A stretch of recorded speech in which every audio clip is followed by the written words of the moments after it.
Come on. What is going on? Oh, here we go. Here we go. Excellent. It says excellent connection. That is exactly what I want to see.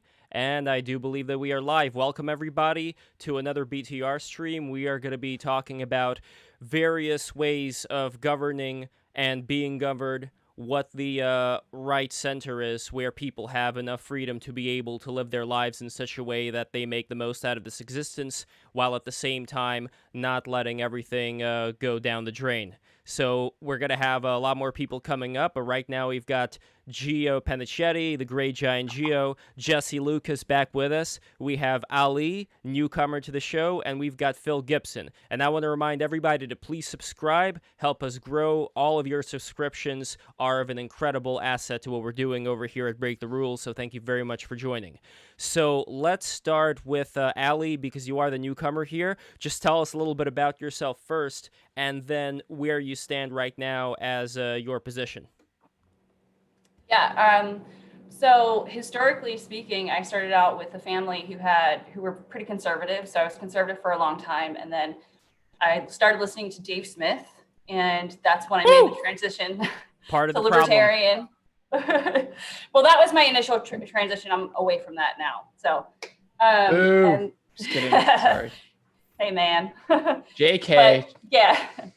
And then I went to ANCAP.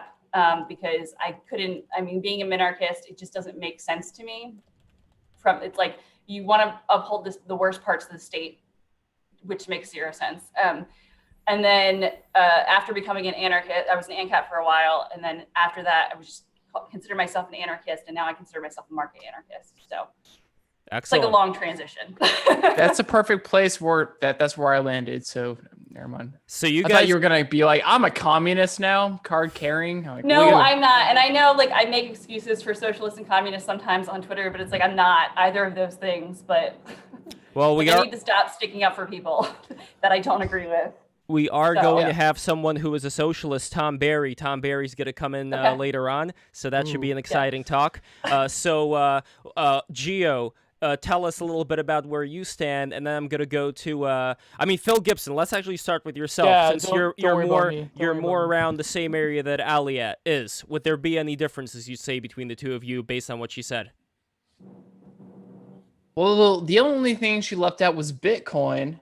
But other than that, no, like, she fucking nailed it on the head. I started with Dave Smith and then went market anarchist, which I like to call manarch, really, because, not to confuse with like monarch or get someone triggered and think I'm about like men and patriarchy bullshit, but I think it rolls off the tongue pretty well. But yeah, bullshit.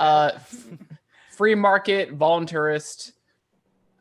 Really, at the end of the day, in a free society, you choose to live under a socialist, communist, whatever the hell, as long as there's no coercion. That's ultimately, I think, what we all want to aim for. We don't have to agree on everything, because you can do whatever the hell, just as long as you're not hurting me and not breaking, our Ali and I's creed, the non-aggression principle. Do whatever the fuck, just don't hurt me. And that's pretty much where I'm at. I think the best society functions on a sound monetary system, and Bitcoin, especially this past month, has made very bullish cases just for that. People are putting millions of dollars of their treasuries into Bitcoin because they are seeing that their treasuries are yielding a negative in the coming years. So what's the point of even holding cash? So that's raising some questions, and I think everything really functions on the sound monetary system that we will hopefully happily call Bitcoin. And if there's a socialist coming in, perfect day, because today wore my Resist Socialist t-shirt. So socialism. So I'm looking forward to this. So thanks for having me. Thank you for being here. So let's get to Jesse Lucas. So Jesse Lucas, you are a semi-newcomer here, and tell us a little bit about where you stand. Well, I was also raised in a conservative family, and I became much more conservative, or kind of a conservative stack overflow, I guess you could say, of all the way to radical. And to the point where I don't see many points of disagreement with Ali and Phil so far. I believe in local communities making decisions for themselves. I think Bitcoin's a great idea for retaining local autonomy. There's a lot of different ways that autonomy can look, which is a good thing. People come in different shapes and sizes, and communities come in different shapes and sizes. And I believe in organic government. I believe in the government that's appropriate for who it's for and who it's with. One more thing. And I believe in I guess human communities in an environment. We are on a planet. We are in an ecosystem. We are in governments right now, and I believe that all localist and minarchist strivers should look for ways to topple the influence of large institutions on our lives. That when human bureaucracy, human corporations, when they're allowed to get too large, they take on a life of their own. They become feral in a lot of ways, and they're really the big danger. They're the reason why these wonderful systems we've all dreamed up for the last 100 years haven't happened. Why government and society have become more homogenous, not less. And I think this sort of Butlerian jihad is something that we can all cooperate on. Interesting. I thought Butlerian Jihad in that comic where the cat was trying to knock off this mechanical device off the table, I thought it was referring to the war that cats had with butlers back in the day, where just like the mailmen, they had a mutual hatred of each other. But thanks to you, Jesse, I now know what the truth is. So let's get to Geo. I think that, Jesse, you are kind of in the middle between what Ali and Phil are talking about and what Geo is talking about. So, Geo, can you tell me what your frustrations are with the libertarian point of view? Well, first of all, yes, go for it. Now that I'm near at least this is a small sampling of my bookshelves, because, of course, as a pseudo-intellectual, I have to show off. I have to have that bling, if you will. So here, I paid, like, I think it was like $50 at the time for Man, Economy, and State. Look at that. Yeah. Good so find. Keep that shit. That's a little treat for you. Very guys. thick. Very wide. No, I actually. THICC. Yes, exactly. So sorry, I've lost my train of thought. Yes, I agree almost full-heartedly with. I paid like that. Oh, there's my buddy Danny. So yeah, I agree full-heartedly with Jesse Lucas. I am. I don't know. I floated. Keep that shit. Yeah. All right. I'm going to have to temporarily mute while you're having conversations Yeah. with your friends, but we are going to get right to you. Don't worry about that at all. So, Gio, keep going. So, no, I floated around a lot of dissident ideas for many years, but I guess you could generally call me a reactionary, somewhat of a localist. I was an ANCAP for many years, but I feel that I have several fundamental disagreements with modern capitalist realism. But what Jesse said, I largely wholeheartedly agree. I think that in the future, the only way to obtain any sort of absolutism or neo-reaction or so forth would be through a decentralization, at least of modern nation states, the way that we conceive of them. But at the same time, nationalism is the best we're going to get nowadays. But I even though nationalism is still a modernist invention, I feel that there has to be a successive steps towards something approaching an organic, absolute sort of system that will, approach something that is reminiscent of government systems that have been ever present and perennial throughout human history. So I think that the problem is a lot of the LARPing and a lot of these very baroque government systems that have been concocted by, bloggers such as myself. The problem is that there really is no easy solution. We really have to arrive towards some form of post-liberalism before we get there. And I feel that that's going to require a lot of cooperation between dissidents of various stripes, but I don't really have clear answers. but in general, I think I would, of course, I would side with the Lolberts against, I don't know, the communists or whatever. But I don't know, some forms of communism, I guess, are. It's very hard when you start to romanticize these various systems to say, well, okay, like Nazball, that's based in red pilled. You have to really sort of murder any meme ideology. And of course, I know this is coming from someone who's going to have to inevitably defend monarchy and reactionary thought. Me saying that meme ideology is bad is sort of almost half ironic.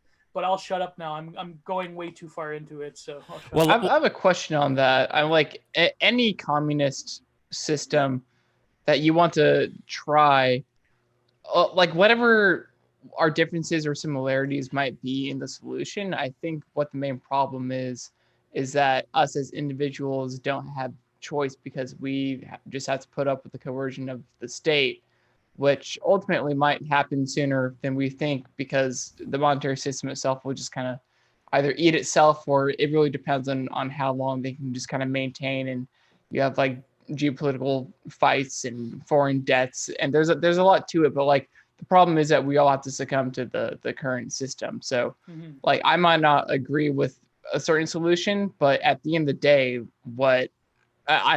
I'm open and down for any solution, just as long as I'm not being forced to participate in it. And I think that we all agree on that to some extent, that the coercive elements of abiding to a system is what the main issue is. Well, let's get to Karskin Bro and see if Karskin Bro, if you agree. And tell us a little bit about yourself, too, because you are a newcomer to the BTR stream. Everybody subscribe. New people subscribe right fucking now. Anyway, go for it. Oh, you gotta undo the, let me unmute you. Hold on. There we go. Hey guys, I'm Daniel. Thank you for inviting me, Lev. Good to see you, Giovanni. So my perspective is very for many years now. Yeah. So my background's very similar to Gio's. I think I'm a lot more orthodox. I think I don't really come from, say, a postmodernist background like Gio does, and Gio has a lot of affinity for kind of like the modernist art and stuff. I guess you could say I'm just kind of what they would call thrown and alter reactionary. That's not to say I'm like a monarchist. I'm not calling myself that because frankly, monarchy isn't like the system that we have to have nowadays. I'm not saying that it has to be, monarchy. I mean, a lot of modern day monarchs are frankly paused.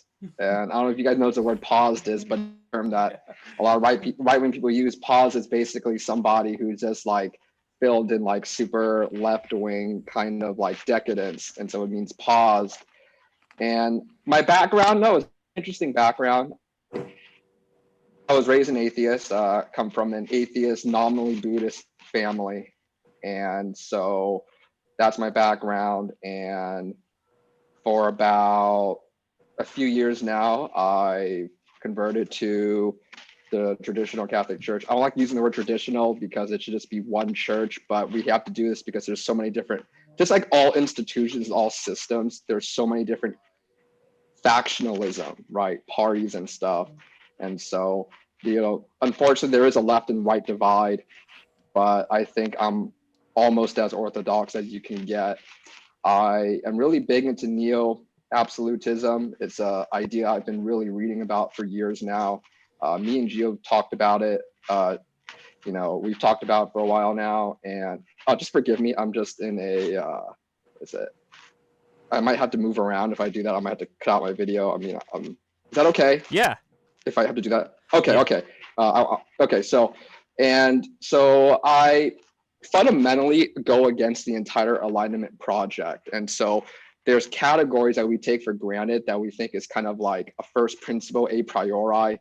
Words such as like, dichotomies like communism versus capitalism, libertarianism, or coercion versus non-coercion, liberty versus state power. I kind of reject all these categorizations, or the religious secular divide, or the separation between, say, church and state, or political and religious. And so I have the idea that there's just certain ways that all societies operate, all human civilizations that operate in proper kind of orthodox. So you can have like an orthodox, say, Hindu Indian society, or an Orthodox European Christendom, or an Orthodox, maybe even Islamic society. But like all life forms, all cells, it eventually decay. And I think the age we're in, this age of kind of like modernism, modernity, is this civilization's going into like a terminal cancerous stage that is disguised as progress and prosperity. That's kind of the general background. But if you guys have any questions, yeah, just say that. I'm glad Too to be many in the red group. I'm pills, glad. friend. Too many red pills. No, I'm glad to see everybody here, and thank you for letting me show up. Thank you for being here. This should be a very exciting event, and also we got Hero Alchemy in the house as well. And Hero, you came from a libertarian background, and you were even the head of a libertarian organization at your school. Is that right? That is correct. And do you want me to go into that? Or sorry, go ahead. No, I do want you to get into that just to have a sure. general intro, and then I want to get to Ali and Phil to get their take on what was just talked about in relation to these more absolutist systems and what potential problems they would have down the line. But anyway, Hero, go for it. Yeah, sure. So I was a libertarian for a long time. Before that, I was an anarchist punk. I didn't really know what I wanted to do with my life because I was some edgy teenager.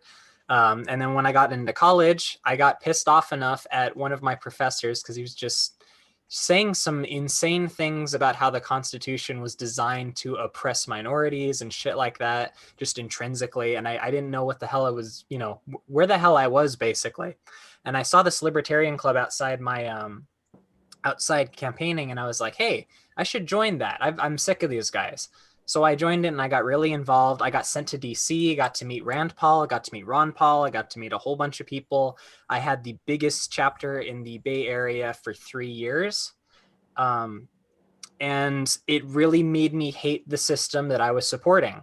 And I felt really bad having to support these things because as I was getting older and as I was watching things unfold online, in TV, in my own personal life and the communities I orbit, I was seeing people experience a lot of despair, and a lot of people were killing themselves. There's been a lot of deaths of despair that have just been happening.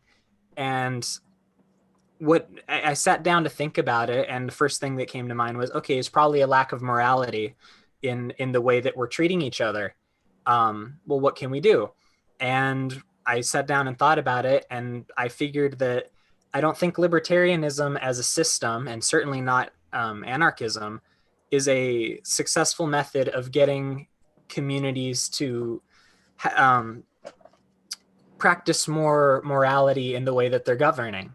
I don't think it's an effective method to do that. And I think that's more of a necessity. I think that's more important to have in a system than having corporations try to target you with psychology and all these things to get to where you're hurting most, to sell you more plastic cheap crap from out of state.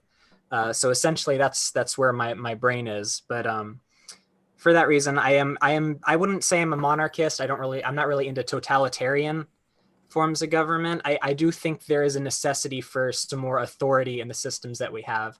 I'm not an accelerationist. I don't want things to collapse exactly, but I would like to see the United States and other Western countries transition into a system that does have certain amounts of more authority to be able to more directly control the problems that are going on and rein in the disgusting abilities of these corporations to target people in this way. So I would love for Phil and for Ali to address that question of what are these, do you agree with the problems that Hero talked about, and would you see as more authority being the possible solution to this? I should say I am open to a variety of forms of where we can put this authority into play. I don't have like a strict solution in mind, but opening the door to have that is a start, I think. Anyway, please go ahead. I mean, just as long as I don't have to be forced into it, and I can just watch from afar to see what fails and what doesn't. I mean, I guess, yeah, that's the basis for market anarchism, is that you can try your different systems, and then whichever one would win out would be, I guess, like the preferred system or whatever. Like if it is hurting people, let me see how I want to put this. If it is hurting people, then you can see that and say like, oh, hey, this is working better than what I'm doing over here. So maybe you can transition to that too. But also with a lot of corporations, a lot of it comes back to the state, as well, in terms of like, I mean, they kind of give them special abilities that you might not necessarily have happen in a free market, if that makes sense. And Yeah, definitely. And Jesse Lucas, would you comment on that as far as go on? What would you both of you describe as harm and as coercion? Like I guess just personally, not necessarily in a system. Yeah, just not giving me cutoff? an option. That's pretty much it. Like Financially or at gunpoint, No. only is it coercion, or if I need to be forced to cooperate in this system and I have no other choice, then fuck that. if people Am I give you missing the stink something? eye when you walk outside, is that coercion? No. I'm trying to narrow down. Okay, just what what you consider coercion. As long So. as all, if we're all forced, if we're all in the same like community and or neighborhood, whatever, and y'all want to try some system that I disagree with, you might give me the stink eye, but I better have the option to opt out. All right. And then, this is aside like whether or not I signed a contract or not too. So I think Hoppe brings up monarchism. I'm not entirely sure, but this, whatever plan that anyone wants to come up with, I think that would be executed through some sort of contract, or, how else are you going to like maintain a social consensus? Like everyone has to have this incentive to like stay involved and be involved. So, that incentive needs to be appealing enough for me to give a shit. And if I don't give a shit, then sure, y'all can give me a stink eye, but, I should still be free to do whatever the hell I want and choose to participate in whatever system. And how I access that might be a different question. If it's like a system online that I apply to, like as a citizen across the world, we're just talking out of our ass at this point, but that's pretty much it. Like, give me the optionality and don't give me any consequences if I don't choose your option. You're working on this under the assumption that like, I'm just trying to clarify. You're saying maybe like if the U.S. breaks down into smaller states where each one can try like different things to as a governing system, that you would have the options of choosing which one you'd want to buy into. Like, is that what you're talking about, or explain what you mean? Yeah. I'm sorry. Did I miss a premise that I was supposed to know before? I'm just curious. I want to make sure I fully understand where you're coming from on that. No, that makes sense. Because I think it might help just make sure that we're all like on the same page if we come up just with a pretend scenario. It doesn't have to be like Fallout or anything. Yeah. But it could depends where Lev wants to take this, but this could fucking go anywhere. Yeah, we could definitely go for a pretend scenario, but the only problem I see... Yeah, go on, Gio. No, I was just really quickly going to say, I think the issue is that inevitably comes up with any sort of system that is based off of Enlightenment Whig history premises, is that it's the question of what to do with liberty. Is liberty rather a means to another end, or is it rather the end in itself? I think that is probably the real root of the disagreement between the libertarianism and the broader right wing, or the neo-reaction. Although there is a lot of elements of libertarianism within neo-reaction. I mean, that's how the movement pretty much began. But I think the use of liberty, or rather the abuse of liberty itself, is rather it's a question that's baked within the American psyche in particular. I feel that a lot of this discussion is North American, particularly American centric, and for obvious reasons. But that is the fundamental question: what to do with freedom, escape from freedom. So, yeah. Question on that, real quick: how do you abuse liberty?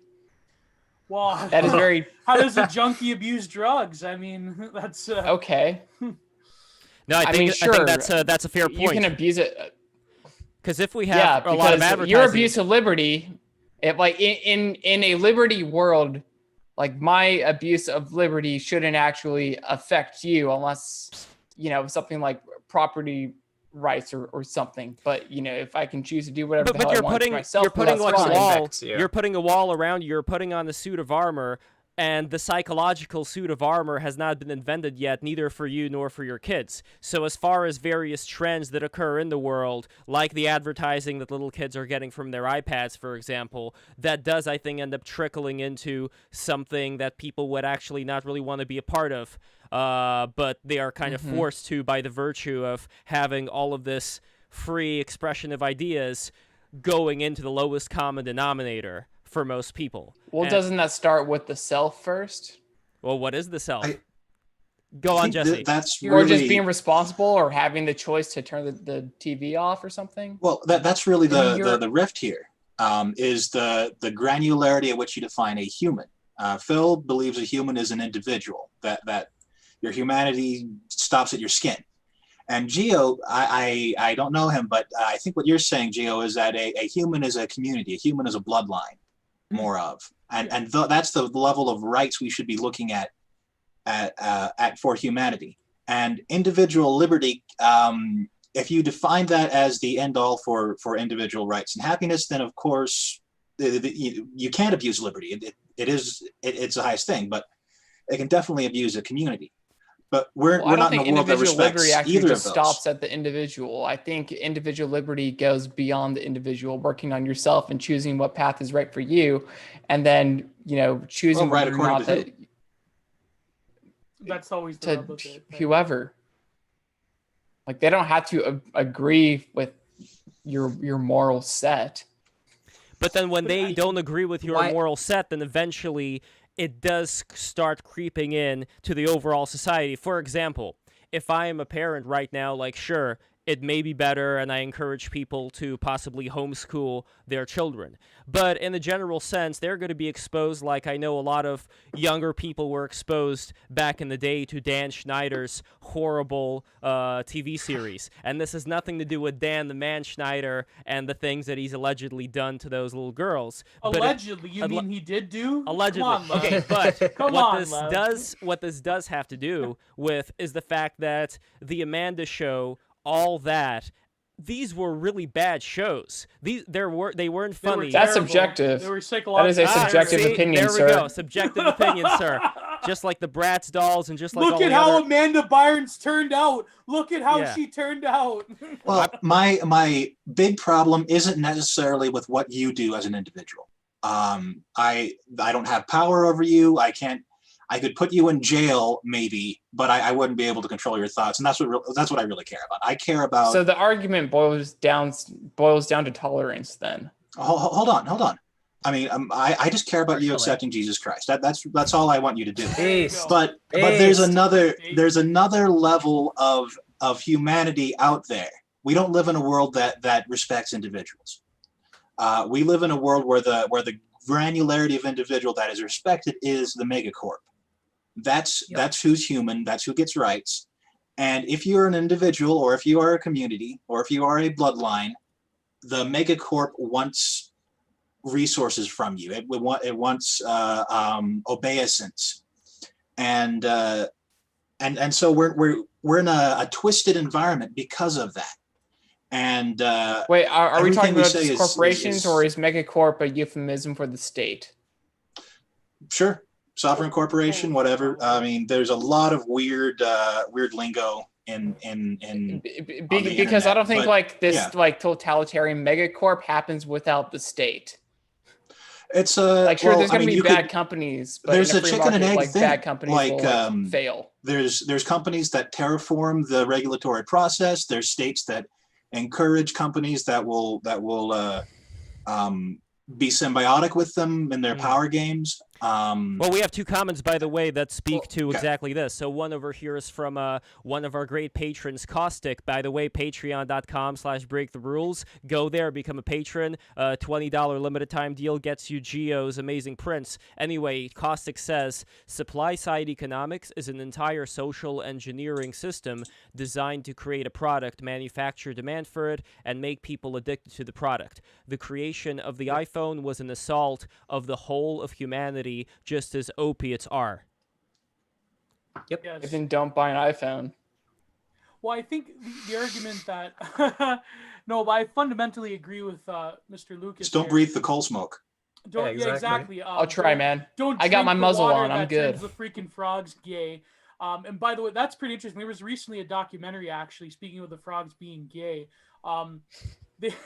They're not actually gay. They're hermaphetical. They have both male and female parts due to the atrazine. There was recently a documentary by this great YouTuber who does these crazy stories. His name is OKI.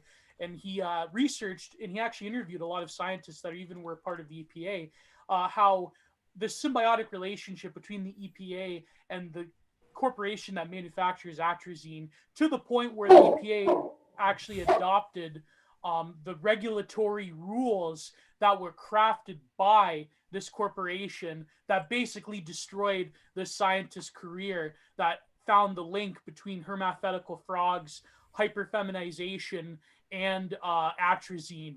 And for example, in Puerto Rico, there was basically a genetic testing done by the CIA that destroyed the fertility of thousands of women. So anyways, that's one example. I think that really that's the core issue of not just what we value in terms of individualism, but it speaks beyond to what are our duties and obligations rather than rights. I think the rights, and my buddy Danny would agree, the rights-based framework really sort of has this unique tendency to cloud our thinking in terms of the manufacturing and the consumption of rights, because now we have a consumption model. This is capitalist realism. Everything is consumable, including our very notion of subjectivity and a rights-based society itself.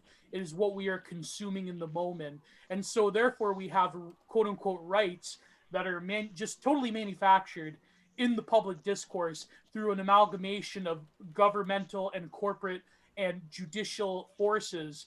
A good, we talked about this on last stream, the good word for it would be the PMCs, the professional managerial class. I know. But I think this really encapsulates the modern structure of decentralized power, because you could make the argument that we live in the most hyper-individualistic age in human history, but it's a false individualism. It's can I add something, Gio? Yeah, sure. Go ahead, Jim. So, listening to you guys' conversation, there's just a lot of, and I don't mean this as a slight, but in the modern discourse, there's a lot of implicit question begging because everybody inherently follows a liberal framework of right, individual right, being coerced into ideas or not being coerced, having a choice. I reject those dichotomies altogether. And the problem with rights is too long didn't read. I don't really believe in the concept of rights as we understand them. And the reason why is because, as Gio mentioned a minute ago, we live in a period, we talk about the Enlightenment Project, the American experiment, and it's advertised as you take away the brainwashing from, say, the priesthood and these tyrannical kings, and we flourish human reasoning, and because of that, we usher in the modern world, as they claim, has more rights and therefore more freedoms than any other period in history. But actually, the rise of ideas of individualism and human rights is concomitant with the rise of the modern state. We actually live in the most centralized period in human history. You look at the medieval Christendom, the medieval period, it is characterized by extreme decentralization. They didn't really have human rights as we know it today. They did have customary laws. For example, peasants in the medieval period had more freedom than you would expect from a modern day citizen state, a modern citizen. Correct. Example is customary law. For example, say the peasant every year would go to the they're forced to have a little party, a bonfire. And then the king says, this is my property, so I'm taking it, and I want it because it's my property. But when you look at customary law, what has been done customarily, traditionally, over the past hundreds of years, and you find that the peasants have done this every year as a holiday tradition, then the king cannot intrude upon that customary law. The modern constitutional system doesn't really take into account customary laws because everything, and especially in America, there's always a precedence every time there's a new law that's formed. So it's like Geo versus Connecticut or something, right? Roe versus Wade. But the idea of rights is the rise of the ideas of individualism, which is kind of like a humanist idea of humanism post-medieval period, coincided with the rise of the modern apparatus of the state.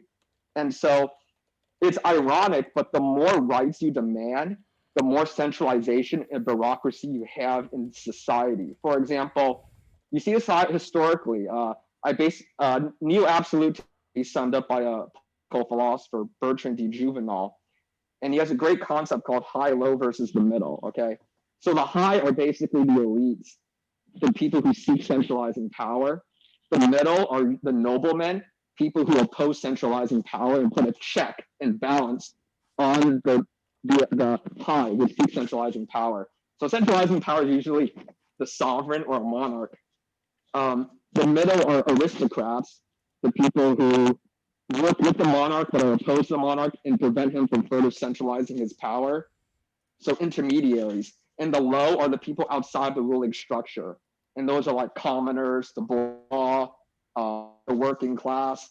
And the idea is throughout all of human history, every time there's revolution, it's the high-low versus middle dynamic, which we see in America nowadays with a lot of these protests going on, a lot of these NGOs. And so that's the game that's being played. And so what happens is this.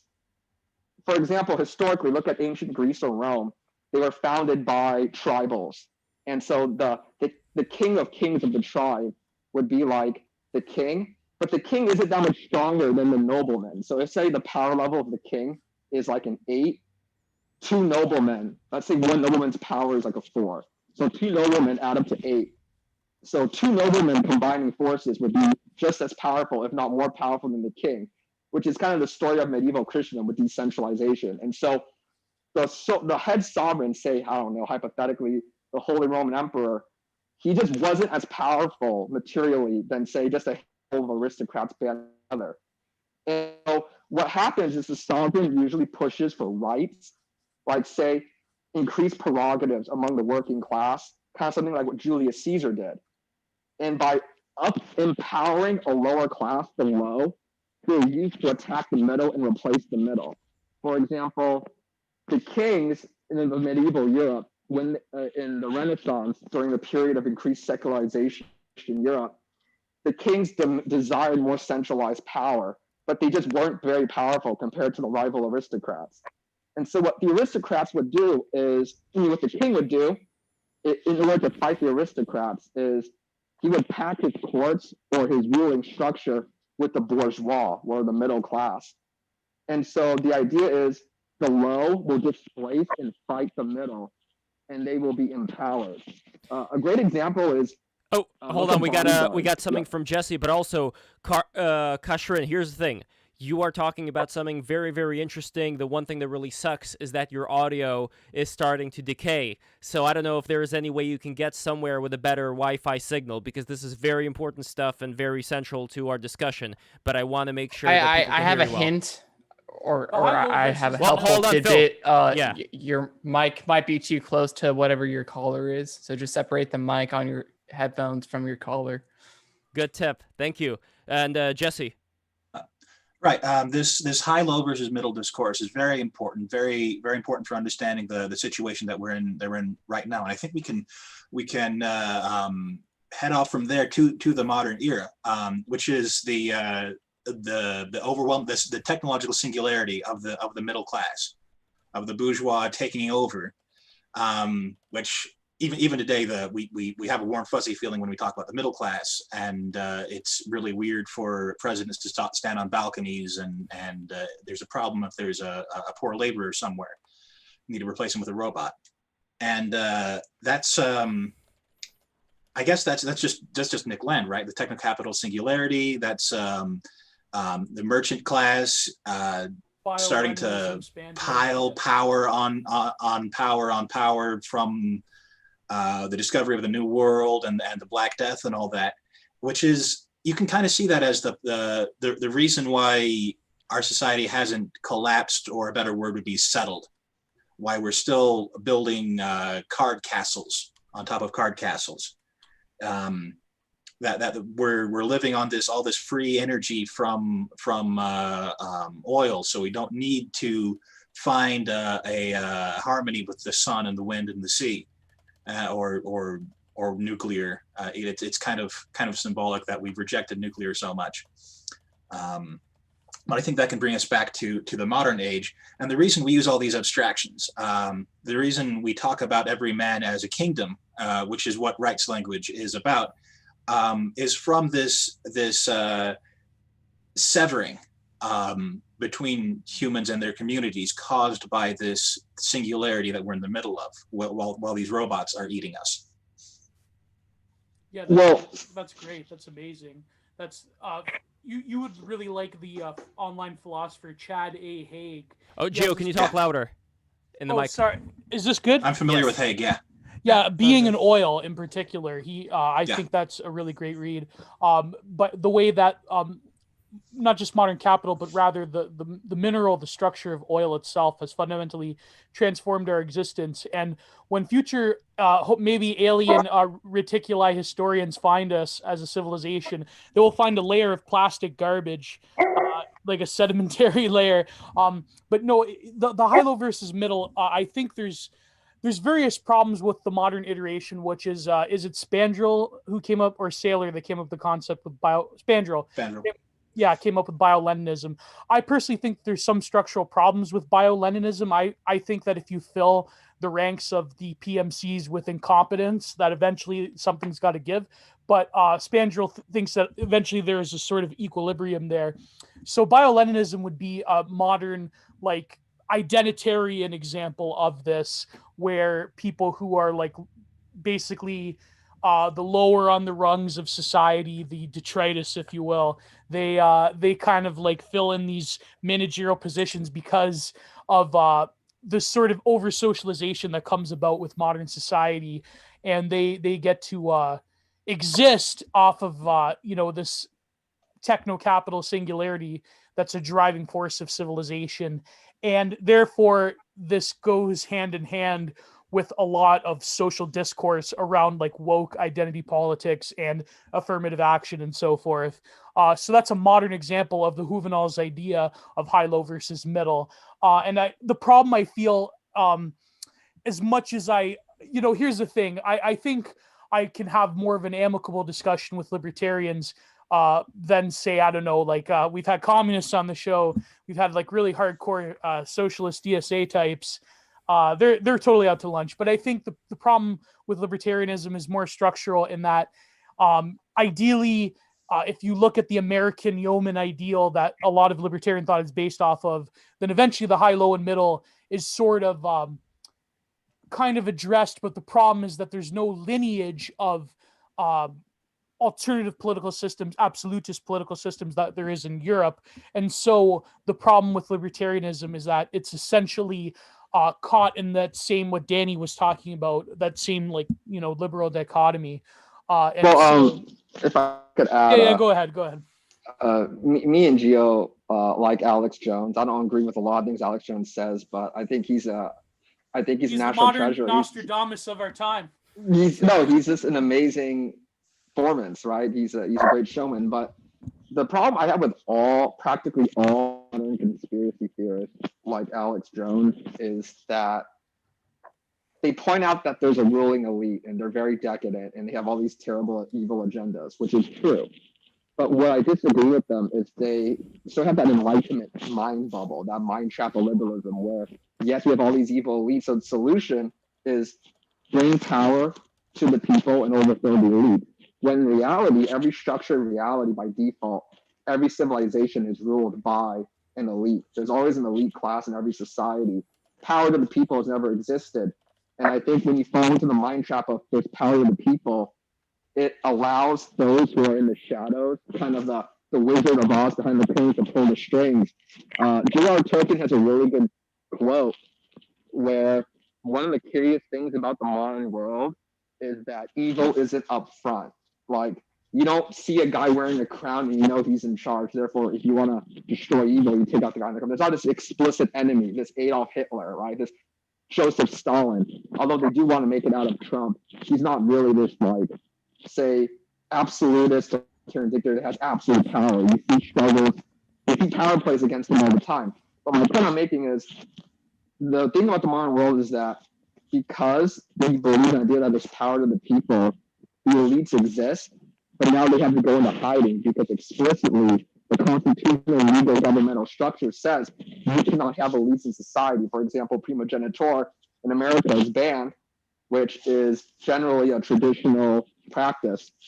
And so what happens is, legally, the official legal structure bans elitism, yet all societies are ran by elites. So what happens is elites still exist. Power, what is it called? Nature abhors a vacuum, right? There's a nature of society to be ran by elites, but because we deny that elites exist and we affirm this power to the people, everyone is equal. Everyone has equal say, equal rights, equal voting power, equal suffrage. Elites still exist, but they hide in the shadows. Not only that, but they control people in almost subliminal ways through advertising and propaganda and funneling money to promote certain ideas like the educational system. And so, oh, by the way, Carson, they are still saying that your mic is rough, and I'm hearing it too. There's got to be something you can do. Either go to a different location, get some Wi-Fi I think signal. he's just too close to his mic. I think maybe that's because it cuts in and out from clarity. Yeah, Yeah. again, bro, just pull it away from your collar or just use a different mic. It's because I have love some you. things, some thoughts on. I don't want to take too much. We haven't let Phil talk in a while, but I just a brief couple And seconds. also, I want to get to Ali afterwards as well. Yeah, we haven't let her talk at all. Huh? Yeah, Ollie, go first. Okay, go first. Yeah. Okay. Well. Oh no! Did you question specifically? Yes. Or? So, Ali, I would love to hear what your thoughts are on this whole power behind the scenes situation, as well as the points that were brought up before relating to what was going on with the decentralization in the Middle Ages. How, like, for me, I come from the USSR, and one thing that's been very important for my family and I is that, at least in America, there are checks and balances to power. They're not perfect checks and balances, but they're still there. So the question is, if there were the same type of checks and balances going on back then with even more decentralization, why would that not be a good model to, let's say, try to emulate that did exist in the Middle Ages, and while at the same time they also had kings and nobility? So, Ali, I would love for you to address that, as well as the behind the scenes, the puppet masters behind the scenes situation that was referred to earlier. Yeah, I mean, there is a lot, I think, that goes on behind the scenes. And I always hate to say, like, the deep state, because people go off and say, like, oh, you're crazy or something like that. But I think, like, with the whole democracy structure that we currently have, it gives people the idea that they have some sort of real power in order to elect people. But it really doesn't. Exactly. A lot of your, No, I was agreeing with you. Exactly. Okay. Please keep going. Yeah. Sorry. Because I think on more of a local level, I mean, I obviously don't want any government, but I would be for anything moving towards a decentralization, local level economy at this point. And I think you would have more power. And that's what a lot of, like, the LP, I'm not a fan of them, obviously, but what their whole thing is to try and get it down to more local elections. And the reason why they do run a president is just to get their 5%, and so that they can have ballot access or whatnot. Even though I have no interest in voting, I think it's just, you know, at least with monarchism, which I also obviously am not a fan of, you have the idea that this is the person that is your enemy. I get, like, the person making decisions for you, and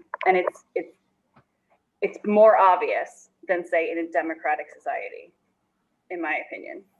And yeah, you know who to blame. Yeah. Seems more libertarians hate the Libertarian Party than actually like the Libertarian Party. I don't know, it's weird. But that's also perfectly on brand. Yeah. A lot of people don't like that. There's a whole thing between a big L libertarian, which is somebody who's in the LP, versus a small L libertarian, which is somebody who identifies with the label, but they don't. They aren't a card-carrying member of the LP.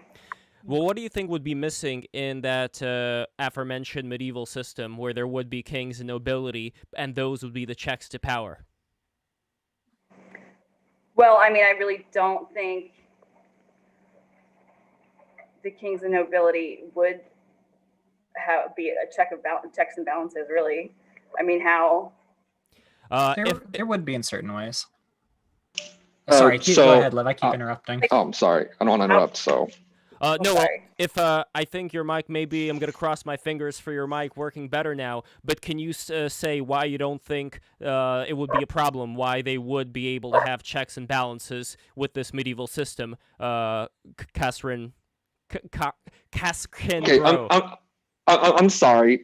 Has this whole time been talking? Have I had shoddy connection? Yeah, well, it's just been, yeah. Your mic just rubs against shit, but you sound beautiful now. Yes. Oh, my apologies. I don't think I have full control over my connection. Hopefully it changes soon. Sorry about that, guys. But I would say that I don't necessarily fall into, does there need to be like checks and balances? I think it kind of naturally works out. So the structure of society and medieval structure, I mean, I'm not going to say it's a whole monolithic thing as it worked in every single city and canton or whatever. But the idea is the king really did not have that much absolute power as you would think. Absolutism as we know it as a monarchical idea was post-medieval, like the Sun King, for example, or Henry VIII. Yeah. Those were the ones who kind of sundered from that pact of Christendom of, the tiara and the crown. But generally the reason why is because the medieval idea is based off a Catholic concept called subsidiarity. And the idea of subsidiarity is so common sense. It's basically authority only performs you look for the lowest level of authority to perform an action. And you only ask for higher authority when it's necessitated. And so everything operates on the lowest level of authority. So if you had a problem, you would say, talk to your local mayor. And your local mayor probably lived within a mile of you and you saw him every day. You guys walk the dog together, for example. And then if there's a bigger problem, you call it higher. It's kind of like the medieval system didn't have standing armies. See, that's a very major waste of resources in the modern world, is that there's perpetual war, total war, standing armies. Those were extremely expensive. The founding fathers were really opposed to the idea of standing armies, which is the idea that the military needs to be dissolved after a war. Now we're in a permanent state of war, kind of like since the Civil War and afterwards. But the medieval system was like BYOB, bring your own beer, because they had a levy system. Bring your own bombs. Yeah, exactly. So like the idea was like that reference. The idea is like the king, the knights. That's what the knights were for. So when there was someone called a war, say the Pope or a king issues a war, they would talk on the lower noblemen, lower knights, and they would say few peasants to bring in a battle. And so instead of say hiring a catering company like Budweiser to provide all the beer in your party, you would just tell them to bring their own beer. And so there's just a lot more variety, but at the same time, all the people at the party would not bring their own beer as much as if you hired a catering company, like say Budweiser, to bring your own beer. And so that levy system really reduced the amount of I know after 60 days, campaigns would dissolve in the medieval period because kings cannot afford armies to last more than that. Soldiers were not obligated to actually, if you weren't a knight, actually, you weren't actually obligated to go to war. And total war as a concept did not exist in the medieval period. And so wars were a lot less violent because there was an idea that every citizen of an opposing nation is part of the mobilization of efforts of war. And I'm not saying the medieval ages were peaceful and there was like flowers and like no blood, but you look at medieval battles, look at Wikipedia pages, they're all very small scale to what came after the Renaissance, where there was this totalitization of war. So the idea is just more decentralization with subsidiarity, which is, I think a lot of libertarians agree with that. But I think the thing about libertarians is because their foundation is atheistic, really have a subsidiarity, which really kind of rejects the idea of radical individualism and more, it's like rejecting that individualism versus collectivism dichotomy. But I'm gonna take a quick break. Jesse. Yeah. Sorry, I've got comments for Karski on his own terms, and I know Phil wants to talk about the atheism thing soon, so I'll try to make this quick too. But this thing about the sorry. Oh, okay. I don't want to curse you. This thing about power not coming, power to the people. You're not liking power to the people, and liking elites instead.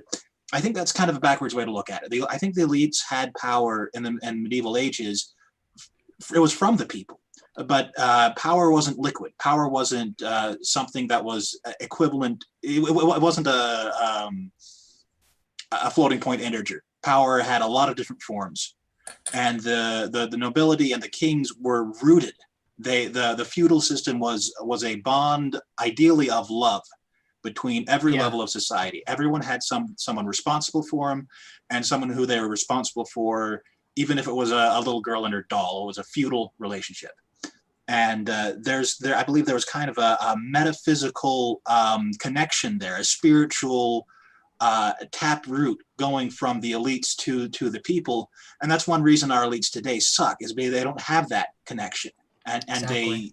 they play like they're middle class. I do want to add one quick thing though about that, because what I think people may be getting wrong when they do look at, and Gio, you probably know where this is going, when they do look at countries like Russia, they see that Russia is trying to kind of emulate that same idea in the things that they say. Like in the things that Putin says, he does try to act that way, even though the actual reality of living in Russia is pretty much a hell on earth, where all the people that are working for him constantly use and abuse the citizenry, take away the businesses of anybody who's being successful. Atlanticist propaganda. I will not have it. That is Atlanticist propaganda. But the power in the people, the power that radiated from the people, the cream of that medieval power came to America, and the subsidiarity was everywhere. It was in full bloom when de Tocqueville came to America, and he described the if there was a pothole, the citizens would go out in front of their house and they would fill it, and it would be an imposition for the government to try to do that. And that's a libertarian ideal right there. But they were a kind of people that could do that. Mm-hmm. And Tocqueville compared these people favorably to the Europeans who waited for the government to do everything, which is, I recommend Democracy in America. It feels like boomer polemic, even though it's 150 years old. It's their Bible, but it's very, very, very effective writing. And the people need that root. The people need something to draw their power and their energy from, which is the soil and which is the Lord.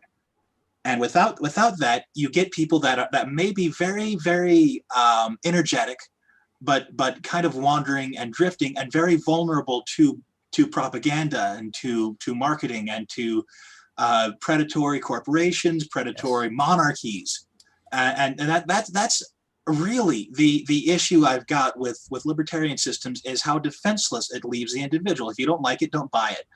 But who controls what you like? There is an entire literature about controlling what you like and changing what you like.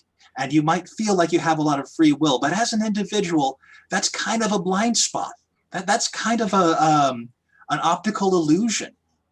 Well, it's like it's like that allegory of the cave idea of freedom, where freedom, I think, is not just the freedom from other people being able to, lock you up or whatever. It's also, I think, the freedom from desire. And people have their desire being utilized on a daily basis by all the media. And like you could say, well, it's their choice to watch it, or it's their parents' choice to watch it. But still, when it comes to something like that, like I don't have an answer here, but it does seem like there was a lot of time and investment put into making sure that people are driven to the lowest common denominator, as effectively as possible. And how much certain systems like the church could have been able to hold society if it was a little bit more decentralized in such a way that the best qualities would be brought up. I would say, though, that as a contrast to that, and this brings up Russia again, but not Russia of today, the Russia of the time when it was ruled over by the Golden Horde, because that was an example, I think, of hypocrisy on the part of the church and on the part of all the saints. So, for example, you would have someone like Alexander Nevsky, who was canonized by the Russian Orthodox Church. Alexander Nevsky worked as a kind of like a fee collector for the Golden Horde, where when the village did not pay up, and this happened several times. I believe it happened with the city of Novgorod. When they didn't pay up, what did he do? He burned the entire city down. So that is not an example of a positively paternalistic system of the church. They were saying prayers for the health of the Khan and his family. Meanwhile, the Khan and his family were massacring and were leeching off the product of the Russian people. So that is another thing that I want to make sure we don't ignore when we look back with if some people do look back with more rose-colored glasses of the times that happened before. How do we make sure something like that, which I am seeing today personally in the modern state of Russia, how do we make sure that something like that does not come back masquerading as this much better system that, let's say, Jesse, you talk about? And after that, I'm going to bring it to Phil. But Jesse, let me know what you think of that. Well, in all questions of local autonomy, I support, I guess, how to put this, the Mujahideen ideal. I support every community being well armed, knowing their community very well, knowing their terrain, being close enough to nature to know where to hide if they bring helicopters, and I support them being rooted in their ideals, being willing to fight and die for the freedom of those to come after them. Hopefully it's not too tangential. There's a great book I've read recently called Ghost Wars, and it talks about the Cold War of, like, especially Afghanistan with the Mujahideen. I respect the Mujahideen for all the reasons you just mentioned, but you also, I don't want to get too silent in the conversation, but the Mujahideen only succeeded, however, because they had a patronage from the Western powers and the CIA, providing them with advanced technology like Stinger missiles to take out the advanced Soviet armored helicopters. And so that was their terrain. They drew on the natural resources of the Cold War. Yeah. If it wasn't from patronage of the CIA, though, who are a competitor of the Soviets, however, the Mujahideen would not have won. For example, Stinger missiles, there was no way they could have afforded Stinger missiles on their own or procured it. And each Stinger missile cost like $100,000 for one shot. And yet the CIA were giving them so many Stinger missiles that they were afraid that the Mujahideen would turn them on the West. And so they would actually hire like undercover agents to buy back Stinger missiles from the Mujahideen. I'm basically just kind of shamelessly shilling for I see what you're saying. No, I think this is a really perfect transition. If I can jump in here, right? Sure. Right, and I'm agreeing with Phil what he's the- about to say on 3D printers, right? Bitcoin, No, local technology, being able probably, to make probably later. Give me like an hour or so, then I'll talk about that. Yeah. No, but I mean, heading the out a bit. Mujahideen were optimized by the American Empire, and really the only reason that happens is because Exactly. Thank you. Yeah, but I think it was exactly. more of an abstract And the example only of reason that. why that happens is because of the money printing, the Fed, like the access to the money spigot that the American Empire has. And the world doesn't have that without a like truly decentralized, sound money system that everyone actually has a voting right in, because in this time you actually care, you vote with whatever your money allows you to. And money just isn't elastic to go into just corrupted ideas. And then, sorry. That was, I guess, tangential, but I don't know. By the way, we also have Theodore in here, and Theodore, Mr. Bobby Hill himself. So you were the reason why we set this whole thing up, because you had a bone to pick with Geo. And can you say exactly what the bone?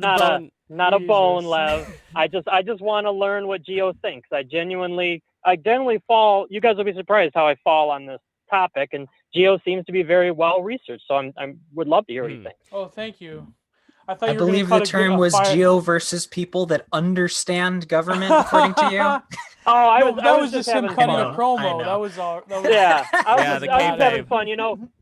Online, I'm much more controversial online. In real life, it's all cool. Let's talk. But if you want to get people excited online, you got to troll a bit. Yeah.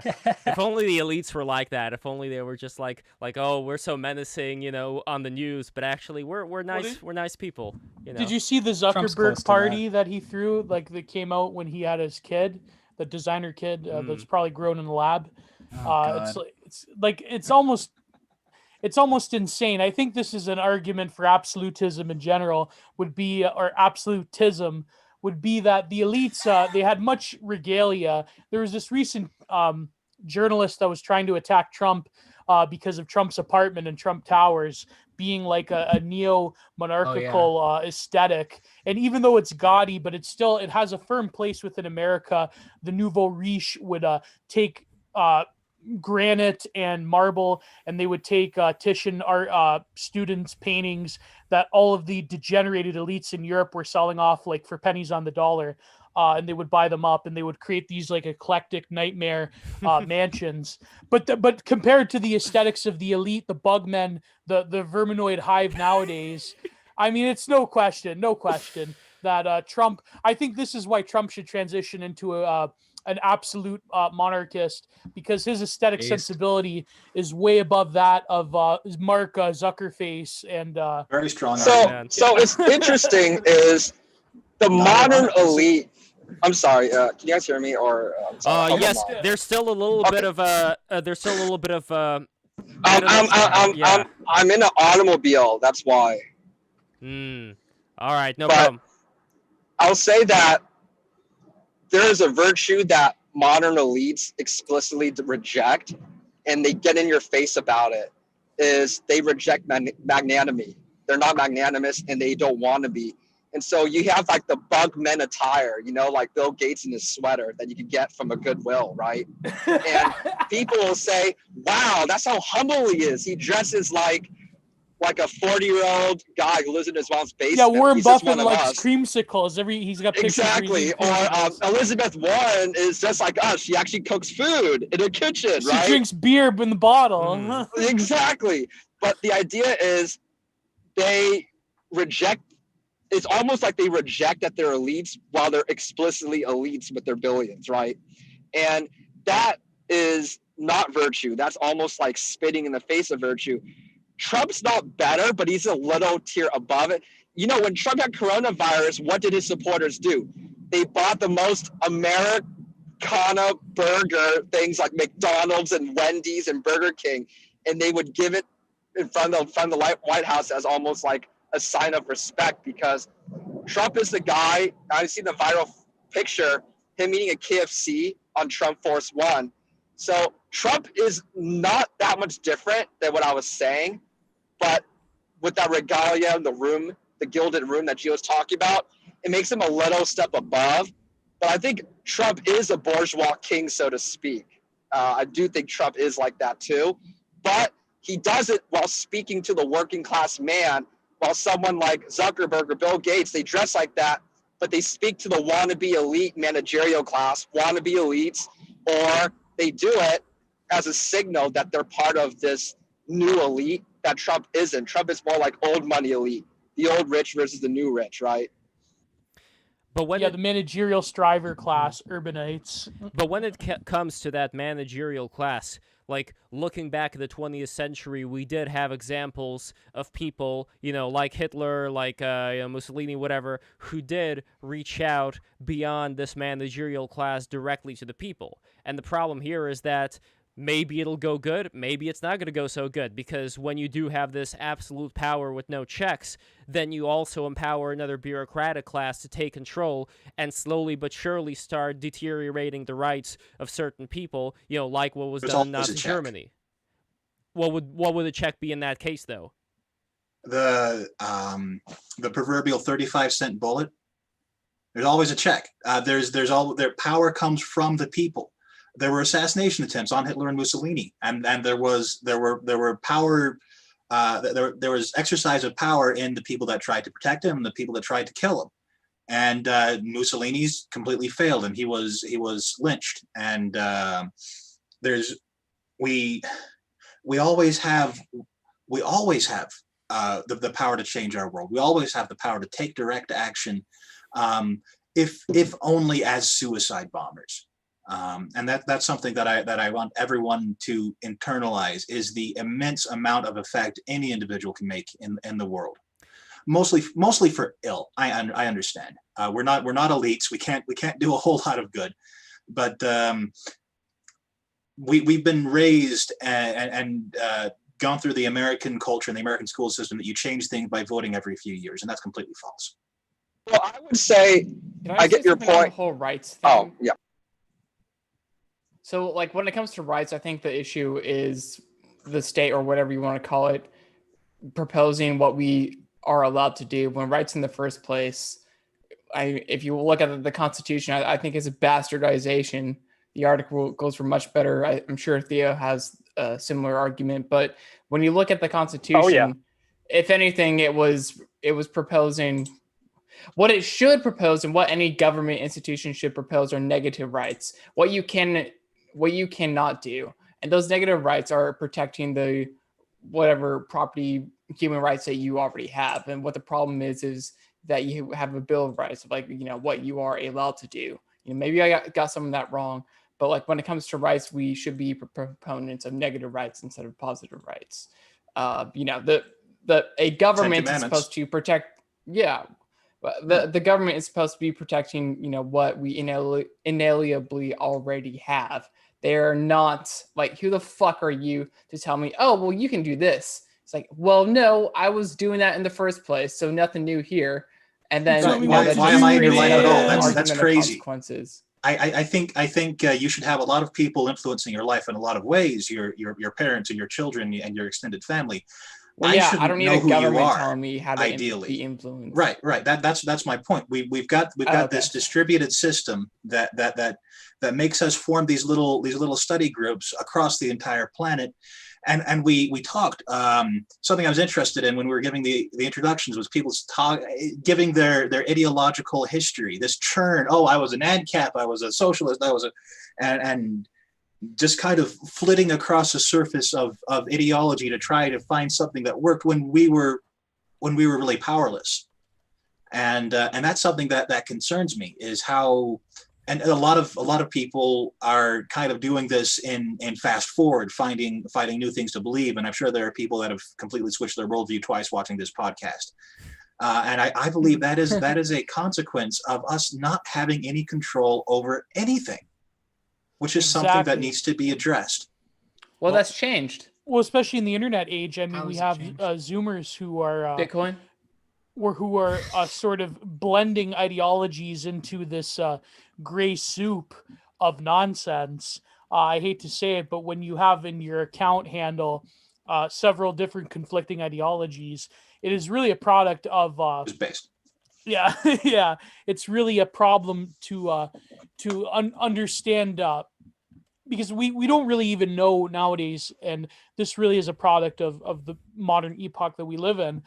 We don't really know from which power is derived from, or rather where politics comes from, because we have become. And see, maybe I'm different because I coming from Canada, we are basically neoliberal husks. We have no common culture. We have. It's an American satellite state. I visited some Canadians at the border last week, and I said, "You Canadians are just an American satellite state." We pretty much. Yeah, actually, I met a bunch of Canadians, and I said this. I said, you guys are American satellite state. They agree. And I actually met a guy, and he told me that no one cares about the Canadian elections. Everyone's looking at the American elections. Yeah, everyone's focused we care more about Trump. Dude, yeah, I remember like 30. Does. Yeah, dude, all they were talking about is American this, Trump that. I mean, I don't blame Canada for it. When you are annexed by another state, when you're a satellite state, you're just going to be a vicarious fangirl of whatever person has patronized you. Fangirl. No, but the reason I bring this up is Trudeau's got fangirls. We know that. Oh yeah, but but to further Jesse Lucas's point, I feel that the reason I bring up the Canadian example is because that's really people they talk, for 10 years ago, it was all about the Swedish model, but really it's the Canadian model, because Canada is where the Western post-Westphalian countries and cultures are heading towards in terms of not being able to discern from whence power is derived, but also from whence the basis of politics in general. And I think Tocqueville talked about this as well, how America did retain at least some regalia in terms of politics, where, for example, the family is really a microcosm of civilization as a whole. And so what happens when you start to slowly decouple the authority of the family structure and you start to deracinate people, which some like crazy out there ANCOMs want to do. Deracinate, like they pull up the roots from people, make them into neologism. Yeah, without a history. Rootless cosmopolitans, right? Rootless cosmopolitans, although I've been told that was an anti-Semitic term that the Russians used. So I refrain from using it. By the way, speaking of Russians, just one quick reply to you, Jesse, regarding people being able to suicide bomb or assassinate or whatever. That's still playing quite a game of Russian roulette, since when it comes to somebody like Stalin, for instance, it would have been great for somebody to pop a cap in his head earlier on, yet the guy ended up surviving for a very long time, had guards around him. Oh, no, but see, Lev, that's it's a great not example. an ideal. I'm just saying it exists. Yeah. But that's a great example because I not to say that. Here's the thing. I think that the label of fascism is an antiquated term that it doesn't have good optics. But Bronze Age Pervert, he recently had a great quip in his recent episode where he said that a lot of these commie larpers, especially the academic ones, they talk about, oh well, communism's never been tried. We weren't allowed to succeed because of the capitalists, right? But in reality, the Soviet Union had 70 years to perfect global communism. It's really the fascists actually have more of an the far right actually has more of an argument to be made. Not that I'm supporting Hitler, not that I'm supporting fascism. I'm not going to talk about Mussolini. I'll plead the fifth on Mussolini, but don't worry about that. But they have more of a complaint to be made because fascism was destroyed from outside by, I would argue, an equally, if not more, totalitarian system of global liberalism. Well, that's what the idea is. Freedom fighters, all successful freedom fighters, are funded by sovereigns. I mean, even the American revolutionaries, what would they be without the French? I mean, the French and Spanish crown were funded the American revolutionaries. They trained them, they empowered them. Well, Hitler was funded by American industrialists. There we go. Yeah. There we go. When Leviathan rules the landscape, you deal with Leviathan. And the ages when there weren't Leviathans, people didn't have to. Well, speaking of Leviathan, that's what we have on the cover. From Leviathan to Moloch. We are being ruled by global Moloch now. So Moloch, no problems.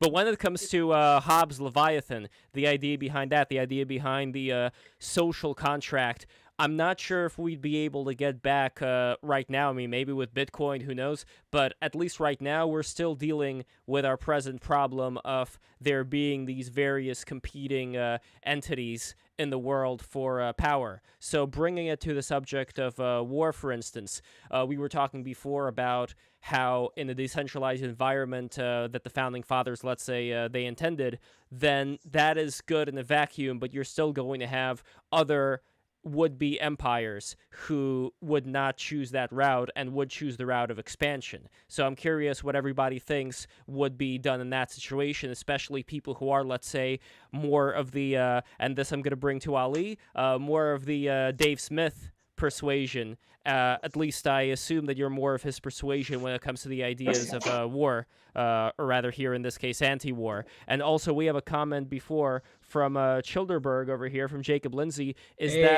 that Ali? Shout out to Jacob Lindsay. Is that Ali, Twitter Ali, who I owe a Childerberg koozie? Shout out to Childerberg, by the way. Yeah, shout out to Childerberg. And everybody subscribe. New people subscribe. Subscribe. Ali, go for it.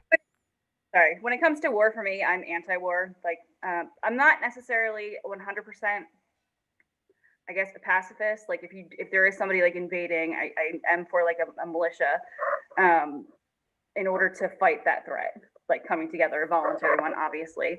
And yes, Jacob, that you do still owe me a koozie.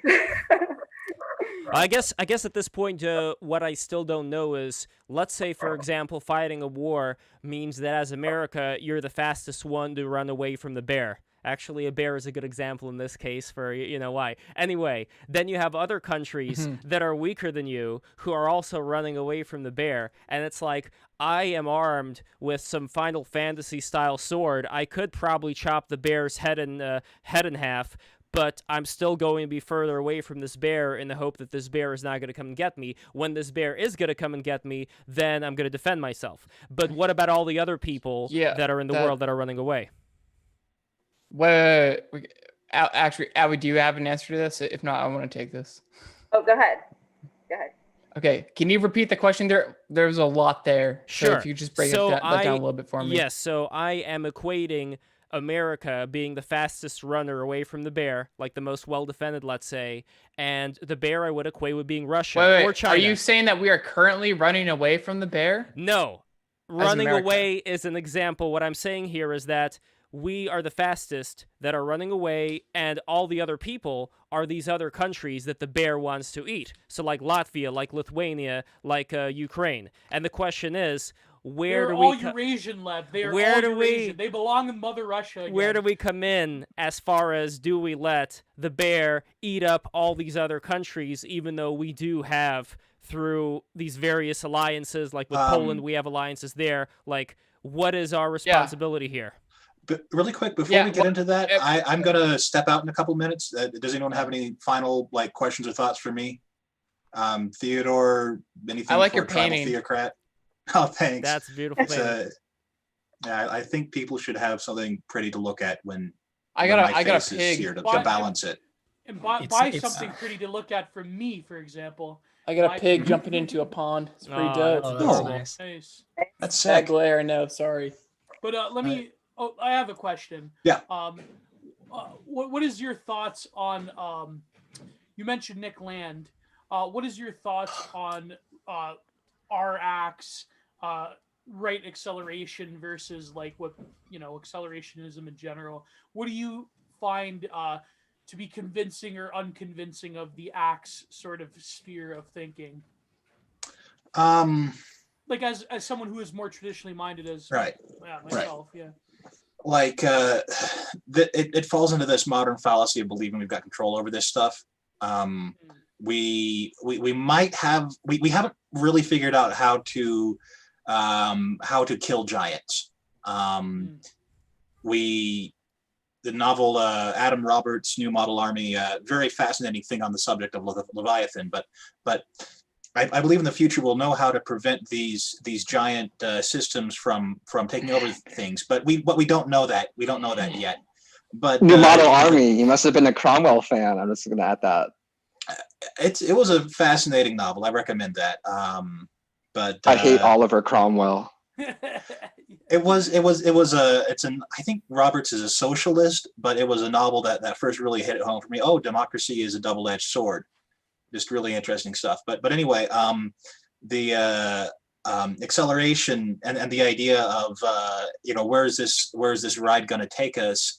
I am kind of, I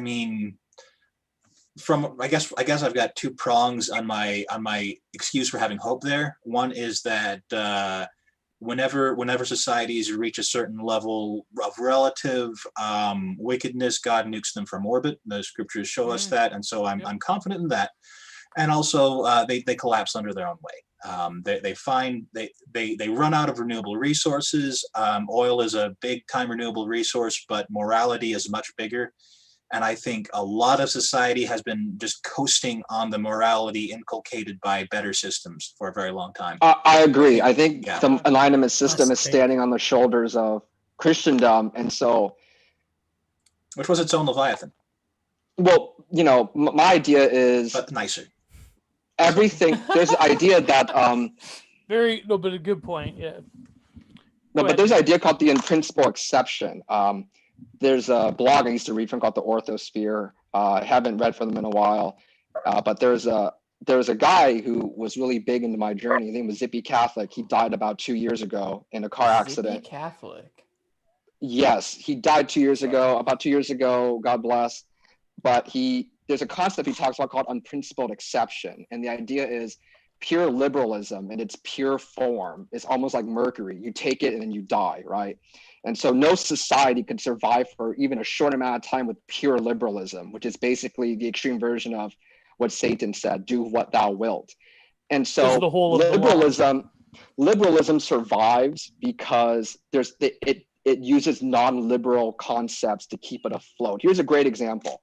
What the American revolutionaries and the communists had in common is at the beginning, when they had these military campaigns, they wanted to do away with the officer class. So you saw with the American revolutionaries, what they first tried to do was elect officers, kind of like democratically. Man Monarchist, if you guys know the blogger, he has a really great post on this. And even with the communists initially, I think they wanted a system of like equality among troops, but very quickly they realized that you cannot win wars without an officer corps, a leadership corps. And so they adopted these ideas and they ended up being quite effective militarily. I mean, the communists had a lot of victories like the Soviets. And then the American revolutionaries, they had some really great generals, of course, trained by the French crown and the Spanish crown. For example, there's a family that taught the American revolutionaries how to march, how to go to war. And to this day, I believe that that family in France, that nobility, they have exempt status in America, like kind of like diplomatic perks, so to speak.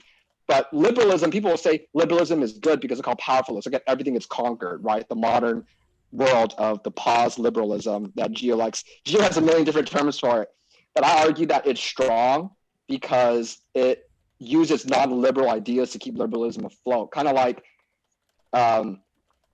there's an old website, I don't know if it still exists. You're conserving the good part of liberalism. Well, this is Carl Schmitt's idea of the state of exception. Yeah. I'm heading out now. Just great to meet you guys. Thanks, Lev. Got a different slate for this time. I don't want to make this too hard on my followers, but I'm not here for my followers. I'm here for you guys. But this was really fun. Well, Jesse, thank you you so for much for coming coming Talking to you. No, thank you. I appreciate Thanks for talking stopping to in. you. Okay. Thanks, man. Good to Take meet care, you. Jesse. Chat. But, Bye. Bye-bye. but to close out my point, because I don't want to like just keep talking, but so I'm really big into comic books. I still call it, was it cave shit? Geo calls it that, the nerdjoise. So Geo coined this term that I use all the time now, called the nerdjoise. Well, actually, it wasn't me. I will be a man enough to admit that Campbot originated the term, but I basically projected it. Yeah, wow. But I wrote the article on it. He just said it. So I followed Campbot not because I liked him for like 4 years to this day. I don't even know what the hell he talks about. Everything he says is completely pointless. But let's move on from Campbot. Anyways, a very interesting observation is that superheroes, right? Superheroes exemplify the Übermensch, right? The overman that Nietzsche talks about. These superior beings, and yet they exist to protect liberal democratic values that completely undermine their existence. I mean, the vigilantes. So from that very onset, they're illegal because vigilantes are not legally allowed in liberal societies. And yet they're also kind of superior people, superior fighters. They're all, they're supermen, right? They're supermen, and yet they exist to protect the values that kind of go against their very existence. It's a good argument of Batman in The Dark Knight Rises. The Brotherhood. Hollywood likes to make really traditional reactionary ideas to villains, but they just make them badass. Like the League of Shadows, they have this idea that society gets too degenerate, civilization gets too degenerate, so the League of Shadows is just elites of society who hide in the shadows, and they destroy society so it could be reborn from the ashes like a phoenix. And Batman stops the League of Shadows. But what was the point of him doing that? Because as Catwoman says in the movie, you're better than these people. You're better than Gotham. Gotham despises you, and yet you save the decadence. And so why doesn't he want to usher in this new order, right? I mean, Batman does kind of represent order. So this kind of hypocrisy of the superhero genre, right? And I think that's kind of like even in with the liberalism. Dark Knight, like Bane, he ran a pretty great society. Let's face it. New York looked way better under Bane than it did under Gotham. Sorry, but it's New York. Whatever. So Bane. We're Bane posting now. I knew that was coming up. So. Does anybody have a good Bane accent? Looks like not. So, Gio, I was wondering if you can explain a little bit in short where your stances are, because Theodore, that's the question that he was asking, even though it was discussed in the Please. beginning of this stream. I would love for you to just elucidate things so then Theodore can grab onto them like a mad dog. And wait, before that even, we have a comment from over here. 1 second. Let me see here. Okay, we have a comment about the comics.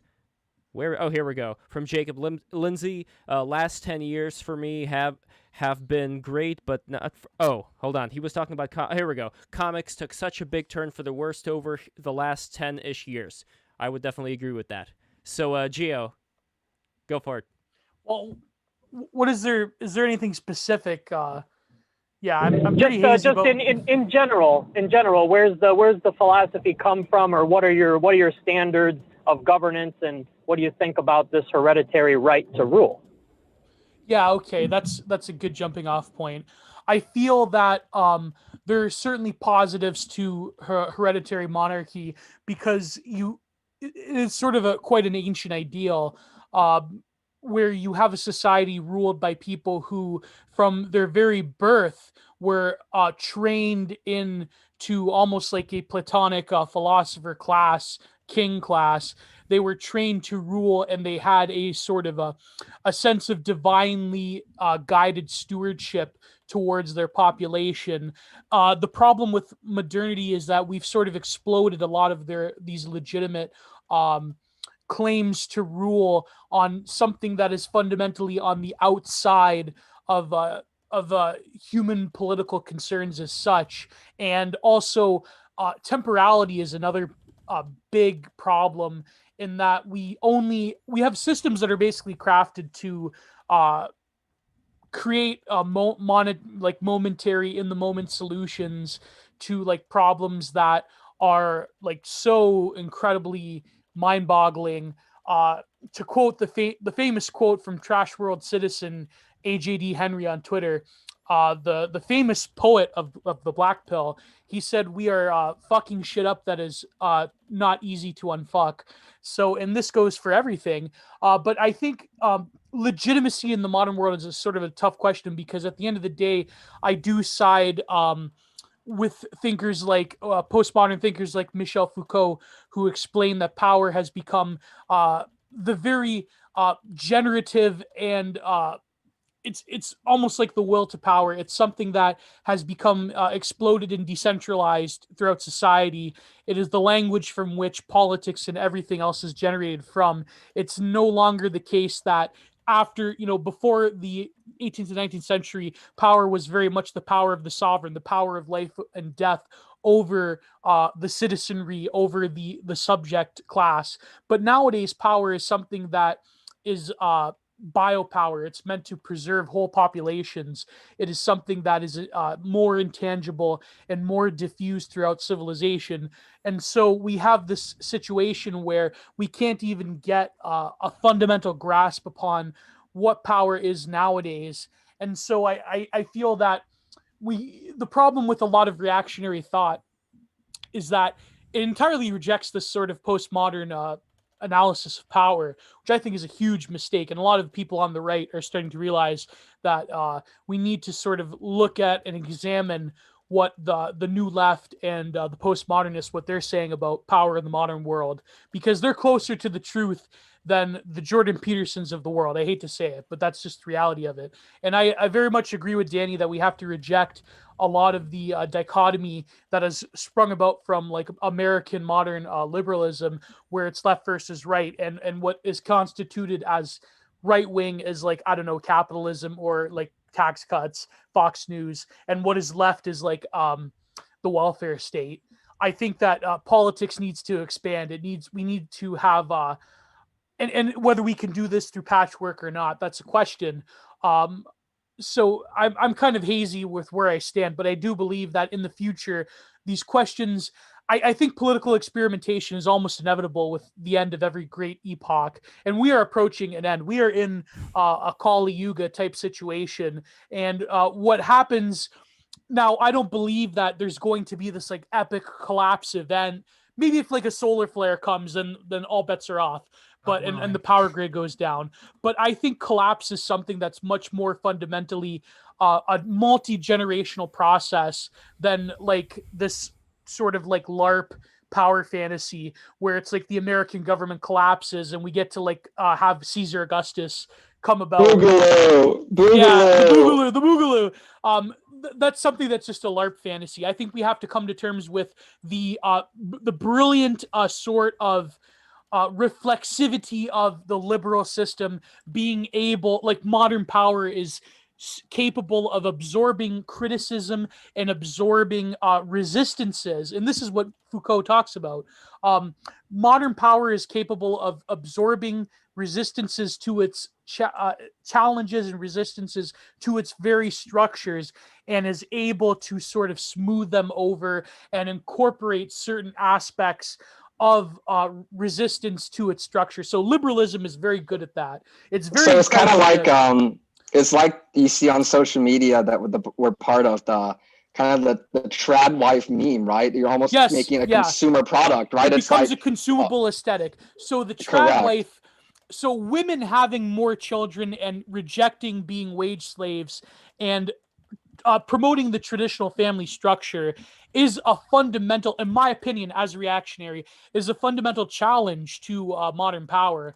But when it comes to this like tradcore shit where e-girls LARP as like, they pretend because they baked a pie from scratch that they're like traditionalist. So the problem is that again, capitalist realism, a modern liberal capitalist modernity takes that challenge to its very core beliefs of getting rid of the family, getting rid of collectivism, and neutralizes it by making the trad core, cottage core, GF waifu into a consumable aesthetic that has no more vitality or power. So now you get e-girls who have like, I don't know, multiple digit body count that pretend to LARP as trad wives. And it's incredible. A bit too visceral there, Gio. I'm going off right now. I'll shut up right now. Well, I want to hear from Theodore and then from Phil as a response to what Gio was talking about. I just realized they said body count. Oh my god. Yes, you did. Yeah, I'll leave the trad stuff aside for a second because that is another great conversation to have actually that kind of spurs off this one. But for now, I like what you said about your framework because this is why I used to be in favor of somewhat of a monarchy system, because the idea that your leaders should be trained from birth to be a good leader is a fascinating one and very compelling. So I can find the framework there, but the problem that always bothered me is where's the real world examples of the good monarchs who were from birth learned to be good leaders? King Louis IX, actually. Saint Louis IX. Saint Louis IX is actually a really good role model. I think if you look into his history, he was raised from birth by, I believe, a bishop and his mom, and he did a lot of things. He really worked in tandem with, he really worked for the efforts of Christendom. He worked really well with the papacy. He was a very austere, holy man. He went to the Crusades, the first crusade I think he went to, and it failed. And then near the end of his life, he went to Crusades where he died in battle. But if you ask me what's a really good example of a really good monarch, look at Saint Louis IX of France. King Alfred. And then I'm glad. Who'd you say, Gio? Oh, King Alfred, I think, managing to unify Britain, and the fact that he didn't totally crush the Vikings, he rather gave them a sus trap. I think he was an example of a very prudent, very godly king. Although it did lead to modern Britain and modern Anglo. That might be intrinsic. Another example. I'm not going to hate the Anglos right now, so. But that King Alfred's a good example. And Mussolini. Sorry. I didn't say that. I didn't say Mussolini. All right, so we also have a Liberty Lockdown joining us. Thank you very much, Liberty Lockdown. Good to see you again. Absolutely, man. Good to see you. Thank you for having me on. And I'm what's up, just bro? coming off another stream. Yeah, what's up, Teddy? I'm just coming off another stream, so I'm just gonna be quiet for a while and listen and hop in where I feel it. Well, let's see. How can we digest what exactly is the still biggest wall between the worldview of someone like Geo and the worldview of someone like Theodore? Like, where do you guys really think you primarily disagree? And so far, there is not really that much that could be done about it. Where do you think it comes down to? It definitely comes down to where do they have the right versus does a democracy or a republic present that right, that same right to rule, or are they both equal? That's to me the discussion that needs to be had. Gio, what do you think? Like about the right to, yeah, again, like the disagreement comes about like what me and Danny were saying about the rights framework to begin with. I think that dignities and duties are more of a, let's call it a Lindy model of human relations, because I think the problem again is that we're talking about politics that has only really existed since for the past, I would say, 100 or 200 years or so. When you really incorporate all of human history, there tends to be certain political systems that just tend to win out, especially in times of crisis. But in terms of that's always going to be the question, because unfortunately, I admit I don't have all the answers, because unfortunately monarchies tend to degenerate, as all political systems tend to degenerate. It's just the rate and the rate of degeneration, but also the kind of degeneration that we're talking about. Because what we have right now is a very weird mix. And again, this is BAP's point. This isn't mine, but it's we have a very weird mix of kleptocracy, so like rule by people who are total incompetents and bugmen, and we have a mix of mob rule. So, for example, the media and various social movements that are pretty much propped up by the elites, anyways, and a sort of ersatz oligarchy that doesn't have any sort of ancestral ties to the people. But I realize that the problem with what me and Danny, and to an extent, Jesse Lucas and Hero were proposing, would be a total toppling of the global political liberal order. Mm-hmm. And there's certain aspects of neoliberalism, especially globalization and mass immigration and migration, that would have to be dealt with in order to, even if you're a libertarian, even if you're like an ANCAP, I think that, thinkers like Murray, Rothbard to an extent, but definitely funded by the Rockefellers. Yeah, Austrian School of Economics is funded by the Rockefellers. He was? Yes. You need to read a Nemesis by Bond. Yeah. That's a great book, actually. So to an extent, a Hoppe, there's certain libertarians that influence neo-reaction who fully admit that you need a closed system in order to have full liberty. You need at least some sort of homogeneity among peoples to have. Even the founders thought so. Yeah, and the founders thought so, and also Oswald Spengler in his book Prussian. So what was it called? Prussian Socialism versus English. He said that like when it comes to the primordial order of what he meant by socialism was really just like right-wing collectivism, where like people in the Germanic tribes, they were very open-landed. They needed to defend themselves because their land was always being attacked. Whereas Britain and the Anglos created modern libertarianism, modern liberalism, because they were an island peoples that could resist certain attacks, and they also didn't have that same history of banding together collectively to propel certain invaders that did come along. I mean, Spengler, he's kind of iffy when it comes to history, but like, it's so the point being is that what we have, the conditions we have right now aren't suited for absolute monarchy and aren't suited for a passive form of authoritarianism. But the hope is that eventually, when things get really desperate, people will inevitably go back to more Lindy, more traditional forms of political order. And that's just a hope.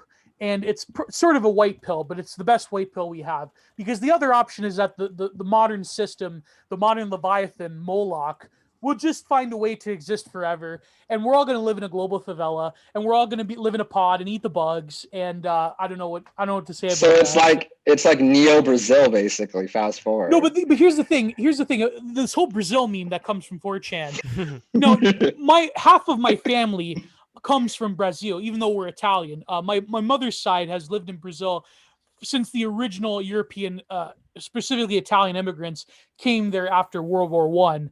And the thing is, Brazil, however fucked up they are, and they're very fucked up, they have a sense of national unity and identity that I would say even America doesn't have anymore. For example, the new right in Brazil is much, much stronger than like the identitarians in America. So that's another point of contention. But I do think as a model, we are fighting global Brazilification in terms of this very like class-based like of tiny elite that live in like their gated communities, and the vast majority of people who live in like Ready Player One sky high trailer park favelas.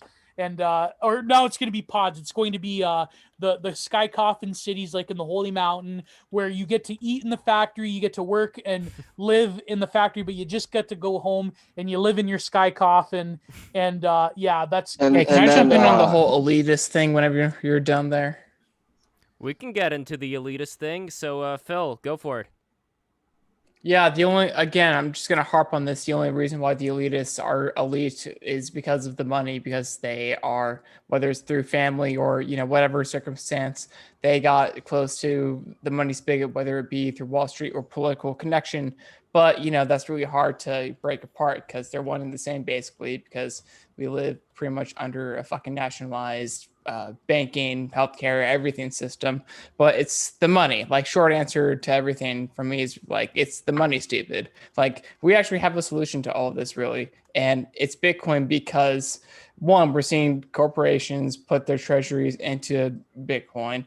And really what Bitcoin offers is a solution to like this sound money system where we have control over our property rights and human rights, because arguably choosing what you do with your money is a voting of expression. It's really free speech in a way, because it is your digital bearer asset that nobody else can take from you, other with violence, which violence doesn't really happen in the cipher net. The cipher net and cryptography itself is really probably Foucault's wet dream if he was still with us today, but because it really solves like the violence that is disguised as law from the state. But I mean, that's really why Bitcoin is so powerful, because, we saw over, centuries, generations, whatever, of, whether it's religion and state collusion, and they throw out religion and then science or some other bullshit, appeasing to the lower class and brainwashing them into revolution. That becomes the new religion or whatever. It's just all state intervention. But the one thing that the state cannot intervene is your absolute property rights that you hold. And again, your property right and your human rights are really one and the same. You can't have one without the other.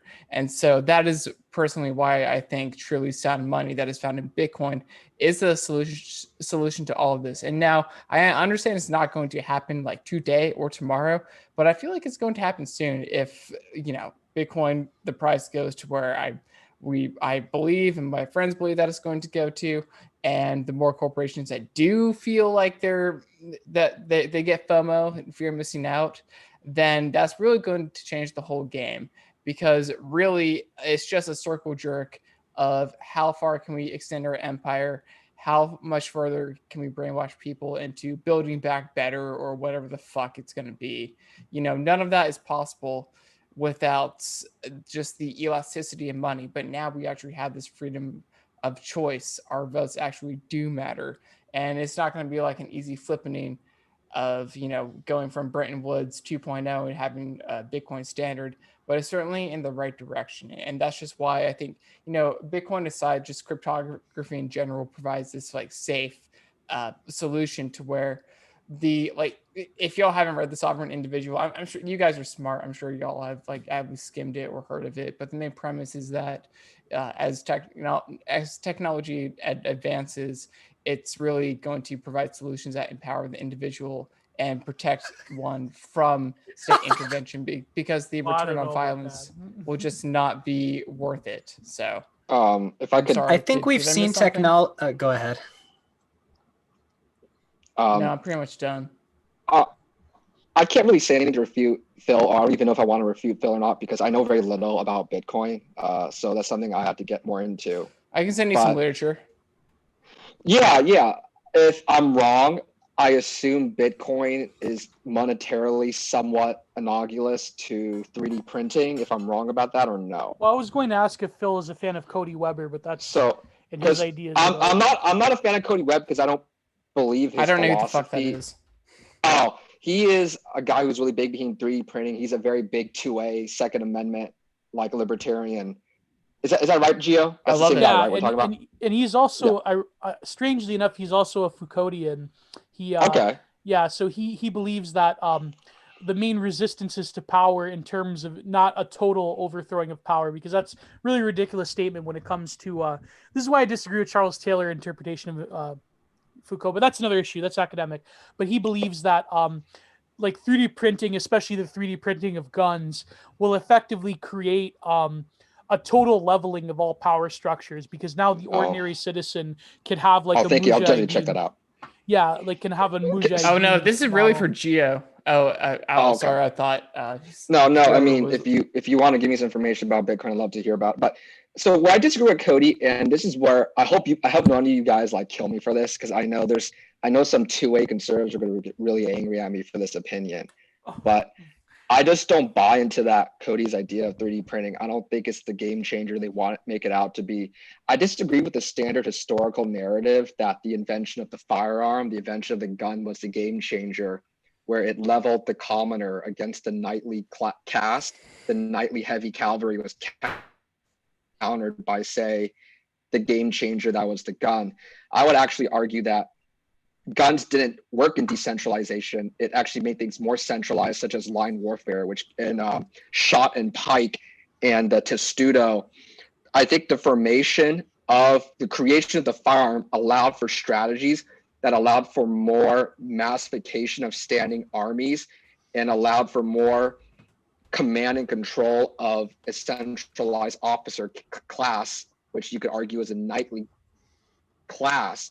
So Cody, I think, is being a bit too optimistic. Where did the guns come in the first place? They probably came from the king or the military. Like it came from like a top-down approach. Now, with the argument being is that technology, centralized approach, like where guerrilla warfare is only centralizes- necessary to protect your own rights and the rights of your community. No, but the argument that Danny is making is that technology really is a centralization force of power itself. It is something that has, for example, modern liberalism. Well, the difference with cryptography is that it is inherently defensive.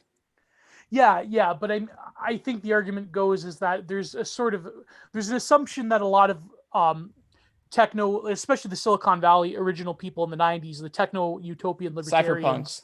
Yeah, the cypherpunks, the Californian ideology, Crypto anarchists.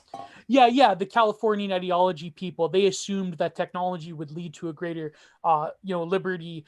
Data pig and cyber vegan, but rather technology, as time goes on, tends to centralize into the hands of the few, and so that's sort of like a techno-determinist argument. Now, whether Bitcoin can resist that. Bitcoin can be an alchemical property that resists the forces of central capital centralization is yet to be determined, right? So that's why it was created, and it does. Explain exactly how 3D printing could be centralized.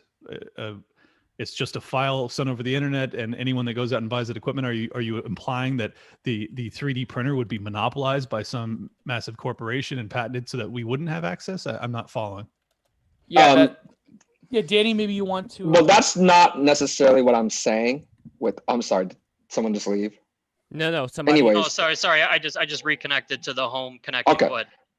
What you were saying is, well, I didn't think about that when we were having this discussion. I don't believe the idea that with the 3D printer there could be arms or munition that could be produced that could actually take out, say, the modern state with its standing military.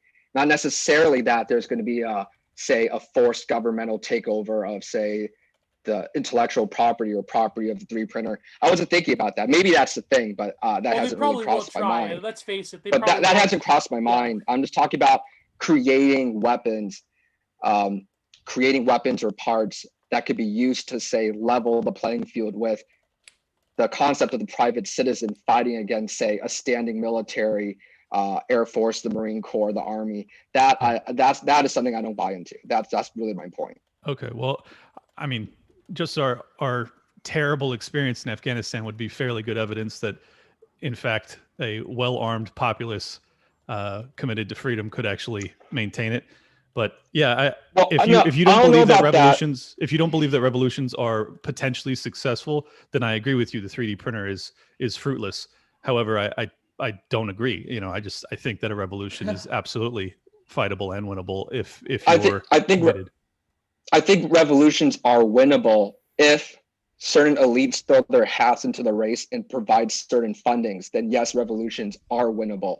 For example, the American revolutionaries were funded by the French and Spanish monarchy, and they received training. And the final battle of Concord, the final battle of the revolution, I believe either the French or the Spanish did heavily participate in that seminal moment that preceded the ending of the war. So I would say yes, revolutions, yes, freedom fighters are successful if they are funded and trained by certain elites or sovereignty, whether it's like another nation, another lord, or fiefdom or such. Yeah. Well, what's cool about the 3D printing concept is that as it evolves, as the arms become better and better, and as they become cheaper and cheaper to produce, you get kind of a democratization of arms. So even though I'm no fan of democracy personally, I am a fan of people being armed to the teeth. And I think that that's the future that we're headed towards because of 3D printing.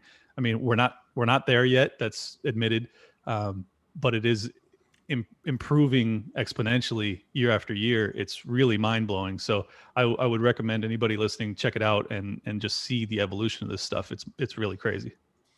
I think in the context of 3D printing providing easy access to firearms for citizens for self-defense, I think it's absolutely amazing. And for that, I really am lauding the 3D printer. And I think that's a great thing. Cool.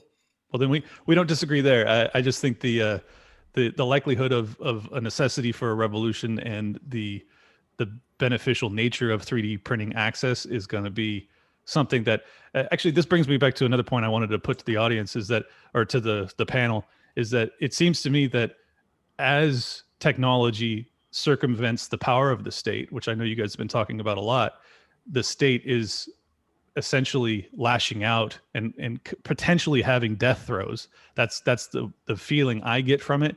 Do you guys see that differently? Do you think that they aren't reacting in that way because they're afraid and this is just death throes? Well, it's very optimistic to describe it as death throes. So I wouldn't go so far as to say it's definitely the end of the state and they are dying. But that's the feeling that I get, is that like one or the other is going to win out. You're going to have a totalitarian state, or you're going to have kind of an anarchist society that arises from the ashes of a quasi-totalitarian state. No, I do not think it's dying. I think they're realizing what is happening, especially with this year, and we're really just the frogs being boiled, and I think us and the state itself is starting to realize that the water is starting to get hotter. So they're trying to expand the power globally and work together, not to make this sound too much like some New World Order kookery, but, talks are being, had about CBDCs, central bank digital currencies, and hopefully, the West doesn't copy paste this digital panopticon that China is facing. So you have that to keep in mind, but it is just overall kind of like a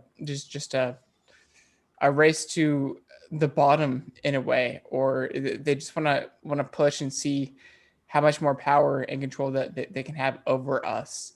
And so I think what's the that's difference between the state doing that and corporations doing that to you?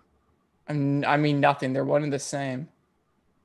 Are they one and On the that, same? I really strongly agree. That's I why 3D strongly printing agree. and just technology being embraced through free and open source software is so important, because I mean, this is our opportunity to empower individuals.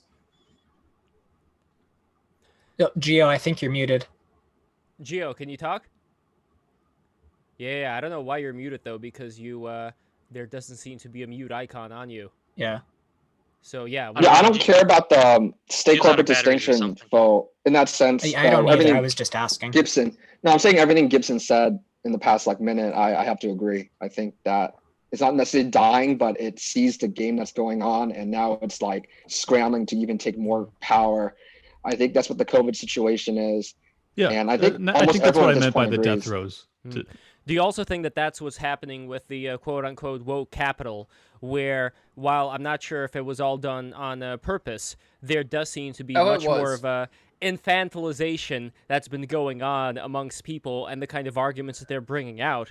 It's like so many of the things that people are even concentrating on. Like, when is the last time you saw anybody talking about the Federal Reserve or something like that when it comes to these very popular political I mean, speakers? they don't, and they never have until Yeah. like Ron Paul came along, and it's only in That's my a- circles. We talk about it every fucking day. Exactly. That's a bipartisan issue for sure. Yes. Definitely. And it's so bipartisan, that's why they don't talk about it. But it's in No, general, it's so not bipartisan. That's what the problem is, because of just the mainstream media focusing on issues that aren't issues.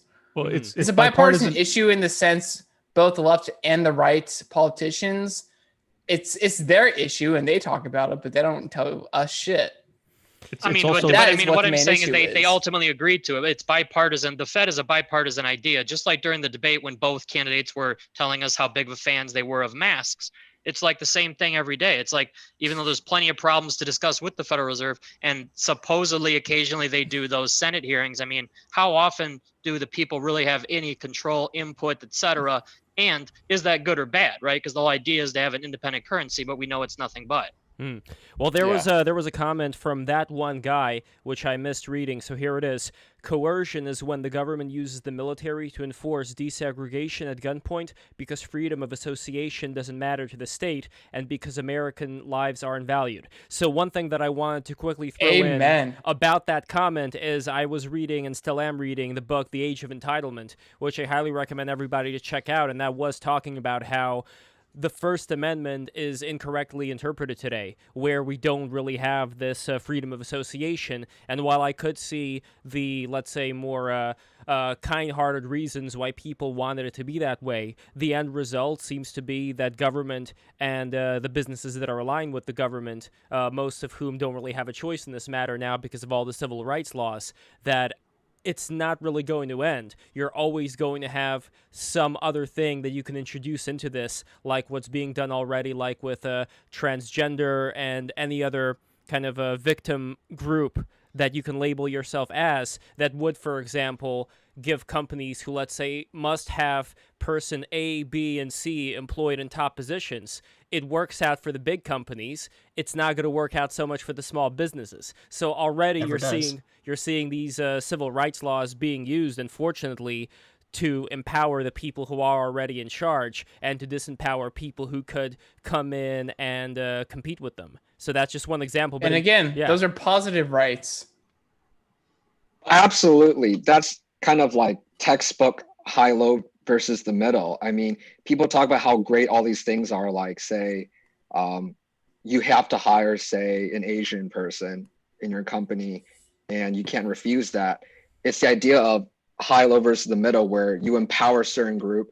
So the common idea is, well, in the colonial America, the only voters were land-owning white men. So let's expand the franchise. But by expanding the franchise, giving more rights to people, say Asians, Blacks, LGBT, women, it increases centralizations, increases the size of the Leviathan, empowers Leviathan, because at the end of the day, more rights means basically I'm building more fences around myself. So one man's rights is another man's restriction, right? If there's my rights, you cannot say violate those rights. And if you do, you'll be met at the barrel of a gun from government forces, the police, the military. And frankly, all laws are imposed by force. I mean, even the most simple thing. I mean, you go to the store and you take a Lay's chip, you steal a Lay's chip from the store, the police are going to come after you. And an altercation can lead to death, obviously.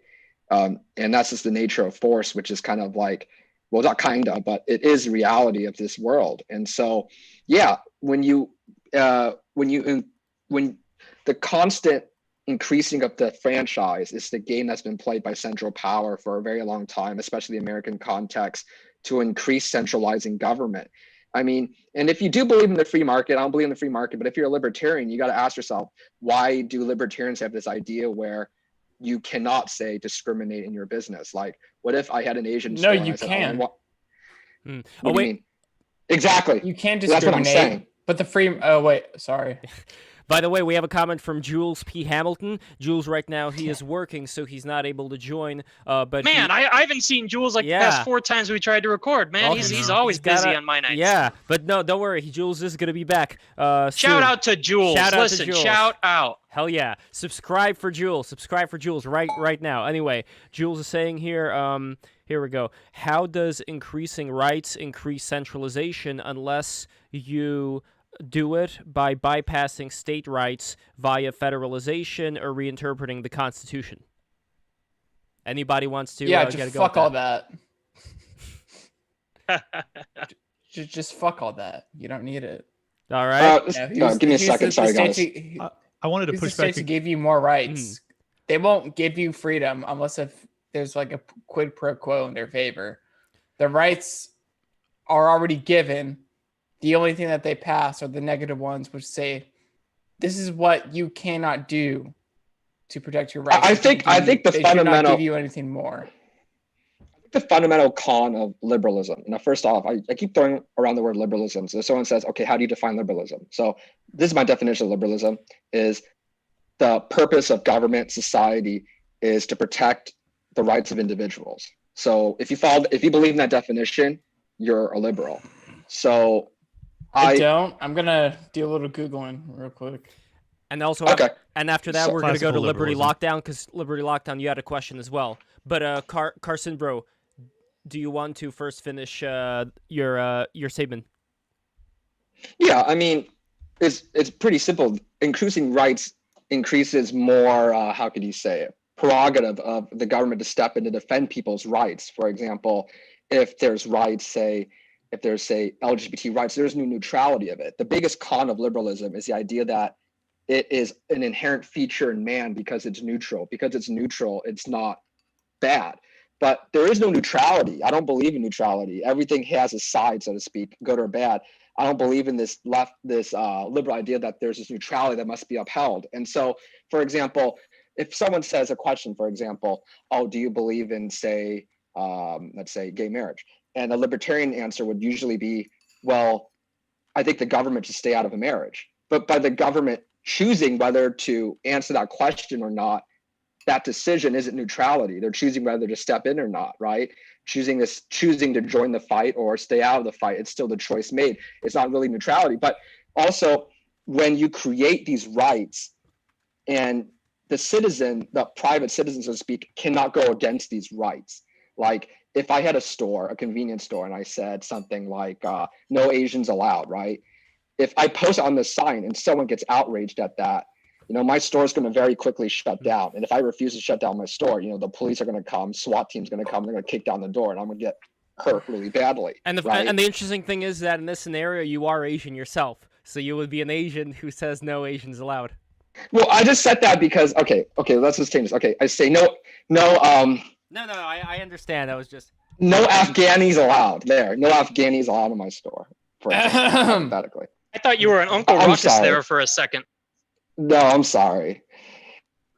Hey, Of course not. I think a key distinction between what you had said is what Phil brought up, which is the difference between negative rights and positive rights, and why government should establish one and not the other, if government is even the answer. But that's the theory, is that you just brought up a bunch of positive rights that are creating all sorts of force.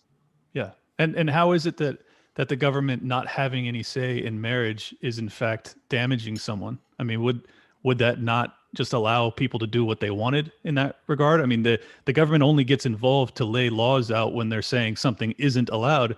If the government isn't involved, then you can do it if you want to. That's not always a good thing, though. What's an Well, example? I think the purpose of government is to promote virtue in the citizens. It's not for each individual to do as they will.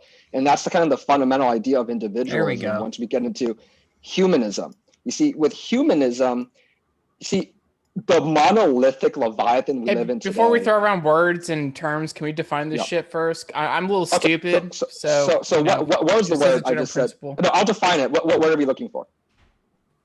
Humanism.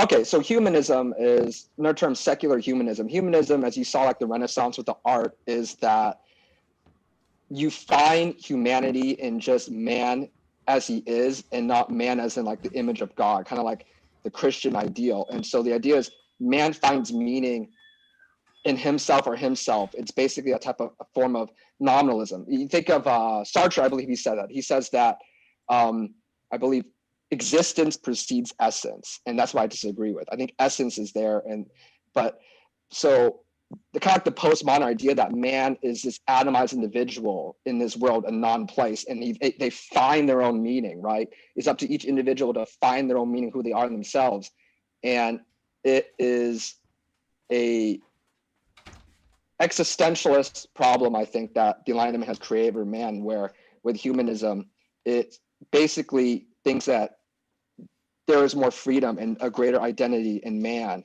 by straying away from this kind of objective order, this non-nominalistic order, in, say, a more orthodox conception of man as a made an image of God. And the idea is like, no, because we create our own images, we create our own definitions of who we are. And that is that humanism that should be rejected. I think there's a huge danger in believing that the government is supposed to be directing, I forget the exact words you use, but Correcting individual morality. yeah. I mean, why I'm would sorry, morality not come from culture? Oh, well, I believe in this new absolutist idea where power is above culture. Culture just doesn't exist. Culture is created by power. And so the I government, think culture as in creates the power. Would that not be Well, immediately? Okay, I can. Would that not be immediately disproven by the fact that there are people with no power that have their own culture? No, so That's here's a great powerful. example. A good example would be, I know it's going around living in America. If you guys are in Canada or Europe, you might have the same thing. Maybe not in Sweden. But I noticed there's new culture. There's a new culture in America. Everywhere I go, people are wearing masks. And now, not just doctors' masks, but now they're wearing their own masks, maybe masks with like their favorite comic book hero, mask of their culture, or maybe a political message. And so I think that with masks, there's a new culture of mask wearing, and now people have made it personalized. Those are called pussies. Sorry. Okay, and I'm not going to disagree with you there. And my point I'm making I've is just been standing for too long, there's man. a I'm new- sorry. Keep going. there's a new culture, but where did it come from? Because last time I remember, the only people I saw wearing masks before COVID were people from Asia, going back maybe a decade. But Actually, like Disney theme parks, fucking annoy the but- shit out of me. You went to the mall like pre-COVID. Fucking Correct. douchebags just walking around with like their Yeezys and wearing like masks. Like, what are you doing?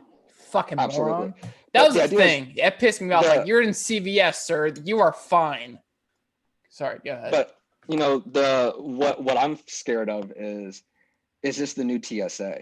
You know, is this the new TSA where oh yeah. even when COVID it is. disappears, mask wearing is a permanent culture? And this is a culture. But where did the culture come from? Now, you can't say a bunch of Americans decided, I want to be safe, but we're going to wear masks. And that was like this grassroots idea of the American people. What happened was Yeah, the no, it was government literally brainwashing said, propaganda. the So government- we got to I'm saying fight them no- back with our propaganda. but I'm saying it's the government literally said, you have to legally wear a mask. And if you go into a business, a building like a CVS or a Walgreens, you must legally wear a mask.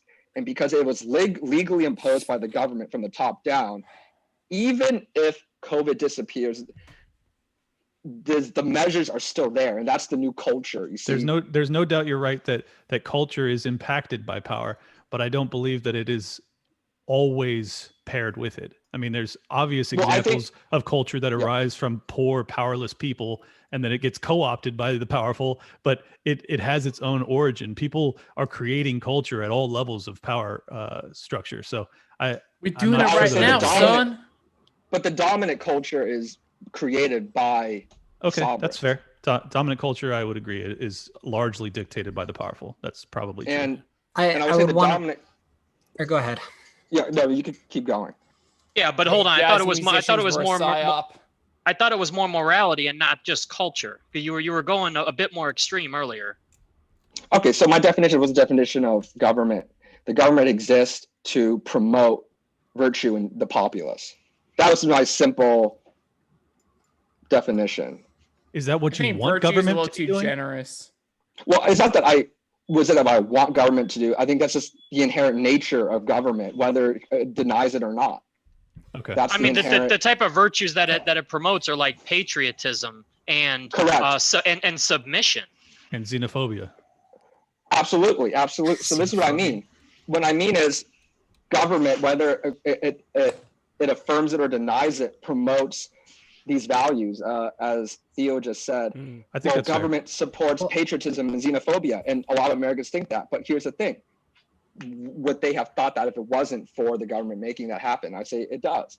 And so the cathedral, I think is a better word. I think I'm sorry, is Geo still here? But I like He's to having use the word mic the issues. cathedral.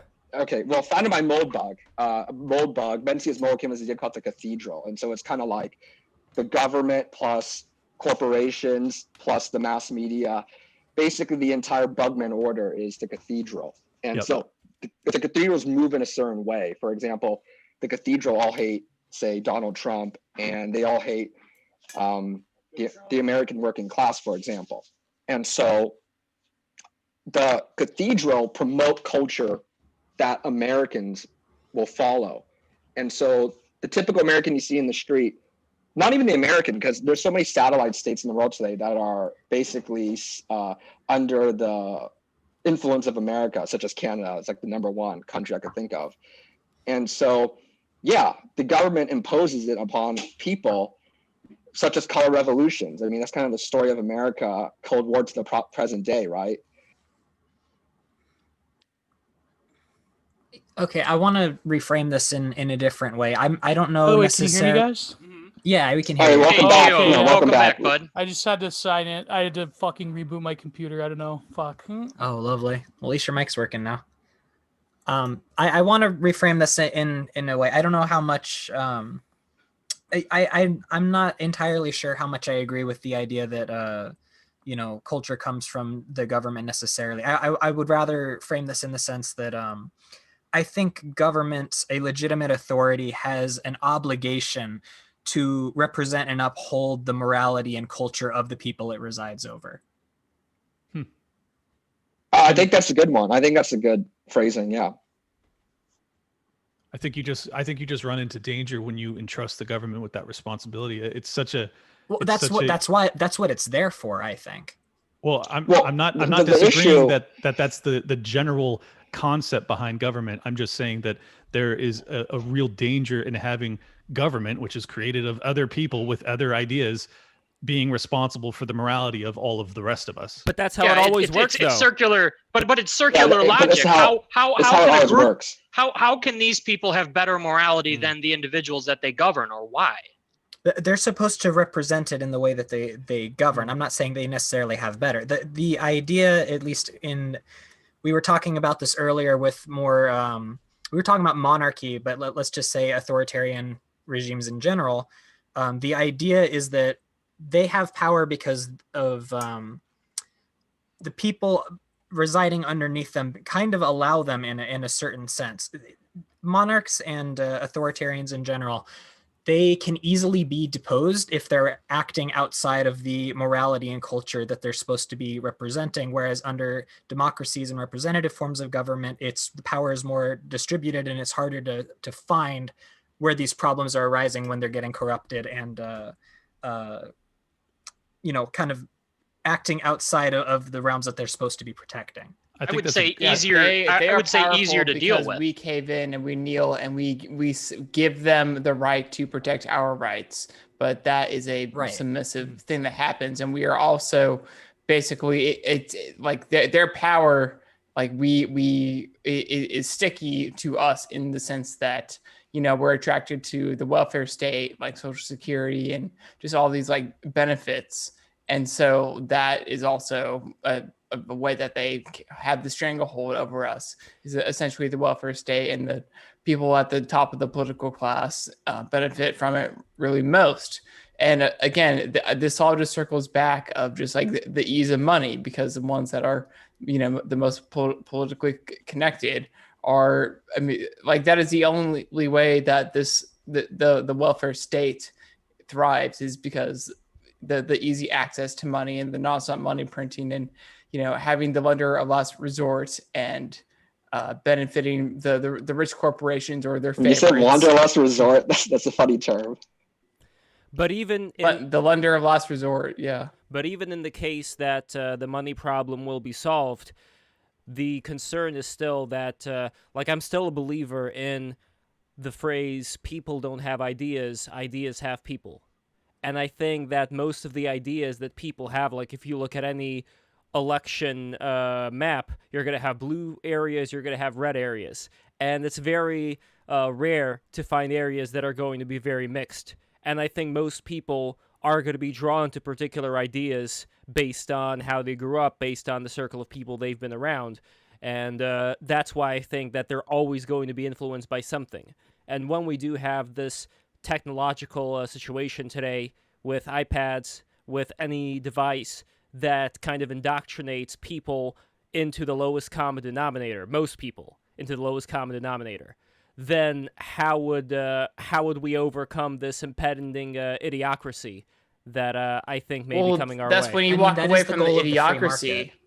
Well, you can walk away from it. You can walk away from it. It doesn't mean 90% of the people are going to walk away from it. You can, and like it or not, you're going to be stuck with those 90%. They're still. What does that matter? Like, what is stopping? What is stopping them from individual with just like your own agency that doesn't affect anyone else? You live in a society. What is stopping them from knowing the things that we know?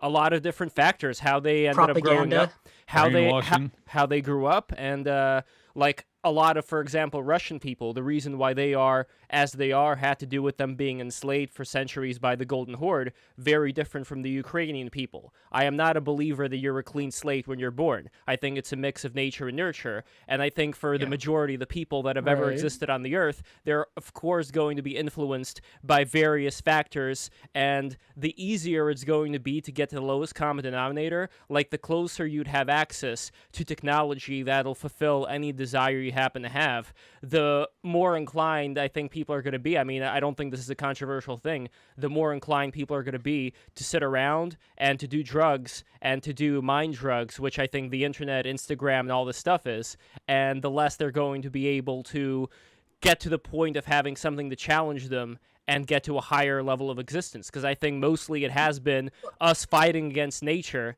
that has resulted in us being where we are right now, and we seem to be going into the position of the last man that Nietzsche talked about, the majority of the people, and you're stuck with that majority. Like, what are we going to do there? Another way to frame but you can't protect them from themselves. Like, why not? And they still have the freedom and optionality that we do. They still have freedom is a strong word for what their options are. From birth, they're basically targeted with advertising and propaganda from the media, from corporations, from schooling to pacify themselves and to buy into the system. So are all of us. And so was Buddha. Buddha, well, he was influenced by the fact that he was living in a very wealthy environment, yet he had some spark in him that got him to get out of there and to seek something higher. Most people didn't do what the Buddha did, who were in that position of wealth and luxury. So it still comes down to, when most people do have these creature comforts, not everyone is going to have a family that's going to emphasize how important it is for them to, seek to be in a position of self-made discomfort in order to grow, which is something that I think a lot of, let's say, royal families emphasize. For example, Napoleon, who came from minor nobility, he got sent to this very Spartan camp for kids where he had to sleep on a fucking stone bed, in order to get stronger. I think that did influence him in some way. Same thing with any ritual you would have to go from boy to man. All these rituals, I think, did emphasize this need to transcend this bondage that we have, this bondage of desire. So when we're talking about freedom, I think it's very important to keep in mind freedom from one's desires and what that situation looks like in the years to come. But it should also be. I know, but whatever their desires are going to be their desires, and you can't stop that. Where So, we are like, is not the you default try and- state of people. It takes a lot of effort and education, and like you have to actually physically try to be where we are right now. We spend all of our time thinking about these things and talking about these Yeah, but things. what are y'all This is trying not- to do? Y'all are selling to like progressives. Like it's your responsibility to go fucking save these people from themselves. Like that's what I'm Yes. hearing. A good government cares about its citizens. A good person cares about his countrymen. Then there is no Yeah, such but thing we as a don't good have government. that, and we will never have that, except maybe at a Yes, local So- level. the goal when is it to actually move towards works. a system that prioritizes that instead of the well-being of some stupid multinational corporation that doesn't believe in the same things we do. Well, here's what Now, we did have. why? Here's what we did have, just real quick. What we did have were people who were, let's say, the most important in their village or town or city, who had Rotary clubs, who had various organizations that were the pillars of the community, and they did care about the community. So if there was a non-governmental way of doing this, like I just mentioned, something like that I think should be encouraged. The only question is, how do you empower those type of organizations to exist in the first place if most of the people who would have been in a different time, in a different life, members of this Rotary club are playing Fortnite right now? There you go. I don't know, but I do know that That's still their there's- fucking choice to play Fortnite. there's a lot of corporations that Fucking that have- Fortnite. there's a lot of corporations that have similar beliefs to me, and I don't have any governments that do. So I don't understand the consistent railing against corporations as if the very existence of them is evil. And I know there's many in here that feel that way. So I don't know if it was Hero that was talking, but I'd love to Yeah, hear because- why. Yeah, I think Almost no psychological corporations share our marketing is, beliefs. I hate evil. to say it. Or go ahead, Gio. No, I was going to say almost no corporations really like share our beliefs anymore.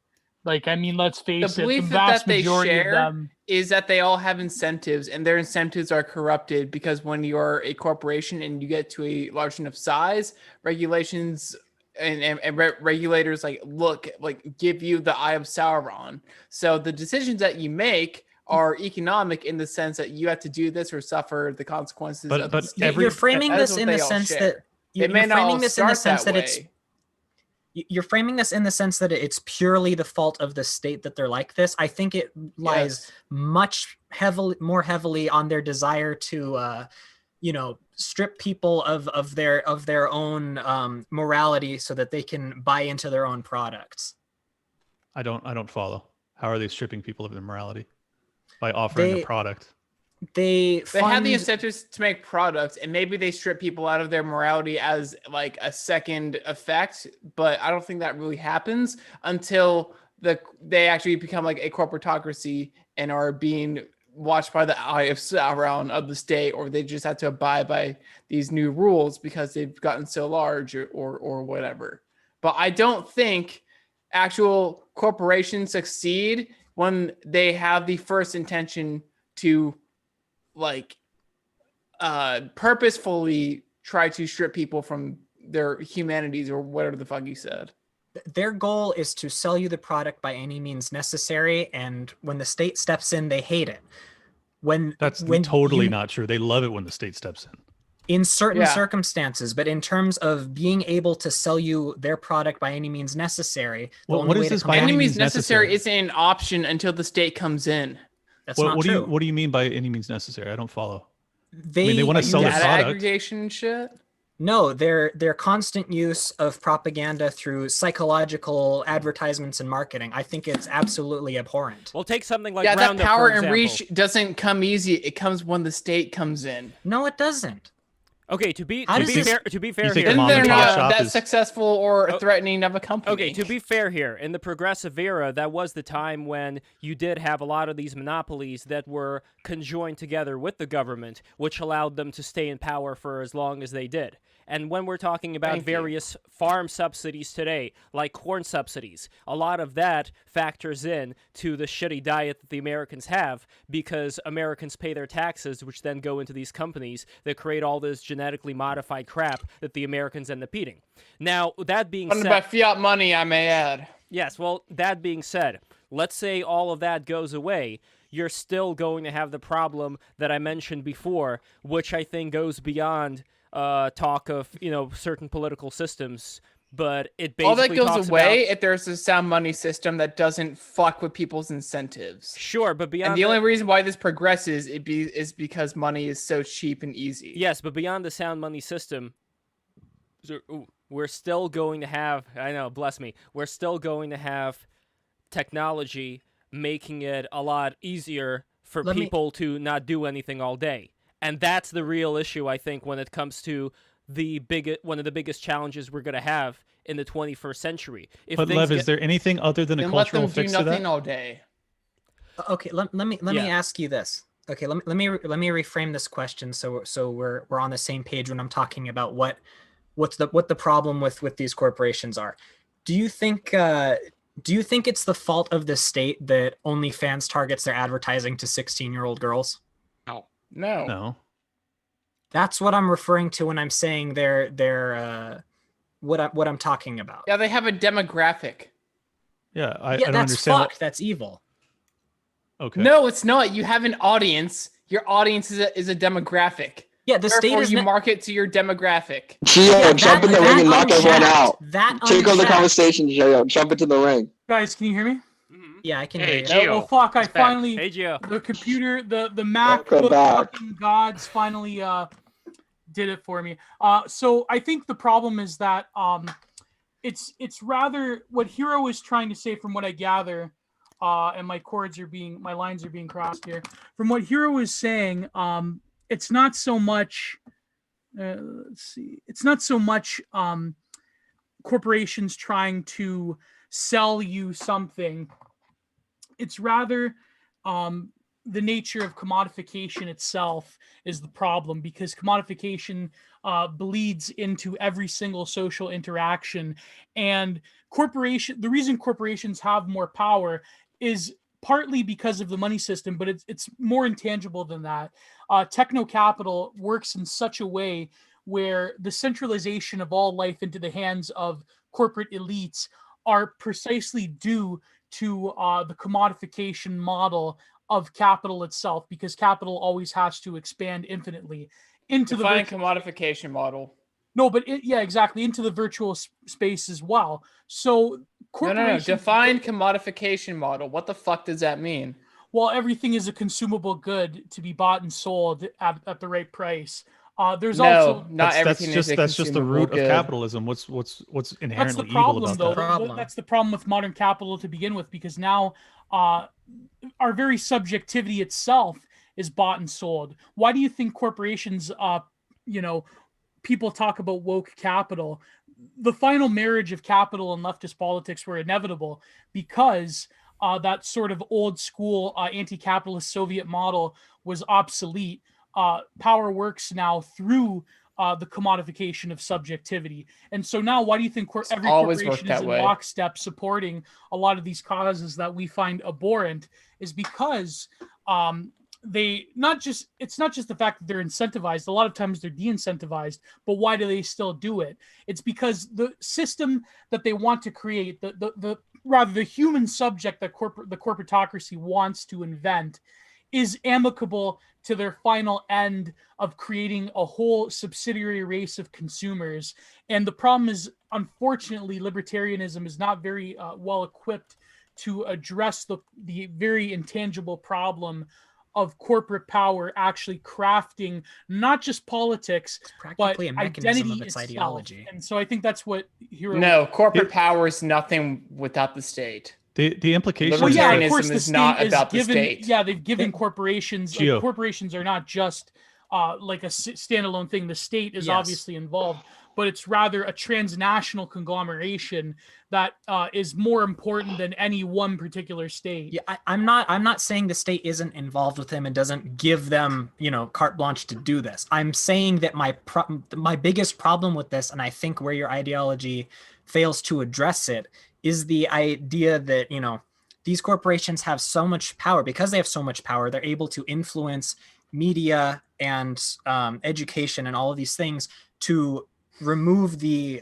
values of the people and make them guys, I'm not disagreeing with you. What I'm saying is you're leaving out the first step in this, and that is that the corporations couldn't get to this level of power without government. So that's the whole argument, is that yes, corporate power paired with government power creates all of these knock-on effects that we all find problematic. I'm just saying, what is it about the free exchange of goods and the commodification, as you phrased it, that is inherently evil if you don't have government involved? If you can explain that to me, you might be able to convert me. If I could maybe throw my 2 cents into this, is Sure. I need to read more of him. I think someone like maybe Geo or maybe Lev's familiar with him. Actually, Peter Thiel was, he considers him to be his mentor, Rene Girard. And he's a pretty popular philosopher, not super popular, but he's a pretty known philosopher of mimesis theory. And so basically, too long didn't read, humans follow models. Like children, they imitate models. And so in human society, we're looking for the proper role models. We have great role models today, like Cardi B, Kim Kardashian, and Paris Hilton. And so we want to imitate models like that. And where I fundamentally disagree with capitalism is the idea that, so there's a market that offers goods and people, individuals in society, because I think capitalism is inherently paraliberalism in the sense that it follows that framework of individualism, right? And so individuals want a product. And so if you have the market unencumbered by, say, government interference or basically laissez-faire, hands off, the owner, the business or corporation that provides the best product wins out in this competition, this arena, so to speak. And so people have desires. The best merchant provides the best product for what the people want, and that's kind of what wins out. And so it kind of causes a flourishing of the marketplace. But I would say, kind of like mimesis theory, I don't agree with the idea of people want a product, people want desires. Obviously, we need something like food and water to survive. All humans need food and water. But desires are created. And I think, ironically, the existence of advertisement, someone in the chat was really railing really hard on advertisements. I think it was Hero. I think advertisements should be banned. I think they're extremely manipulative. I'm 100% Yes, on Hero here. thank you. Wow. And Wow. and Okay, I'm gonna And- step in right now if that's okay. After So you the step whole in, desire hold on. thing. Phil, after you step in, I'm going to introduce Charlemagne, but go for it. Okay. Yeah, the whole thing of desires being created, that's called innovation. And also people have preference or subjective value. So that is one thing that you totally overlooked from the whole Misesian theory. Subjective value drives people's incentives and choice. And What's I mean, influencing their banning value, though? advertising What's influencing in the their first value? place. What? What's influencing their value? It's Whatever not the just fuck their they their want. own. No, it isn't. They're being advertised to. Brother, I Their would've wanted values an are being iPad. advertised to. I would have wanted an iPad regardless of Good how great the ad advertising is campaign was. innovative. It's a Are fucking you gonna great stop product. innovation? Yes. All right, gonna then stop you're a fucking innovation? Okay, socialist at that let's go. point. Let's go to Charlemagne. So, Charlemagne, a newcomer to BTR, can you first tell us a little bit about yourself, and then, since I think you have been following the advertising conversation so far, I would love to get your take on that.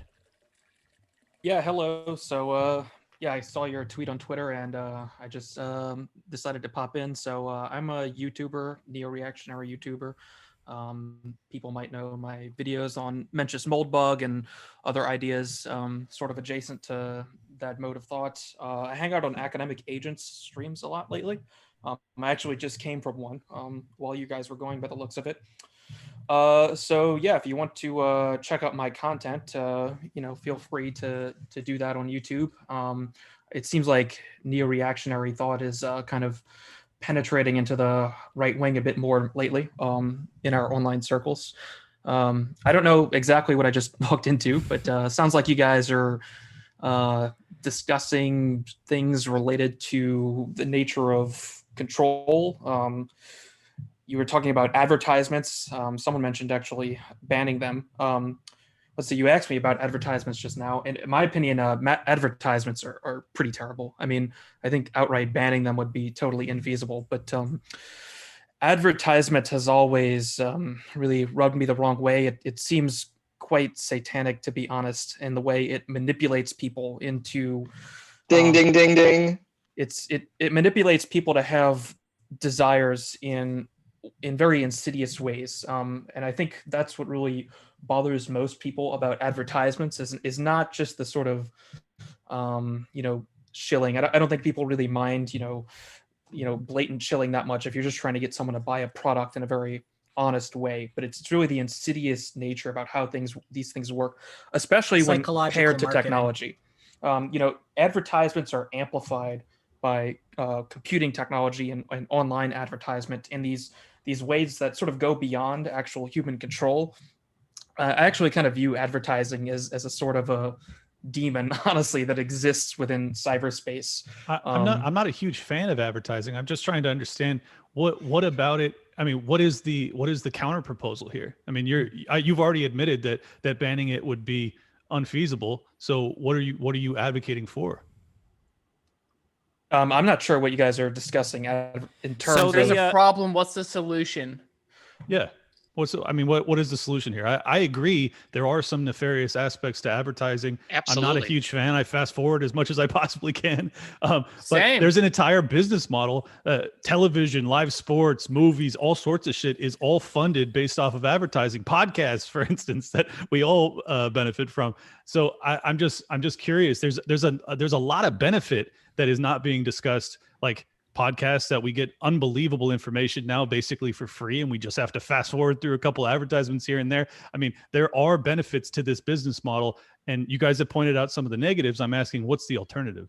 I would say the alternative is, there's basically a market opportunity here for advertisement free, whatever type of content you're listening. Right, and that's subscription models, which people don't sign up for often. I would say there should be regulations against certain types of psychological marketing. I wouldn't ban advertisements outright, because I think just blanket, normal, hey, here's my product, it's good. I think that's fine. I think certain types of psychological marketing should be regulated against. What if people choose not to comply? The best marketing only happens because those corporations, as I was saying, become so successful and have access to the technology of whether it be data scraping or whatever the best algorithm is. And those are pretty much, Facebook, whatever. It's all status intervention. Like, you don't get the good shit without some state intervention.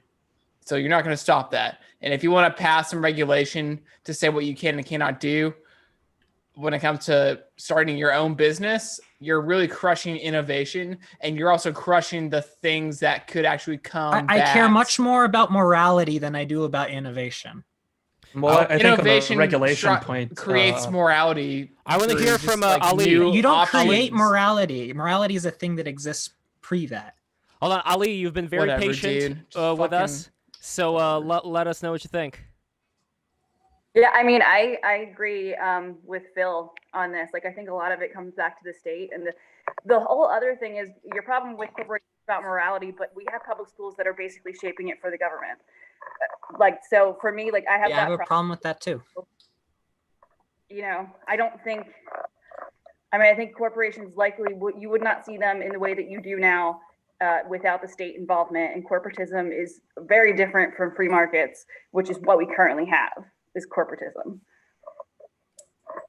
So we also have a comment from a series of comments from our great patron Aman Sadhu, and this would be the opportunity for me to remind all the new people who are just tuning in right now, subscribe to Break the Rules. We are the greatest, most Stop your advertising YouTube show in all of YouTube history. We are the best, we are the greatest, and we are growing at an exponential rate. So fuck advertising, but not our advertising. We're the best. Anyway, go to patreon.com/breaktherules. Love's got a fans only. Check it out. Yes, I do. Go to patreon.com/breaktherules. If you go there, $20 patrons get an exquisite print from the great Giovanni Panicetti. And anyway, subscribe, all the new people. Thank you so much for watching. And here is Aman Sadhu, who's one of our great patrons' comments. Subscription model is the go-to of every business, of every info business right now. You filter out most and get high-value customers who will rebuy many times. Lose money up front, get profit back end. How else? How will people speak of ads without understanding the business? Okay, so Wong Kar-wai Superfan XOXOXO says, innovation exists without business. Aman says, is true, innovation comes less from profit drive rather than personal drive.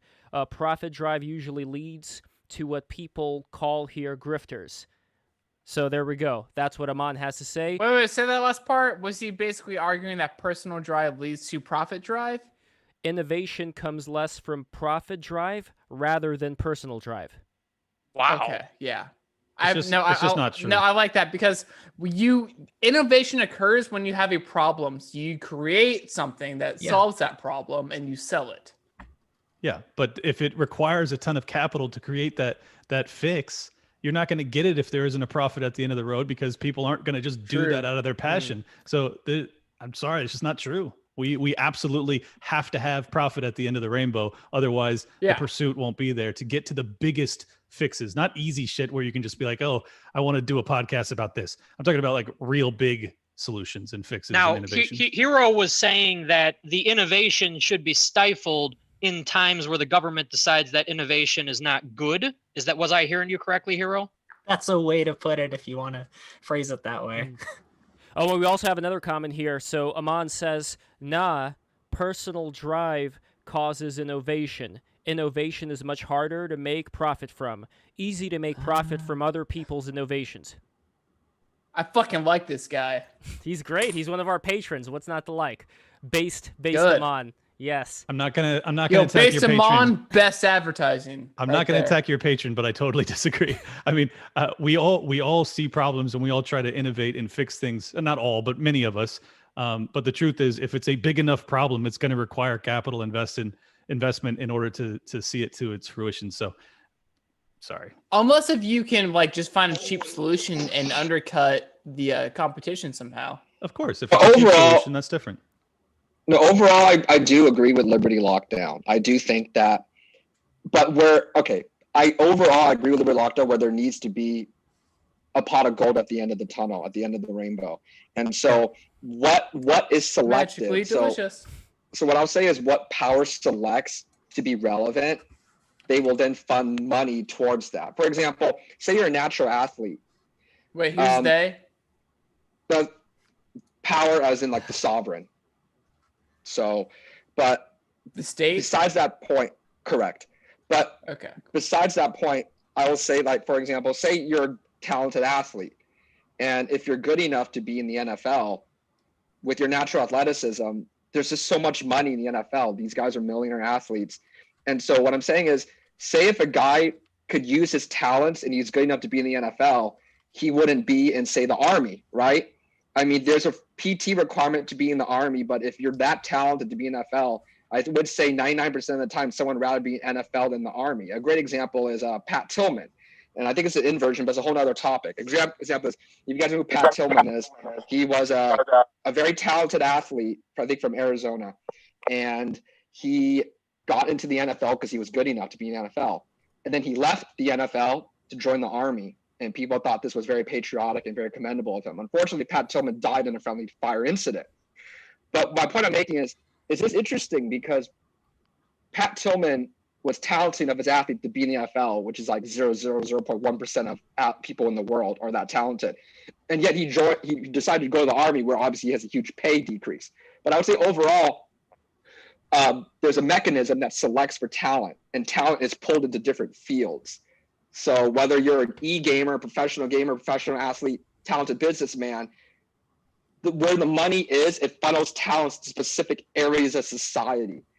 And so, yes, I do think the monetary incentive is very big.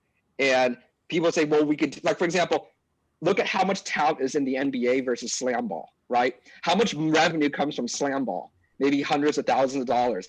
The NBA is a multi-million-dollar or maybe billion-dollar industry. Well, they haven't so been having a good athletes, year. But that's besides the I know.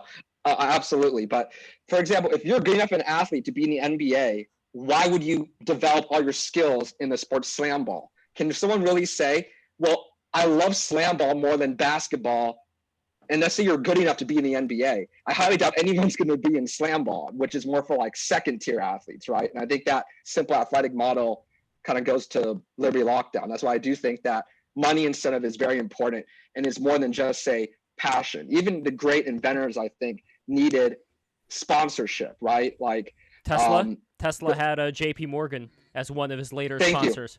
Exactly. Exactly. Another example is he just died recently, but Chadwick Boseman, the Black Panther actor, what he said was, he said, I owe everything to Denzel Washington because he went to school for acting and he was knee deep in debt. And basically he sought out, these actors saw that Chadwick Boseman was a very talented actor. So they said to Denzel Washington, you should pay off his student loans, pay off his debt. And that's what Denzel Washington did. And so what would Chadwick Boseman be if it wasn't for this A-list top king of Hollywood, basically? Denzel Washington's like definitely a tier A-list actor. And Chadwick Boseman's a great actor too. Sad that he died, but he needed that patron, right? And that is money. But without talking about something like the government, for instance, like again, to the point that Ali was talking about and what Phil was mentioning, if we were to get rid of all of these government influences, let's just throw them in the trash for now. Let's pretend we're living in this libertarian post-government world. What would be, and I want to turn this back to Charlemagne, what would be some of the things that, let's say, wouldn't be artificially empowered, like the corn subsidies, for instance, by the government, but would still be something that would cause a lot of problems for people that would be living in this society? Well, I mean, one thing that wouldn't happen is some sort of instant utopia, right? I mean, for my part, one of the things I tend to focus on are just the ideological problems within what we call the cathedral and the neo-reactionary circles. I think that was mentioned earlier, but this is so. You know, what's happened is, although a lot of the progressive realignment of corporations was pushed there through government regulation and law about, you know, hiring certain people and based and all of these, you know, essentially race laws that define how corporations sort of act, and the destruction of freedom of association, right? Age of all Entitlement. Age of Entitlement. Just wanted to give that shout out for that book. All of that is now baked into the ideology of the people running these corporations now. So even if you removed the government somehow, let's just say you snap your fingers, all these people wouldn't simply stop behaving that way, right? So I think you guys mentioned the cultural problem a bit further on. I think the problems we're seeing in society now stem far beyond the government itself, and it's sort of the entire ideology that's been instituted, you know, throughout everyone in the nation, basically. So you wouldn't get rid of progressive politics, if that's your concern, by simply removing the government. Although I think that is a step towards building a society in which is just frankly governed a bit more sensibly. You would need to institute some sort of new place where corporations can exist without these laws in place to build up something. But simply removing the government isn't going to just make all of that go away. It also isn't going to unseat. Yeah, exactly. I think. Hey, there you are. It doesn't get rid of progressivism, but blue doesn't mic it take its wasn't, power away? Yeah. Yes, but By the not way, I don't instantly. think anyone's advocating for a utopia, because that's just fucking. No, guys, that's fine. listen. What I wanted to, guys, listen. I wanted, now that we have Charlemagne, because Charlemagne, I would consider a mold bug expert. So I want to ask. The original prompt of the show was absolutism or neo-reaction versus libertarianism, and the really basic question would be, and again, years ago I wrote this piece where I said that Moldbug is in some ways he's similar to Michel Foucault, but where do you stand, Charlemagne, in this debate between the idea of a libertarian framework versus a neo-absolutism or a reactionary framework? Now, I do agree the power, I guess this is the main contention, is the decentralization of power, the diffusion of power throughout society. So what would you say about that? I mean, I think any of those systems can be legitimate if people choose to live in them. Given the right monarch, I would choose to live in an absolutist monarchy. Right now, I'm looking at the problem of sovereignty. I think the key problem that we're facing right now is, in order to do anything that we want, we have to figure out how to get sovereignty. And I think the only real way to do that is through some sort of libertarian project at the moment. I mean, and that is dude. It's called crypto anarchy. I shared a piece in the whole Zoom chat, but I think everyone here should go read. I'm sorry to interrupt, but No, it's a really important piece. Eric Kaysen is a genius. He mentions Foucault and a bunch of great stuff. I really encourage y'all to read that piece. Sorry, continue. I'll shut up. We got to get you on the Discord, by the way, so that way I don't have to copy and paste. Fucking every fine. time. What's it called? I'll send you a link right now, brother. Jesus. So anyway, who was talking before? Charlemagne, finish your Charlemagne, thought. yes. Yeah, sorry. Yeah, so I mean, I don't actually focus too much on these really high level philosophical breakdowns of what the basis of government is, because I'm focused on a lot more of the practical problems we're facing right now. And the key problem to solve is we need to figure out how to get some form of sovereignty to actually start creating any sort of society that we want. And one of the things that I've become interested in lately is this idea of a private law society, which is basically the idea of establishing slowly free economic zones outside of the Western nations, basically, and ultimately basically purchasing sovereignty from some smaller countries, essentially. And I think that's a really good idea. I think that allows people to build the types of societies they want, right? And I tend to Wait. Do you mean like flag theory, like being a sovereign in different countries? Or what do you mean purchasing sovereignty from other countries? Without being like an economic hitman. I mean, well, in some countries you can buy citizenship, right? Okay, so flag theory, dope. It would kind of be an extension of that. I mean, one of the private law society projects is called Prospera, which is based on the island of Roatan, which is part of Honduras. And basically, what they're trying to do there is make a deal with the government such that there's basically an economic free zone, and the ultimate goal of this is to actually basically buy a country, from the government, and this can become legitimate by being internationally recognized, right? This totally aligns with That's ANCAP not ideology, but I've heard both you and Gio say that you're monarchists. What is it about? Oh, I'm not a monarchist. Oh, you aren't? Okay. I mean, I would be comfortable. Got a king on their avatar. Yeah, it's a little confusing. Let's be honest. Well, all of this ist stuff, like monarchist, I just want a government that's not run by psychopaths, and I just want to live in a sane society. I mean, it's a pretty and the current way I see about doing this is basically the anarcho-capitalist way. I mean, I think sensible people just need to join together and over time build up some sensible alternative, and people will see that there are possibilities of 21st century government that are outside of these classic ways of thinking. I think one of the problems of things like monarchism is it's really stuck in the past, and you should be in a dialogue with the past, but we can't ever just go back or completely resurrect any of these systems in totality. And yeah, true. A monarchist system could emerge through something like private law society, totally consensually, right, through contract. And I think that would be ideal. I actually think we have this problem of the social contract, and this is one of the problems of democracy, is this thing no one agreed to. It can actually mutate. I think formalizing what your contract actually is with whatever corporate body you have, then you might call it a government. That's, I think, the real way forward. And this is basically how everyone can get what they want. If you want to live in some communist hell, basically, you can do that. And if you want to live in a sensible society, then you can form that as well.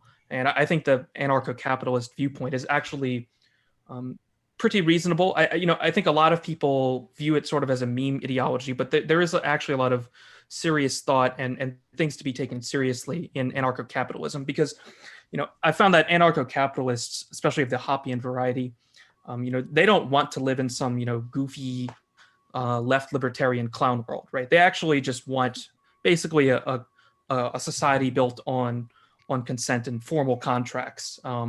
And many of them tend to be, very right wing and socially conservative as well. And I think and Catholic, and yeah, right. So I don't actually view anarcho-capitalism as being, anti-right wing, because to me it seems like it might be one of the only ways at this point to actually build any sort of right-wing society, because it's literally illegal to do that in basically every country at this point, right? I've never even heard someone refer to anarcho-capitalism as anything other than right-wing. That's interesting. I mean, there's certainly ANCOMs, which are hard left, and they're as at each other's throats as the ANCAPs are with anybody else. But so you've had experience where you feel that ANCAP is in some way a leftist ideology?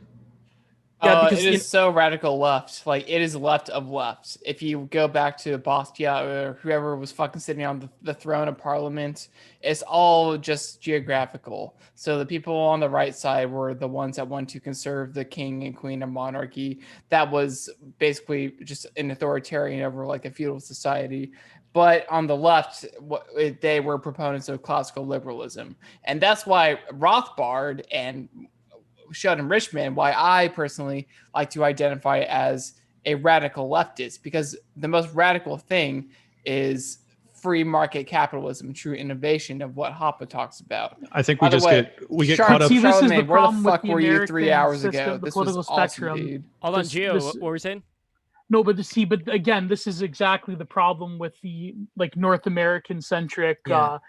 like political spectrum of left versus right that is largely based off of liberalism and classical liberalism.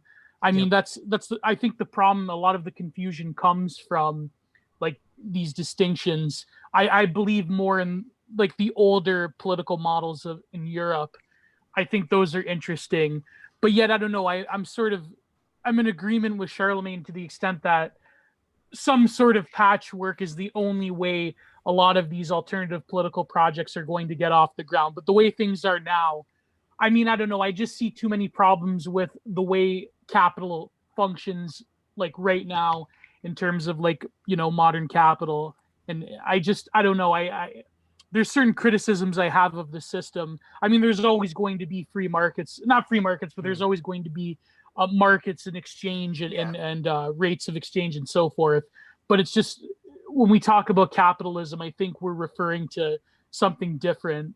You know what I mean? Like well, Gio, if we let's say agree. get back to this idea of, imagine we lived in a world where we did get rid of this government structure and all these false incentives from the government giving subsidies and all that. Let's say we got rid of that. What would be left, you think, that would be very troublesome that the anarcho-capitalists wouldn't really be able to address? Well, I mean, we're talking about the issues that's brought up by modern woke capitalism. I mean, that's not modern. I mean, there's something. There's a something. But that's also inherently- but that's also law. That's but, also I mean, civil rights the problem, law. Yeah, It's of both. course. I mean, it's always symbiotic with the government. But there's something.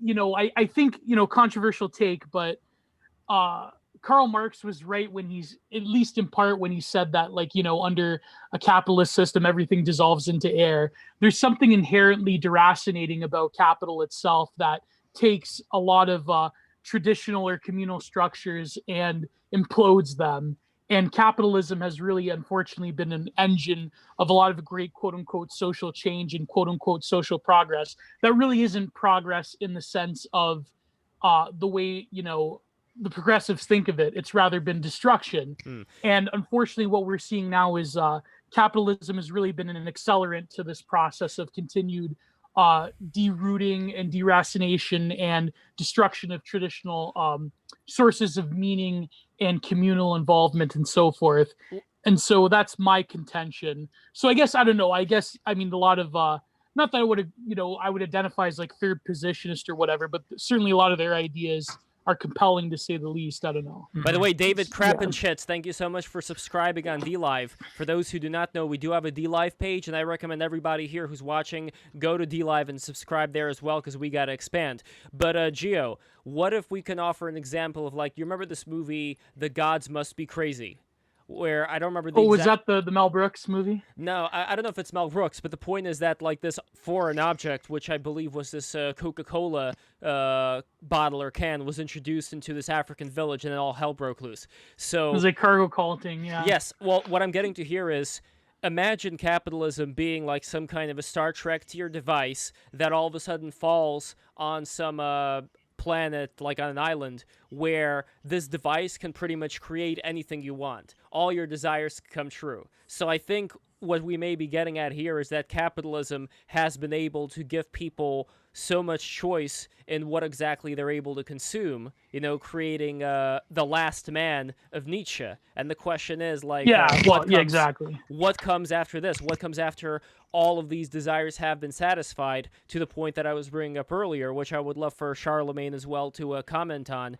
If we do have all these things that fulfill our all desires, how are we able to grow? Like, are we all going to be able to utilize the same willpower that the Buddha was able to utilize to leave behind his riches? So Charlemagne, it's also like rather the manufacturing of false desires and pseudo desires yes, that are really more of the problem, right? So, well, let me actually first get to Ali, because Ali, I would really love for you to comment on that first, and then Charlemagne. We can't hear you. You gotta unmute. I said, can you repeat the question real quick? The question has to do with, what do we do in a situation where pretty much any desire people have can be achieved? Like today, a lot of the dopamine fixes, people get that through the internet. And if we don't have a system where the parents are going to be harder on the kids, are going to make sure that they don't spend all their time just being on the internet, or just being hooked up in the future to whatever wireheads type pleasure-giving devices are going to exist. Like, that to me is the problem with and at the same time, I am for innovation and all that, but we're going to have to at a certain point address, how are we going to make sure that people will have enough willpower to resist just slumping into the into the Wall-E blob person stage of life. Okay, so first of all, I mean, you already have people where you have regulations. So say something like the drug war, where people still are abusing drugs. It's not stopping them. It was a huge failure and didn't work. Good example. And that, and even when they prohibited, say, alcohol, it didn't decrease alcoholism, it actually increased crime a lot. And you also had, the government poisoning people or whatever. So to me, it's like, that's just not something that's going to go away ever. So you kind of just have to have, I guess, some like moral perspective, and that would be up to the society in which you live in, whether it be, an ANCAP one, an ANCOM one, like a socialist one or whatever. You'd have to kind of come up with the people you want to associate with, and disassociate from the ones that you don't like their behavior or what they're doing. I'm reminded of an aphorism. I don't know how true it is, but that good men don't need laws and that bad men don't follow laws. Seemed like where you were going with that. Yes, that's kind of exactly what I was getting at. Good men also break laws. See, even with that, though, to the point that I was giving to Phil earlier, we're still going to be left with this 80 to 90, more probably 90 or even bigger % of people who are not really going to have that much willpower to resist a lot of this wirehead tech down the line. I don't know. Maybe that's not the case. It's a Pareto distribution. Like, you can't escape it. Like, yeah, but back in the day, we were able to escape it, I guess, by the virtue of those people having well, let me finish. Just by the virtue of people having to spend their days living off the land, where they didn't really have a choice. They had to learn certain things in order to survive. So that's how most people were living, right? I mean, it's not an ideal situation, but it's just like the land forces you to adapt and to learn, and not just to lie in your ass all day. And I think the point that's being missed is that the only reason we're able to be lazy, and I'm sure Phil will agree with this, is that we have the Federal Reserve, which has allowed the government to spend money they don't have. So it's created this social safety net that is funded basically off the backs of, just the fact that we're the strongest currency in the world. But that doesn't last forever. So, like, I agree with you, Lev, that there is a problem if 90% of people don't have to work and they're not driven by their own survival instincts to actually get off their ass and do something. But that problem doesn't exist eternally. Any country that spends in this manner for a good enough amount of time will fall, and I think America will be the same. Unfortunately, I think you may be right about that, but I want to turn this over to Charlemagne. What do you think? Even, let's say, if the Federal Reserve issues were addressed in the future, would there be a need for any other, let's say, intervention on behalf of, let's say, more of an enlightened despot, that may not be the right word, but if someone in the elite, doesn't have to be a ruler, but some people in the elite that would be able to send a good example to the rest of society. But then again, if we have so much technology, why would the people even listen to these so-called elites? They don't need elites, they've got Cardi B. So I don't know, Charlemagne, what do you think? Yeah, this is a pretty deep problem. I mean, it's pretty clear, I think, that people need to have the ability to fulfill their desires on a whim constrained somehow. And most of the way that that has been constrained throughout human history is just, as Liberty Lockdown mentioned, was just the constraints of nature. But we're kind of surpassing those now. And, I think even if you remove the Federal Reserve and people had to work harder, I mean, we still have all of this modern technology that isn't going to go away. And it just makes our lives much easier. People work less hard. And I think we need to figure out how to deal with this, right? Like, we're kind of people in prosperous Western nations are now past the point, for the most part, where they're really under that natural pressure to the same extent that they used to be. And we seem to have people now who are less capable of self-governing than they used to be. I mean, if we look at the United States, when the United States was first founded, I don't think anyone would disagree that those people were more capable of self-government than people are now. So, how do you deal with this, especially from like an anarcho-capitalist perspective? I'm not an ANCAP, right? But I think I'm fairly close right now to that position in terms of how I see pursuit of sane government going. And, I think you can actually offer sane government and effective government as a service, basically. I think some people, to some extent, seem to need to be ruled, right? And they might be ruled by nature, or they might be ruled by some sort of powerful leader to help them with this problem, because people actually do have differences. And self-government obviously is just not for everyone. Not every people is actually capable of that. If people actually understand that it's actually to their benefit to have some sort of sovereign over them that does sort of arbitrarily restrict them or artificially restrict them from simply achieving endless desire fulfillment, that's a choice we want people to be able to make. The problem right now is they don't even have that choice, because our government is basically only sells desire as a service, right? And so this is a hard problem, because you kind of have to convince people that it's in their best interest to not simply fulfill their desires all the time. And that's really difficult to do. I don't think that's ever been done before. Beast, red pilled. That has never ever been done before. It's kind of never been a problem before. Yeah, right? exactly. I mean, what am I missing here? Yeah. How is it that you guys see that endless fulfillment is a possibility? I'm still missing that. What has changed other than, yes, we get serotonin from apps and bullshit? Like, what has changed that made it so that we have endless resources? Well, what am I missing? The point is that we won't have endless resources. Yeah. That's kind of the rub of it, is the promise of techno-capital modernity is this sort of endless, not just endless pleasure seeking, but also the endless pursuit of resources. And that's really going against like every single law of nature. And hence the problem with the liberal epoch is literally trying to conquer man conquering nature and the laws of nature. But we're in for a rude awakening, whether we like it or not. So I don't know. That's based in Diogenes pilled.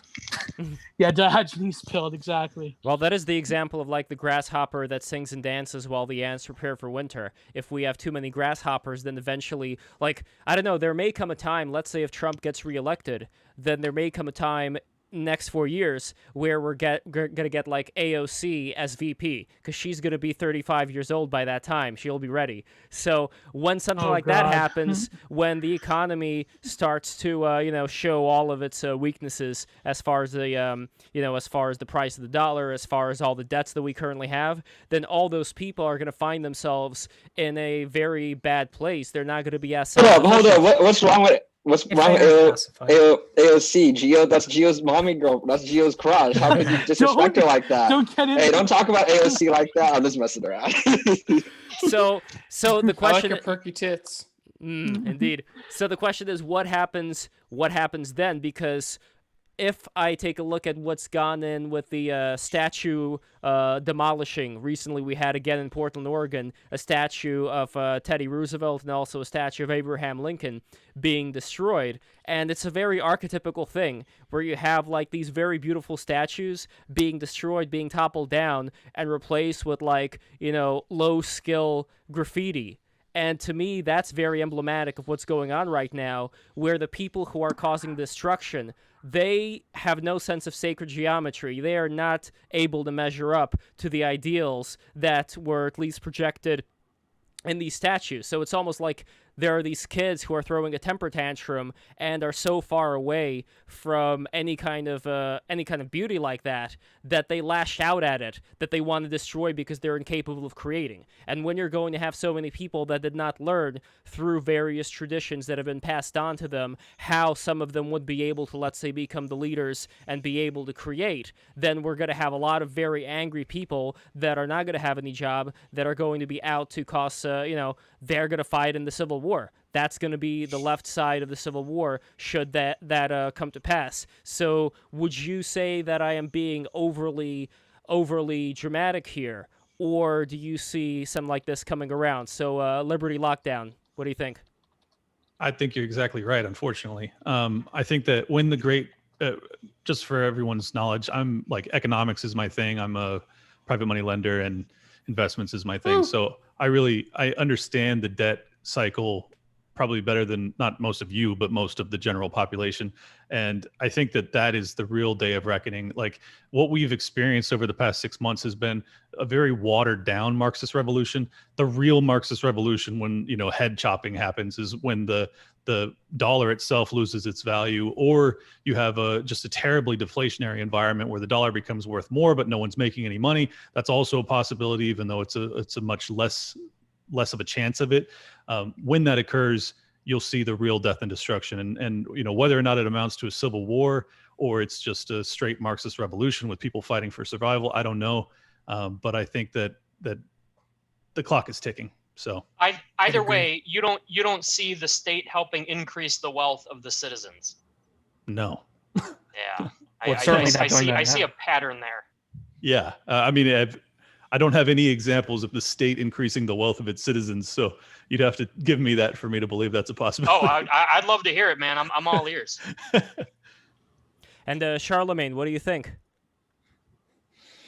In terms of the state providing welfare and increasing the prosperity of the people, that doesn't really seem to be a common pattern in how states actually operate. Liberty Lockdown mentioned the debt cycle and other financial problems. Just this year, there's been sort of like a silent monetary revolution, I suppose, in the amount of money that's been injected into the M1 supply due to coronavirus or whatever, right? Actually, I probably shouldn't say that word on YouTube. Sorry. 2.9 trillion. But yeah, so like the amount of money that actually exists has increased massively this year, and no one's really talking about it, right? And this is basically purely confiscatory, because what happens, it's basically just an invisible tax, right? So that's what the elites are doing. You get these little handouts like Trump bucks or whatever, and people think this is good, but even that's bad. If you look at this is anecdotal, I guess, but I've noticed that, luxury items have basically gone up at cost by about the exact amount that Trump gave everyone, right? So like all of this nonsense just hurts everyone at the end of the day. And, I think if you actually really want to increase the welfare of the citizenry, you just need to destroy the entire financial institution as it exists. The way money is handled in the United States is so unbelievably irresponsible. I don't even understand how the system is still going. I really expected a major crash this year, but somehow student loans is a demon. Student loans.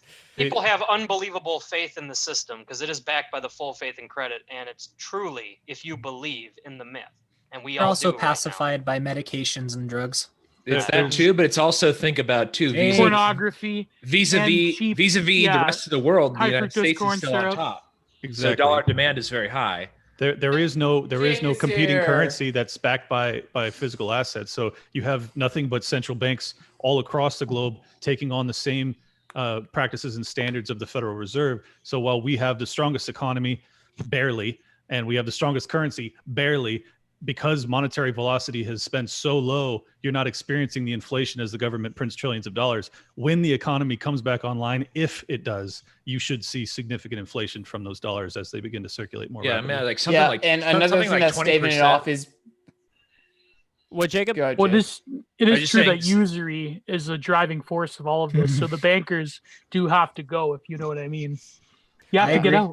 Banks aren't even banks anymore. I mean, There's the Marxist revolution chiming in. this year they changed the reserve rate to 0%. So banks Yeah. aren't even obligated to hold any money Yeah. at this point, right? Well, I mean, that's, I mean, that's, well, I mean, that's they're not fraud. even lending anymore because they're just being such tight walls on people's credit because they're starting to lose faith in the system, and this is gonna keep carrying on, pretty much because like the dollar is the like world reserve currency, and then you have to keep in mind of like all international debt settles in dollars, and then just think of like how indebted our nation is as well. So I think debt plays a really big role in Definitely.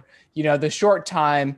The dollar is actually going to be deflationary and is going to be somewhat strong because there's going to be so much demand for it for I'm just going to say like the next 5 years or so.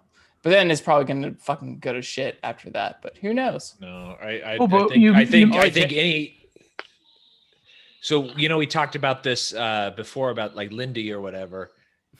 They've this has been around for almost 100 years at this point. What's going on? I mean, it seems to be coming to a crescendo, but the crescendo may have a long hill on the other side. I really like, because I'm pretty hardcore ANCAP, and but I get into this a little bit sometimes with Sue and other libertarians too. Is I think that optimism and innovation is risky, I guess would be the best way to put it. Is That's why I like him. Yeah, you should always have a contrary opinion of everything and be prepared for what you think is going to work, not to work. So it could, but also, I mean, you think about things like, I do the same thing that you've been doing in this episode, Phil, and Liberty Lockdown a little bit, do the same thing as you, where I blame everything on the state and the Federal Reserve, and it is to some degree part of that, and it's really easy to just be like, oh well, it's them or whatever, but it is partially them, but it's also a chicken and egg type of thing where a high time preference society yields inflationary currency, but also inflationary currency increases time preference. So it's cyclical and it reinforces each other. So totally. Yeah, exactly. I agree. Yeah. So the thing is, Marxists, they love usury now. I mean, this is my controversial contention. This is a lot of reactionaries. They talk about how a lot of the ends of Marxism and hyper-capitalism almost mimic each other in terms of the common goal, or rather subjectivity, that they produce. I mean, why do you think Marxists nowadays are? Well, I mean, if you even look at the history of the Bolshevik Revolution being funded by Wall Street types. I mean, I know it's a controversial history, but also that's something... the German government as well, right?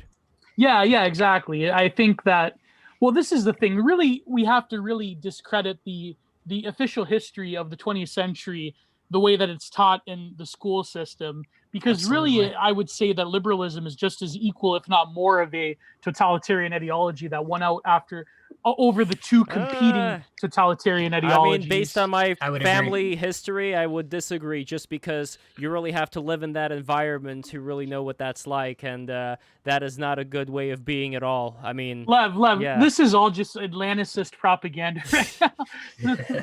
Well, and also one thing that everybody was talking about earlier, which is kind of what I wanted to touch on, and you did get into it a little bit with the Hoppian discussion, is that if ANCAPs, and I think that ANCAPs need to be prepared for this, for being a very strong possibility, if ANCAPs are correct and we do win out, we are going to go back to a much, much more traditionalist society.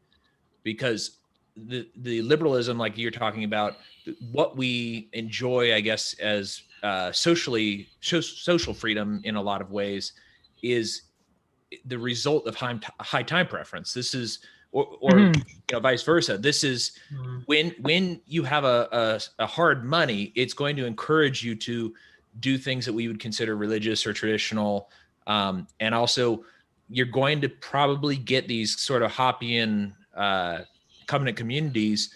Some of them may be communist, but even look at a lot of like the covenant communities that are communist in a lot of ways, like the Amish and the Mennonites and the Anabaptists and some of the plain Quakers that do live in plain communities.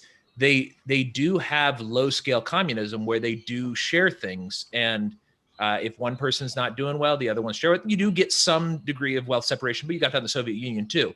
So, and those societies, again, those societies are not wealthy. They're wealthy in a different way. They're wealthy in what they value. But if you're in a society where money is hard, you're probably going to encourage things that make you think of the future, so that you can leave your children things, and so that you can have children, and so that your legacy continues. If you have no hope of your legacy continuing in this world, what's the point? Why wouldn't you just spend it all? You don't need to save it. Well, that's like that whole cycle of Well history, said. right? Like hard times make strong men make Right. good times make weak men make hard times. I mean, it's such a cliche now, but it seems like we're seeing it, like maybe we're not seeing it in direct cycles, but we're definitely seeing aspects of it today. And I don't know, like it seems to me that so many of us, other than maybe certain fine points, we are all agreeing about a lot of these different things.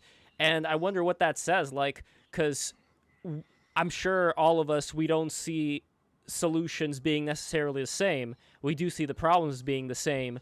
And I wonder if it is possible to get people who are more in the, woke capital side, like maybe not extreme leftists, but people who happen to, like I always say, read the New Yorker, read the New York Times, listen to NPR. Like a real neoliberal, like Exactly. a Destiny type. Exactly. Yeah. Like if we were to get, but see, Professionals. Destiny is professional. Like he's a professional ranter. I'm talking about getting Oh my people God. who are not professional ranters, but people who happen to exist within this cathedral society, and just sit down with them and talk with them like we're talking about right now. Like what would be certain things, like God, I wish we had one now right now, but what would be certain things that they would be able to, let's say, have an argument against or push back on to all the things that we're discussing right now?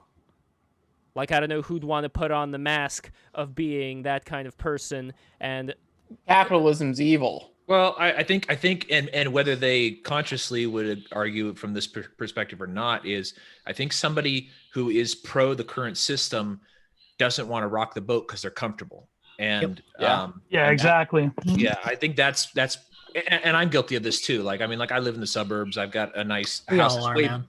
Yeah. I mean, like I don't want things to fail. Like I'm terrified of the collapse of the United States, but I want to be prepared for it. So, and I don't really see, and I'm not terrified just for the United States. I'm terrified for the world, for the collapse of the United States. I think overall, despite the wars and the destruction and stuff like that, overall, the United States has been a very stabilizing force. I mean, the world didn't collapse after two major world wars, and I think that's largely because of the United States. Now, World War I, we could have a lot of arguments about the United States' role in that, but it has been a stabilizing force since the United States has been on top as a world power. World poverty has gone down tremendously. A lot of this, though, is the degree of economic freedom and that the United States has kind of bestowed on the rest of the world. And also, I think it has a lot to do with, and I know that like a lot of the more left libertarians and stuff like to poo-poo this, but I do think that, and as much as I don't like them, I do think it has a lot to do with a lot of the ethic that the ethics that Puritans kind of gave us, which is you work for the sake of work, and that it's godly to do so. Americans are, Yeah, but that led to modern ultra Calvinism, which is the precursor to woke.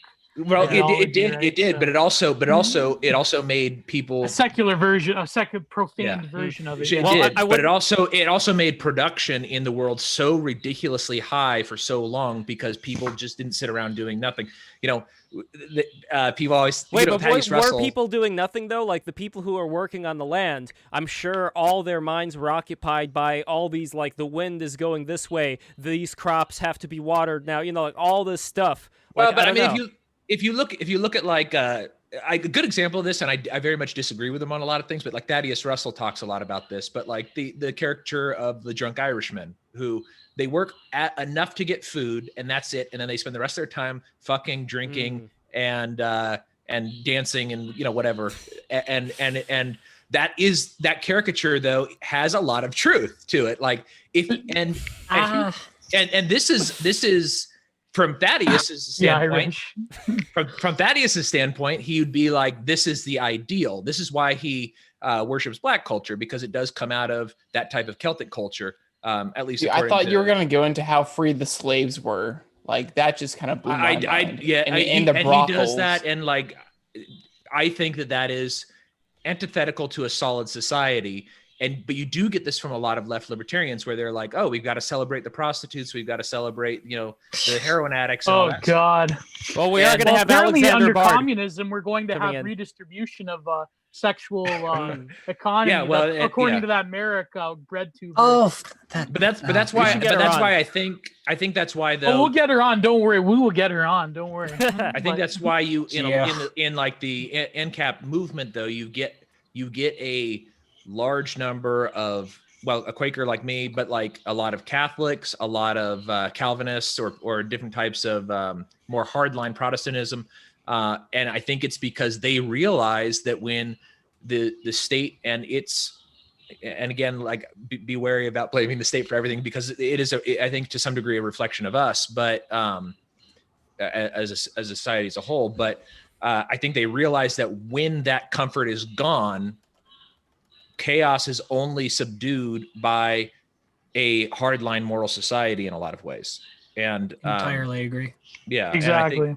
And I think that's why I wouldn't say most libertarians, but a lot of libertarians in kind of my camp would say that libertarianism is a philosophy of law, and economics from our, like Austrian economics, is descriptive, not prescriptive. It's just telling you this is what's going on. It's not saying it's good or bad necessarily. And then we have our other things that tell us if it's good or bad. Like, I believe in the moral teachings of Christian Quakerism, and Tom Woods would be a good example. He's a Catholic. He's a traditionalist Catholic. He believes in Latin Mass, or Rollo McFlugel.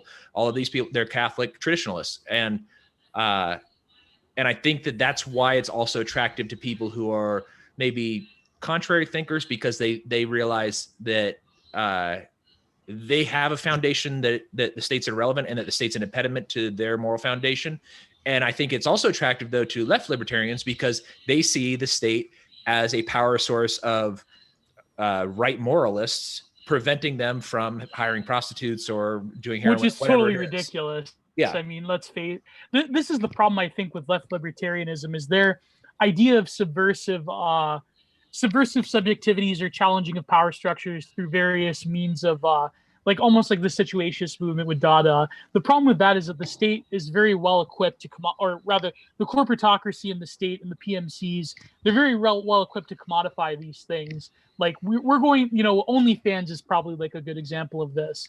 And I think the heart of the issue, it comes down to what is the prevailing systems of government offering people in terms of the language of higher values and deeper values and thumos and action and will and expression. Because it seems a lot of ideologies, whether it's neoliberalism or communism or so forth, it views humanity as like through the stomach and through the existence of bare life only, and we're all just human cattle. And it's really great that we have our like state-funded prostitutes and we live in a pod and we eat the bugs, and it's like, but we'll have technology that will make it taste like a filet mignon, but it's like Cypher in the Matrix. Like, what's the difference, right? So this is the problem.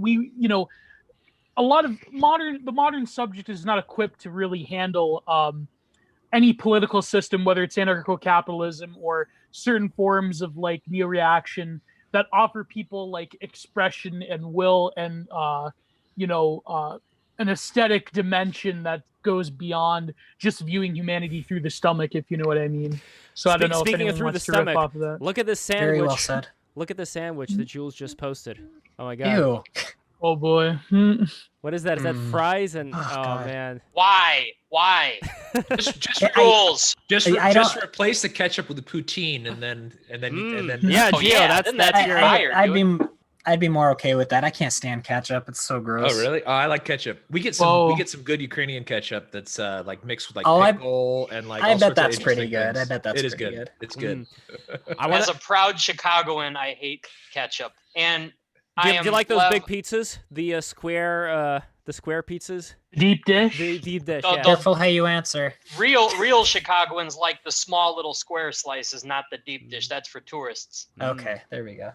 Whoa, Chicago. Oh, Now, sorry. Lev, you know, if I'm jumping in here, I gotta help you push the action here. And Go for I it. have a list. I have a list so long for Gio and Hero, any others who would like to discuss why monarchism is a desirable system. So I'm sorry to completely let's steal go. the mic. But No, go for it. this Now is this the is time. good stuff. Yeah, I've been Well, that's standing the for thing. There's, hours to hear this. There's a Listen. saying. I am about to hop off, so I'd like to hear. Yeah, I'm this gonna hop off really later. soon too, but I'll just say there's a quote from a Spartan, I believe, and he says that if I think he had this argument against, say, democracy, and he said if you believe in democracy, execute it in the home, and the idea is that the family is the most basic unit in society. It's inherently a monarchy, and so when you upscale the family, you have a monarchy. I mean, it's the most natural form of government. Actually, I think every republican system in existence, from my knowledge, came as a reaction to the monarchy. Like ancient Rome was founded by kings, and after the rape of Lucretia, the aristocrats overthrew the monarchy and instituted the Roman Republic, which, as we all know, later became the Roman Empire with Julius Caesar. I mean, even the American Republic, prior to it, it was a monarchy, right? King George. And so republicanism, I'm not saying I'm inherently against republicanism. I'm not. But republicanism isn't, how do you say, ex nihilo. It doesn't just exist. It always comes as a reaction or a counter to monarchy, for better or worse. But I'm saying is, in the beginning, there's like a monarchy. And I would say for better. Isn't that an idea of progress and development as civilization, going from hunter-gatherer to civilization, for example? Isn't that just another phrase? Or were you see that as a negative movement? No, I would say, like I said, inherently, I'm not against the idea of republicanism. I read a lot from a saint. He's a Jesuit saint back when the Jesuits were good, Saint Robert Bellarmine, and he has a book called On the Roman Pontiff. And he actually lists all the civilizations, and the civilizations with the greatest longevity were all monarchies. And there's a counter argument of, wait, what about the Republic of Venice, which I believe lasted, I think 1,100 years. And he says the Republic of Venice actually isn't a republic as we know it. It's a monarchical republic. And he actually refutes Calvin, because Calvin believes that monarchy is the worst form of government, the best form of... That's a really nice sandwich. I mean, I'll die of a carb crash if I ate that. But Oh, Jules is anyways, sandwich posting. Yeah, Jules, but thank you, buddy. the most basic unit of form of government is a monarchy. And the idea is one head, one rule, one captain of the ship on paper, right? And so one head's always better than two heads in the sense of the uniformity of making a decision or thinking something. But Bellarmine does say that all three forms of government, monarchy, republicanism, democracy, mixed government is overall the best. And that's kind of like the synthesis of Christendom, is that you had a synthesis of monarchy, republicanism, and democracy. And so you have the king, and that's why, king's head of the family. And so you could argue that the king was like what that initial thing that just came about, especially you follow Filmer, Patriarcha, or the The Rule of Kings, I believe is the name. Robert Filmer. He was an Anglican, but it's just monarchy is the most common sense thing. And I think that things kind of default to monarchy, even with the Roman Republic, right? I mean, in times of crisis, you elect a dictator who has temporary rule. Of course, a dictator is kind of like a strongman generalissimo, but you get the point.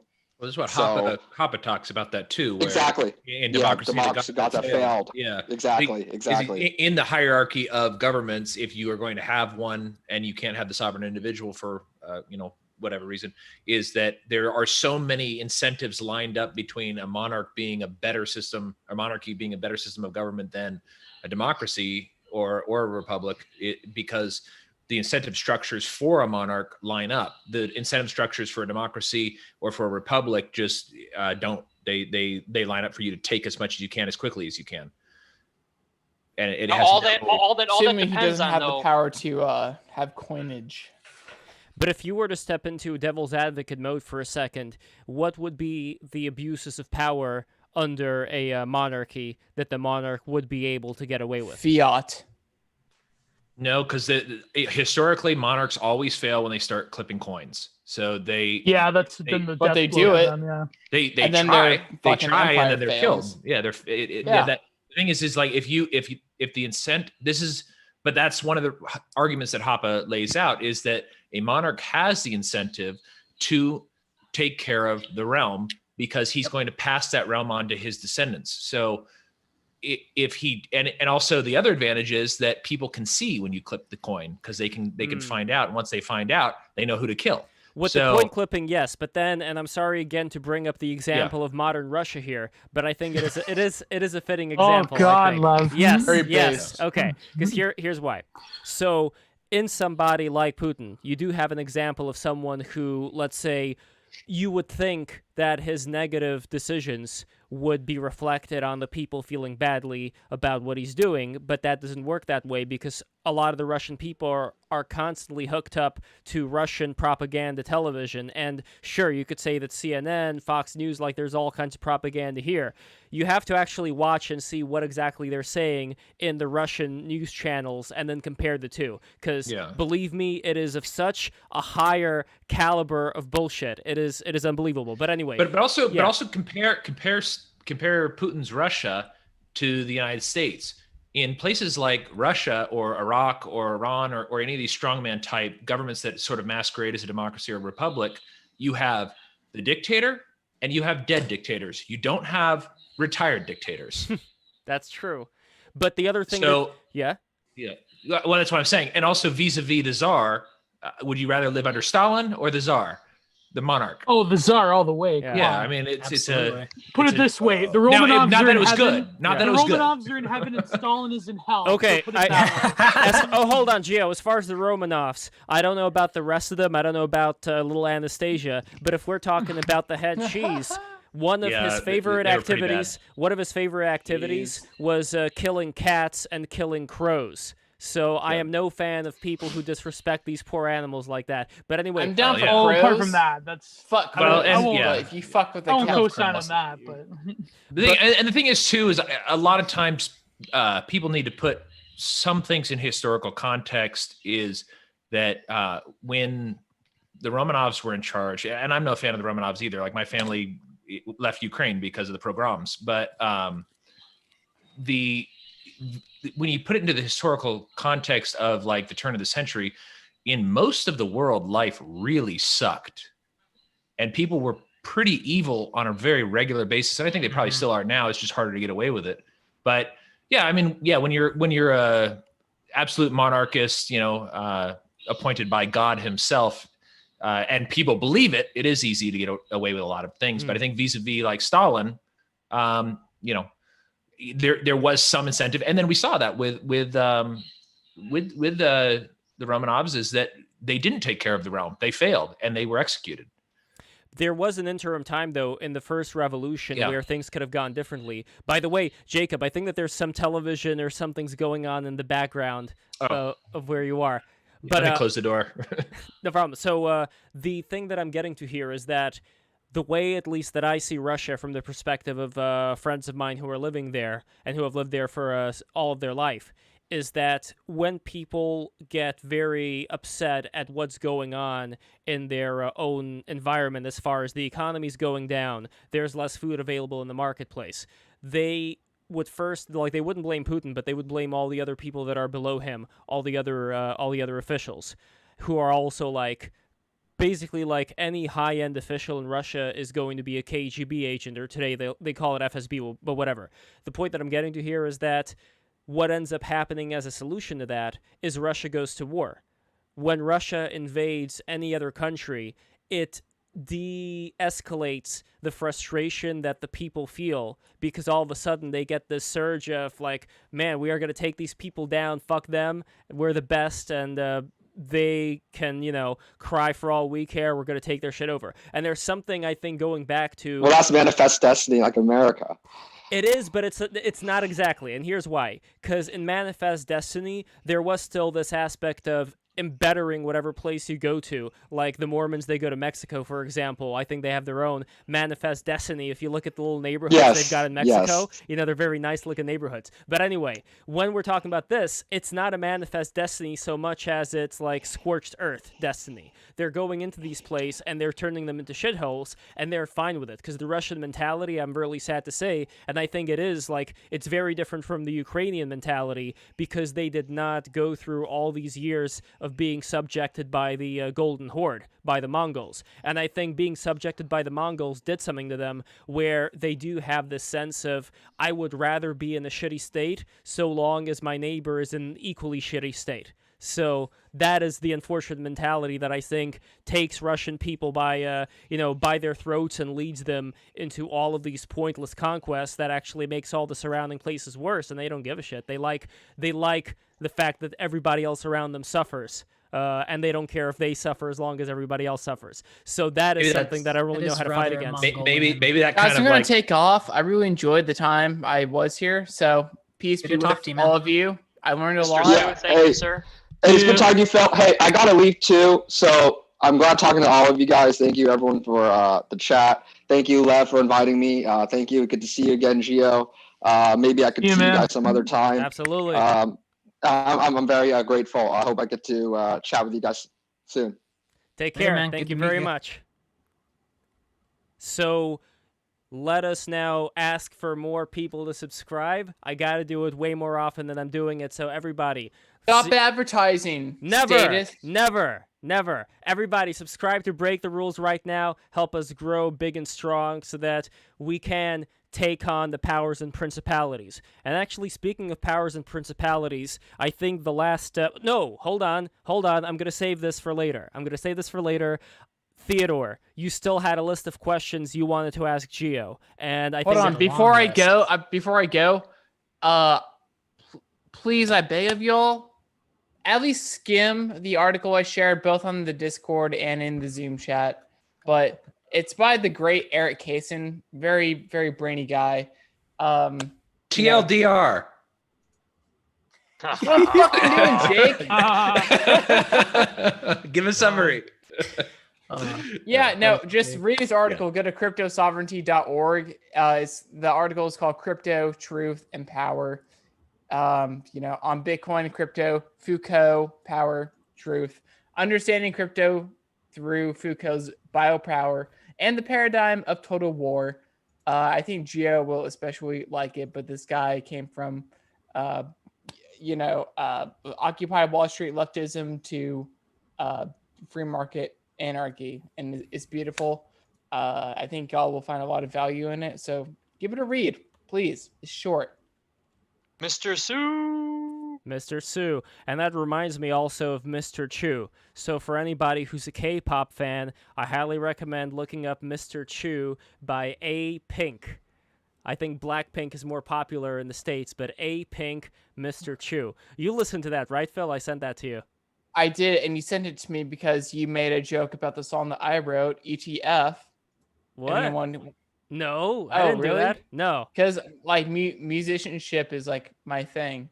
Is there anything you want? Song. No, that is not why I did that, but tell me, is there anything you want to plug before you go related to your musicianship? Fuck yeah, there is. Okay, everyone get on your YouTube in a separate window, not this, because if you turn this part off, then... Don't do that. fuck Don't you do it. doing? Yeah. Yeah, just type in ETF. There's periods after the letters E.T.F. And then Mr. Sue, MRPSEU. It's a song about ending the Fed, pretty much. No Shout out results to found. Richard James, and just listen to the song, watch it, maybe learn something, read the lyrics. I put a lot of time and effort into it. I like it. But no, I thought that you were like making a hat tip to like, oh, I'm into music, and then you showed me the K-pop song. Great fucking song. K-pop is like my fuck Cardi B, dumb cunt. Like, Well, we don't want to get her fans in here. Actually, maybe we do. Maybe we should start a little war maybe between the Yeah, Cardi do it, Me Phil. away from them. I know we Hey, started again, a war. thanks for letting me blabber. Really appreciate the time. I had a fun time. You're quite amazing, talking man. to It's you, great man. great to have you here. Anytime. Back at you. Take Thanks, care. Phil. Yeah, and also, and definitely look up Mr. Chew by A Pink. It's got a lot of really nice looking. And I know that you talk about Fucking plastic Zoom surgery. window. I know you There talked it about is. plastic surgery and the Koreans, but I don't know. They look pretty sexy. Anyway, Theodore, it's question time. It is question time. So, Gio, are you with me? Because I see we're back to no video. Yeah, well, sorry about that. I mean, No, I could- that's actually okay. As yeah. long as we got your voice, that's 95% of the battle, right? God. Yes. Although I love the episode where you painted a few episodes Mm. ago. That was awesome that I was on, dude. I Oh, want to see yeah. that. Thank you. I want to see that way more often. It's so cool. The question I have for you, since I missed the first hour, and I'm sorry, but for the listeners, I don't know who's even, who's there for 4 hours, right? People check in, they check out for what interests them. The question I have for you is in regards to, does it interest you more of the fundamentals in regards to who has the right to rule or advantages, disadvantages of monarchy? Because I can go either or.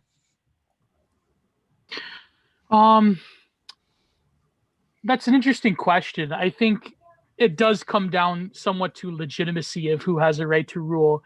But at the end of the day, the only way I think you could win people on any sort of absolutist claim would be the advantages and disadvantages compared to the modern, like, democratic liberal system, right? So Yeah. I'll have that discussion. So that's assuming that we have power, because that's the other discussion that I'm Yeah, gonna again, just, this I'm is- just gonna this put that. is- We're just gonna yeah. put that on the back burner and just assume that we had the discussion. We agreed there should be some power. That's fine, because eventually you gotta move things forward and make things sexy. So the advantage of why do I like a constitutional republic? Because at least I can vote out the ruler that I disagree with instead of needing to overthrow and kill them. Right. So wait, what was the question again? Sorry. No, it's just a statement, or this is my first argument to you why I prefer a constitutional republic, as flawed as it may be. That the disadvantage that I see of the monarchy is that in order to stop a tyrant, I have to actually either kill them or overthrow them in a monarchy. But technically, and again, get into the whole discussion, I'm going to skip it for a second. In a constitutional republic, I can at least vote them out. I don't have to kill them or overthrow them through violence. So that's why I'm wondering where you see that as a good thing. The retort would be, I feel a slippery word. The retort would be that, do we actually vote them out? Because the problem is power becomes more hidden, like what Danny was saying before in the previous hours. Power becomes diffuse into a labyrinthine sort of PMC system that really props up a minor sort of eidolon representation of power that isn't the true seat of power, because we can vote people in and out, but at the end of the day, voting, I hate to say it, really doesn't matter at the end of the day. Yeah, no, listen, So- Gio, this is cool. I'm glad you're going down this route, because it's kind of like, don't we really already have a monarchy in America, but it's behind the scenes. It's the deep state. We definitely have an the oligarchy. bureaucracy. Yeah. We definitely have like what's that called, where like incompetent people run things? Catocracy. We have a mix of like mob rule with like social movements that are consented to by sort of the quasi-public managerial state that creates maybe not a monarchy, but at least an oligarchy that consents to certain degrees of mob rule on certain issues. For example, the new social movements that are becoming public religions, such as like Black Lives Matter or whatnot. Is it your belief that there's not a deep state within a monarchy, though? I mean, there certainly has been. I mean, there's been monarchs who have been part of secret societies, and there has been a level of occult politics that has been ever present throughout human history. But I do feel that we can distinguish between the fundamental beliefs of the deep state and the secret societies that we have now, as opposed to some of the historical ones. I mean, of course, but here's the thing. I do agree with Charlemagne fundamentally when he said that we have to sort of really caution ourselves against structuring politics through theoreticals and through LARPing and through pretending that these things are going to happen. Because the reality is that it's true that secret societies have always existed throughout human history. There is an occult history that I think people like normies really they balk at and they think that that's nonsense, but it's really the truth. I mean, let's face it. There's been conspiracies are Lindy, unfortunately, put it that way. And we could also start even earlier than the Freemasons. We can start from someone like John Dee. There is a very interesting connection I recommend everybody to look into, having to do with the actual founding of the United States and the plans that John Dee outlined. So when we are talking about like the all these Puritans that landed there and what was going on, like I think that there is a thread that can be followed with the establishment of all these different families. And the book that I recommend people to check out that talks about that is called Albion Seed. I don't know who heard of Albion Seed, but that is a book that traces a lot of these different connections. And they don't mention John Dee that much in that book, but just the overall plan of creating like a new Atlantis, you know, like Francis Bacon's New Atlantis, an empire of philosophy. Very similar to, let's say, the ancient Egyptians or to Atlantis that may have existed back in the day.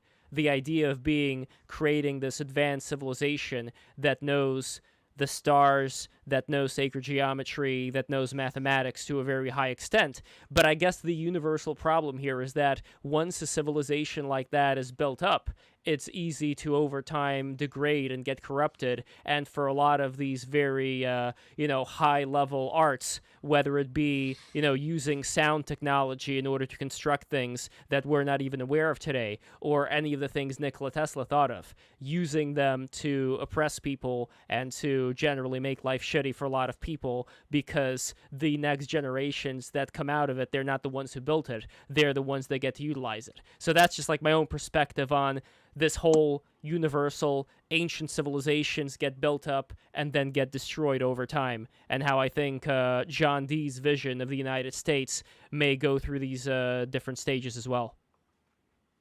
Well, and I think kind of to that sort of that conspiracy note too, if you think of the deep state that way, then the idea would not be to preserve the United States. It would be to preserve whatever underlying philosophy they're trying to promote.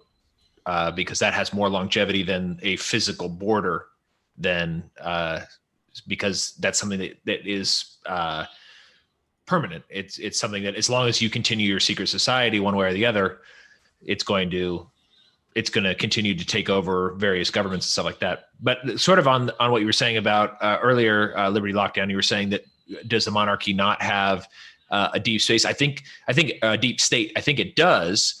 But I think the difference between a system set up that is around one monarch inheriting the realm, which doesn't mean necessarily that they own the entire realm. It just means that they inherit the power over the realm and the administrative authority over that. But it's that the incentive structure is always to preserve the realm because that's where your generational wealth comes from. Whereas in a republic or a democracy, the generational wealth comes from plunder. And because even if you're in the deep state, people come and go, and you're not looking to preserve the structure. You're looking to get as much as you can while it's available. Sure.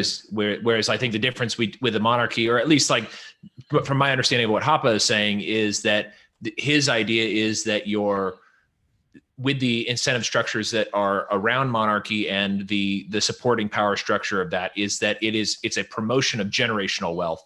And so you have an incentive to preserve generational wealth over time. Whereas in like our system, which is inflationary, and also the power is rotating all of the time, you don't spend time, like for example, Trump, you wouldn't spend time getting into bed with Trump.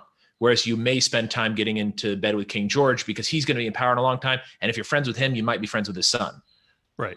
But that very structure is what creates the monarchistic deep state in that, Sure. like, Yeah. you would, as your rule weakens, as you have some sort of uprising that's coming up, you're going to diffuse your power and you're going to give it off to, lords or whatever. Sure. Yeah. And that creates its own level of deep state. I'm not even arguing that democracy is better per se. Yeah, right. I'm no fan of either of them. I'm just, it's interesting to find people that are actually pro monarchy to try and, talk about it and see the potential pitfalls. I would say that I'm agnostic when it comes to that. Is I find the argument for monarchy over democracy or over a republic compelling. That makes sense to me. It's also, I'm conservative in like personal nature. Like, it's nice that things are stable too. That's another thing, is like under monarchy, what the system is. You don't really, like, right now, so many people have like elevated cortisol levels and are really stressed out because they have no idea who's going to be in charge in a month.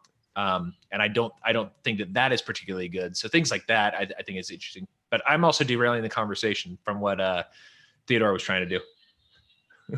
Well, it was a really good derailing, and I appreciate that. I don't know where Theodore is right now. Here he is. Theodore's coming back. Derail any time, Jacob, man, because we were starting to touch on this, and this is where I was starting to go with the original point that Gio got to, and I want to back up real quick. Gio, I still got you. Gio, are you? Yeah. All right, and I'm sorry to monopolize, because I also wanted to hear Hero. I was so excited that Hero was going to stop in, but maybe you guys can both comment on this. That you say that, but you sound ironic. No, it's absolutely not ironic, man. I I enjoy your contributions, and you have a really good following for a reason. So, same here, man. The question that I have to pose is, let me visualize exactly what you want out of a monarchy. So do you see it as you have a monarch above, but then somewhat democratic at local, maybe even state levels? Because essentially you'd have your federal monarchy, but don't people still relatively rule themselves at local levels? Or do you see it as a pure... Yes. Okay, yeah. Can you I want to hear what Gio has to say. Okay. Well, I think the problem is the categorization itself. Like, I mean, democracy at the local level, I think almost universally within every sort of monarchy, including like the stereotypical Oriental strongman thesis, there is always pockets of local democratic politics among the peasantry, among farmers. There's always going to be in fact, you could argue that in some systems, there was actually more freedoms granted to the peasantry classes than like the modern like fucking corporate wage slave that works for Jeff Bezos. Yeah, and I've heard this argument before, without, I've heard this argument before, and it's quite compelling that if you truly had a monarch that only worried about the defense of the nation, the preservation of the nation, that essentially the people could be more free than under this statist, democratic, republican, constitutional republic, this sort of idea that you would actually be more free. So that's the reason I'm so interested in this conversation. I'm not totally anti-monarchy, because there's these arguments that are very compelling. But then again, I think even just the label of monarch is a bit, I admit, a bit like in optics wise is a bit LARPy and confuses people. I think that we wouldn't, if these sort of political systems were to come again, which I mean, the argument being they inevitably will, we wouldn't necessarily call them monarchs. I mean, maybe like Moldbug is right when he labels it differently, neocameralism or whatnot. I mean, definitely they would have similar attributes, but it wouldn't be the same. There just is too many cultural conditions that would have to take place. Well, actually, Gio, I might be able to make your argument for you if you'd like. Which is that I think, sure. Well, just consider this, because I think you're barking up a tree here, that if I really start to envision what it is that a monarchy would be versus what we have out of the United States federal government, and my argument to you is, well, at least in a constitutional republic, I can vote out people I disagree with. Yeah, you can vote out the blue, but you get the red. I can't vote out the blue and the red and then get the yellow or the purple. So don't I essentially already have a monarchy at the top levels that just is a different color every few years? And then essentially my local experience would be the same. Would this be a good argument for monarchism? In some ways, yeah, but I think that in terms of like just raw material power, and I hate to say this because it makes my skin crawl, because of the people that run my country, but really like a prime minister has like more raw material power than even a sitting president. Of course, with executive orders and all that stuff, we know that that's not true. But in terms of on paper, you would say a parliamentary system has more leeway in terms of what a ruler can do than even like the American like electoral college that confines people into like two competing parties that are monoliths that can't like please anybody. But I don't know. There's problems with our parliamentary system as well. I mean, let's face it. I mean, Canada is not really the model for a lot of things, but you know, I don't Canada. know. I mean, a few of the things it's a great model for, but that's neither here nor there. I won't get too deep into that. I will say this though, that one of the hallmarks of what I try to offer the sphere of libertarianism is a very pragmatic, realistic view of how the world works. And I hate to say this, but if you just gave me the political structure that you want out of monarchy, and then the political system that we do have with Republicans and Democrats running the federal government, I don't see the difference. And at least with a monarchy, they'd be upfront about it. They'd say, yeah, we are the unitary power that keeps you safe. So yeah, I wasn't here to disagree with you. That's the crazy part. I'm here to have you explain to me why I'm not going off the deep end, kind of thinking that, gosh, this whole federal thing is an illusion.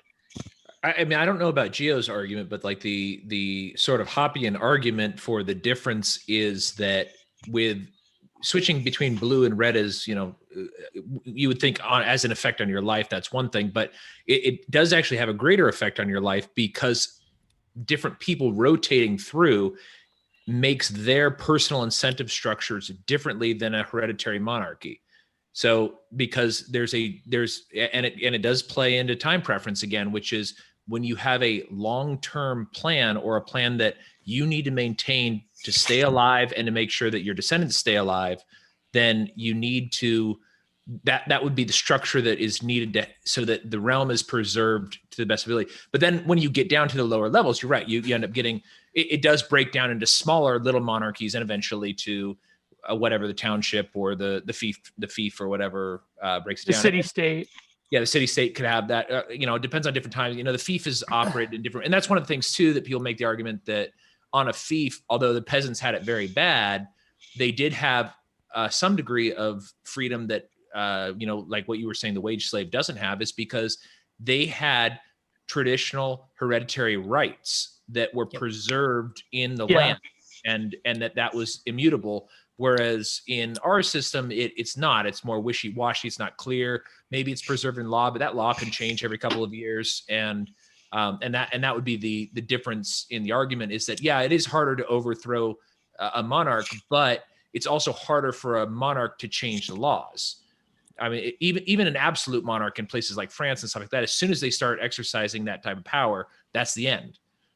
They do have to kind of, they have to control with a light hand to some degree. Otherwise, it's off with their head, their children's heads, and their entire family's heads. Consent of the governed is not a non-existent thing in monarchies. Right. Wow, that's Whereas nowadays it's so hard to Okay. execute bankers and bureaucrats and people. It is. Sorry, It is. I didn't say that executing people. I'm sorry. In In Minecraft. Minecraft. No, but In I Minecraft. understand exactly what you're saying, that holding people accountable in our power structure is just as fruitless as my hypothetical of holding the monarch and their circle of power accountable. Essentially, both are a fantasy that we have. Yeah, and I think with monarchy, the different, and I don't really think this is an argument necessarily against republic or democracy and monarchy. It's more of a maybe it's a common law argument, I guess. It would be, what does your culture tolerate? And and so in a hereditary monarchy, like using Britain, it's kind of the example before Magna Carta, people did have rights, and the rights were then enshrined in Magna Carta and various other documentations and stuff like that. But it was a traditional hereditary right based on land. whereas we don't really have any sort of physical guarantee of our rights. We have, the Constitution kind of is nice, and we do have some culture around that, less so now than we used to. But I think that does show a lot, and Hoppe talks a lot about this as well, is you're not going to have the ANCAP revolution. You're not going to have the ANCAP revolution because people don't get it, and it's not part of our culture right now. But the thing that we do have, which I think is still somewhat of a saving grace, is we do have competing interests somewhat. Like we still have some checks and some balances. But what the point I think that was made earlier is that under this monarchical Middle Ages system, there were also similar checks and balances, which was made of the aristocracy and the king. So I don't know, like Ali, I would love to call on you again and let us know what you think about all this with the monarchy and so forth. Everybody subscribe. Okay. Conversation, like, because I don't know a ton about like the whole monarchy. Like I've read a little bit of Hoppe argument for it, but I can see how it would be a little bit more beneficial, possibly, especially from just knowing like, okay, this is the person who's most likely responsible, as opposed to, and yeah, I understand your conversations too, that they can still be, I guess, how do I put it, working in the background and making, relationships with people to do that. So, but I do think if you're going for like democracy versus monarchy, I think monarchy would be the way to go, personally. But I obviously don't like either of those systems. I mean, we have monarchies today in certain countries, like Martin Kay, who I think may still be with us here. Martin Kay is in Norway. Norway has a monarchy. I mean, like they're more like figureheads, though. Like it's not really. It's not really the same thing. Right. The modern monarchy is so democratic. It's such just a figurehead, more or less, right? I mean, Thanks, World War I. Are there any good examples of a modern monarchy today that you guys would point to? Which, by the way, not an argument against, because people say that about libertarianism all the time. Point to your libertarian government, right? Okay, so it's not an argument against. It's genuine curiosity. Which monarchy do you like the best? There's actually still a feudal nation. I think it's in the Pacific. It's very tiny though. It's like it's a micro nation, like like Vatican City or one of those places. Would Sealand count, or is that? Actually, I think they are a monarchy. I think Sealand is a monarchy. That's a really good interpretation of what we consider a free place, right? Yeah. It is essentially controlled by a very few, if not one. There's also, actually, we were talking about this earlier, startup societies. There is a dictatorship in Montana. I can't remember what state. Yeah, you know what? Speaking of which, Childerberg, hold on. Jacob, you are actually trying to found what would essentially be a monarchy, which is your idea for Childerberg land is based that you and the organization would own the land. And essentially, if I am a free land wanter, I can't have it. I got to come and follow your rules. Yeah, so there's a couple of ways you could do it, and that's one of the things that we're still working out on. But I mean, if you wanted to call it a monarchy, it would be, but it would be a monarchy of the contract, and the contract would be sovereign. That's what Charlemagne was talking about. Where if you have a voluntary monarchy, is very different than the type that you're born into. Right. It would be a buy-in, a stakeholder, and well, the way I do it. So the thing is, like, when we're talking about nations, I think things work slightly different than we're talking about small scale. Like I said earlier, you can have small communist societies. It seems like about 100 people, they start to fall apart.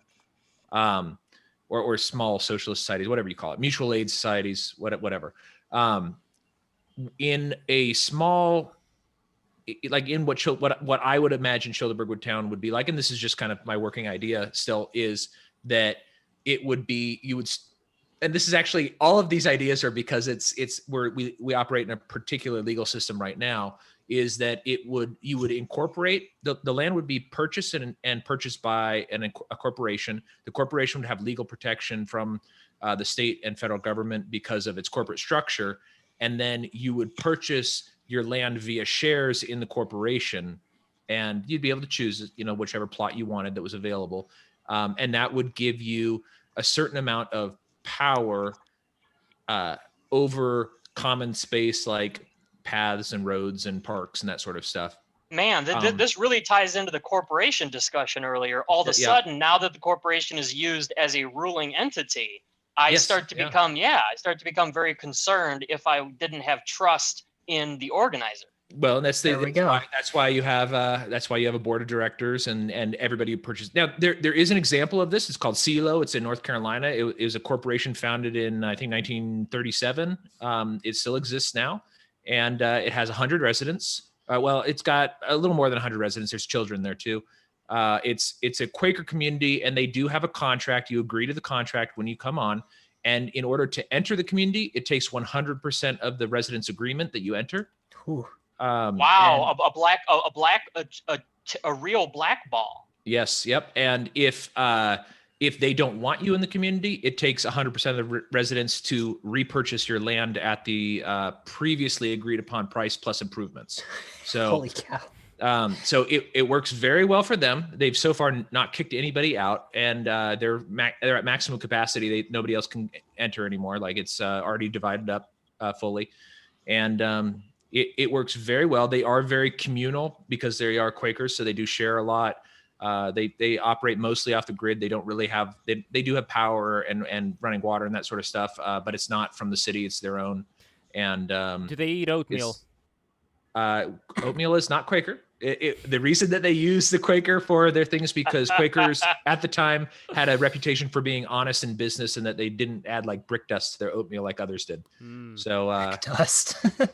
Interesting. I mean, by the way, They that's had a the other bunch of thing. additives. That's the other thing about all these advertisers with their additives. Like, if people can be tricked into not really giving a shit about what's in their food, then people can get away with murder. And it's like, it does become increasingly profitable for people to just give people degraded things. Like, there's this guy, Steve 1989 MRE, who I love his videos, and he opens up like these like these old, the nice guy. He opens up all these old MRE sets from the 50s, and he tastes like some of the things there that have not expired yet, and they're like really high quality. And the cigarettes is like, forget about it. Like those cigarettes, like the Camels and whatever, he just talks about just like how amazing they are, like how fresh they are, and how high quality and nuanced the taste is. And these are just like Camels. This is just like corporate stuff that was packaged for the troops. This wasn't just like some boutique special cigarette for the elites. This is for everybody. So like, I want to return, like, even though I'm not a smoker, like, man, I would love to return to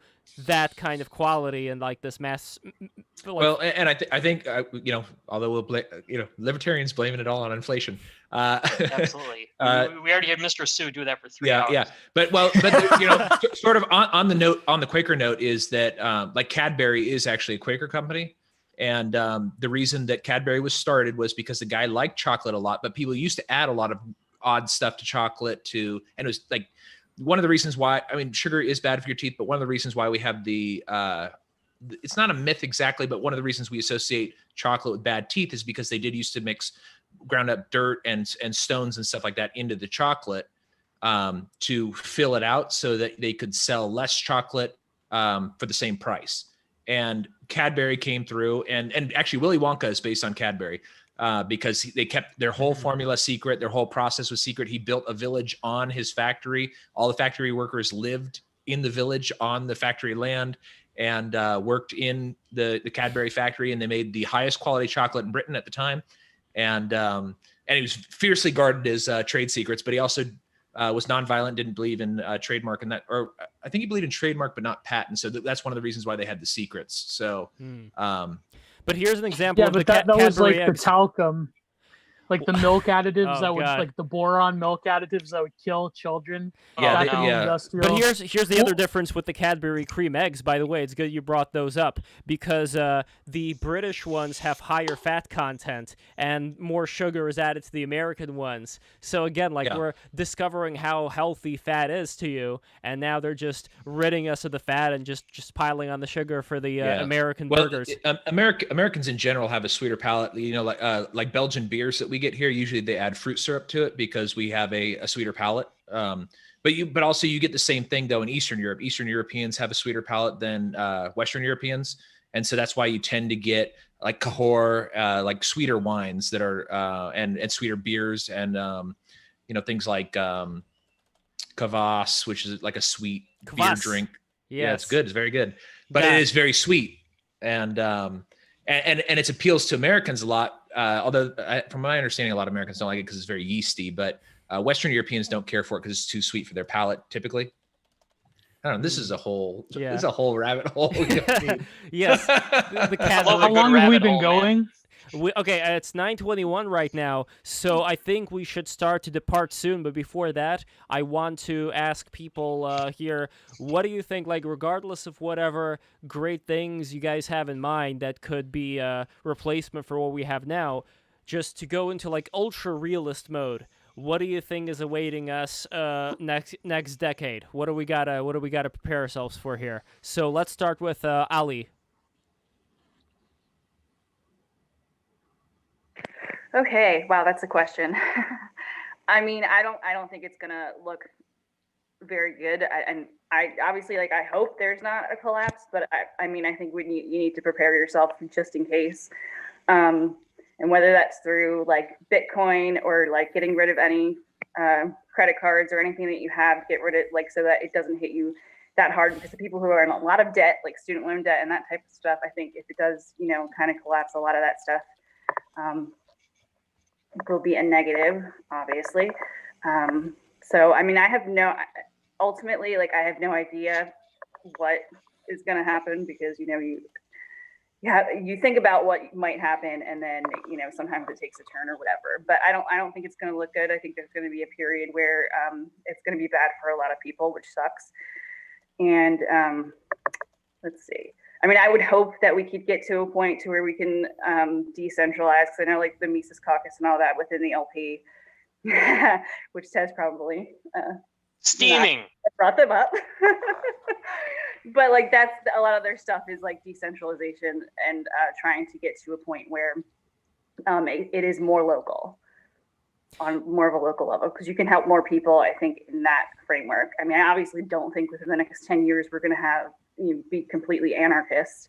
I'm not that unrealistic. I mean, I would hope that we could get closer to it, but I don't know. Yeah, so that's what I have to say. Excellent. And by the way, before I actually keep going with predictions of the future, we have Tom Barry back with us again. Tom, thank you so much for coming in. It's going great. Welcome, Tom. Now, man. what I want to do here is, like, before, I remember I was asking, like, if we had people in here who didn't really agree that much and wanted to come at things from a different perspective, what kind of questions would they ask? I think this would be actually a really good opportunity to have that happen, because Tom, like we talked before, you are leaning more, even though, like, it's not like you're fully committed or anything like that, like, you are leaning more in the socialist direction. So is that correct? Yes, I am on the left. I'd probably describe myself as kind of a libertarian eco-socialist. Excellent. Wow, all right. Excellent. So go ahead. No, I just wanted to find out, like, what would be certain things that you would want to ask the people here, because we have people who are, some are more neo-reactionary, some are more ANCAP. So what will be some of the things that you think may have been missing from the discussion that a lot of people in these groups have that should be addressed? So now is a good time, I think, to I'm going to apologize because I missed most of the discussion with you guys today. I just made it on and just got home. So I know you guys are talking today about the right to rule and who should have power and where the source of power comes from. I would say that I am, as I talked about last time, I'm a lot more allied with people on kind of the populist right and the libertarian right and anyone else in the political spectrum, because a lot of our ideas about personal rights, personal liberties, and a lot of role of government is very similar. Some of our conclusions are a little bit different, but that's very much an open debate that I'm very excited and happy to have with especially people on the right, because I think our diagnosis of a lot of the problems with neoliberalism, a lot of the problems with central banking systems, a lot of the problems with the government that's been set up, especially the kind of world government that we're building using American empire and imperialism to spread kind of our system across the globe of neoliberalism that started after really back in kind of the the teens with the Federal Reserve in 1913 and the neoliberal policy that was established by the U.S. government, and a lot of the capture that they've completed over the last 100 years. I'm not sure where you guys have discussed and pushed a lot of the discussion today. So can anyone kind of update me just on a little bit of some of the conclusions people have come to? Because I'm happy to debate, and I'm really excited to hear what a lot of you guys think about our empire and a lot of the neoliberal policy that dominates the world. One quick thing that I just want to say, speaking of empire, is that I know maybe I should get to it a little bit later, but I think that it's also important to remember that even when we're talking about empire, one of the books about empire, I think it was called Imperialism. It was written by someone who had a very heavy influence on Vladimir Lenin. And when I take a look at the empires of the past, the way that they operated and what they did, there seems to be this idea always of empire together with exploitation. And I think it's also fair to say that when it comes to, say, something like the British Empire, for instance, they did get rid of the window burning that was going on at the time with that culture, and they were also empowering a lot of the Indians themselves to start their own companies and to start taking over the businesses that the British had set up in that place. So it's not a monolith as far as this idea of evil empire. And the other thing that I want to address, and it doesn't really have to be answered right now, but just to throw that out there, I think that we've always had throughout history, especially like in the 20th century, the concentration. I mean, I understand Americans concentrate on their home turf, but the concentration on what can we do to get rid of this particular problem that's infecting our society, while at the same time not thinking several steps ahead of what would happen if we were to get rid of this problem. For example, there were a lot of peace protests that were going on in the 30s, which were sponsored by both the USSR and Nazi Germany, who were working together, at least at that time. And they were doing a lot of these anti-war presentations that the Americans were taking part in.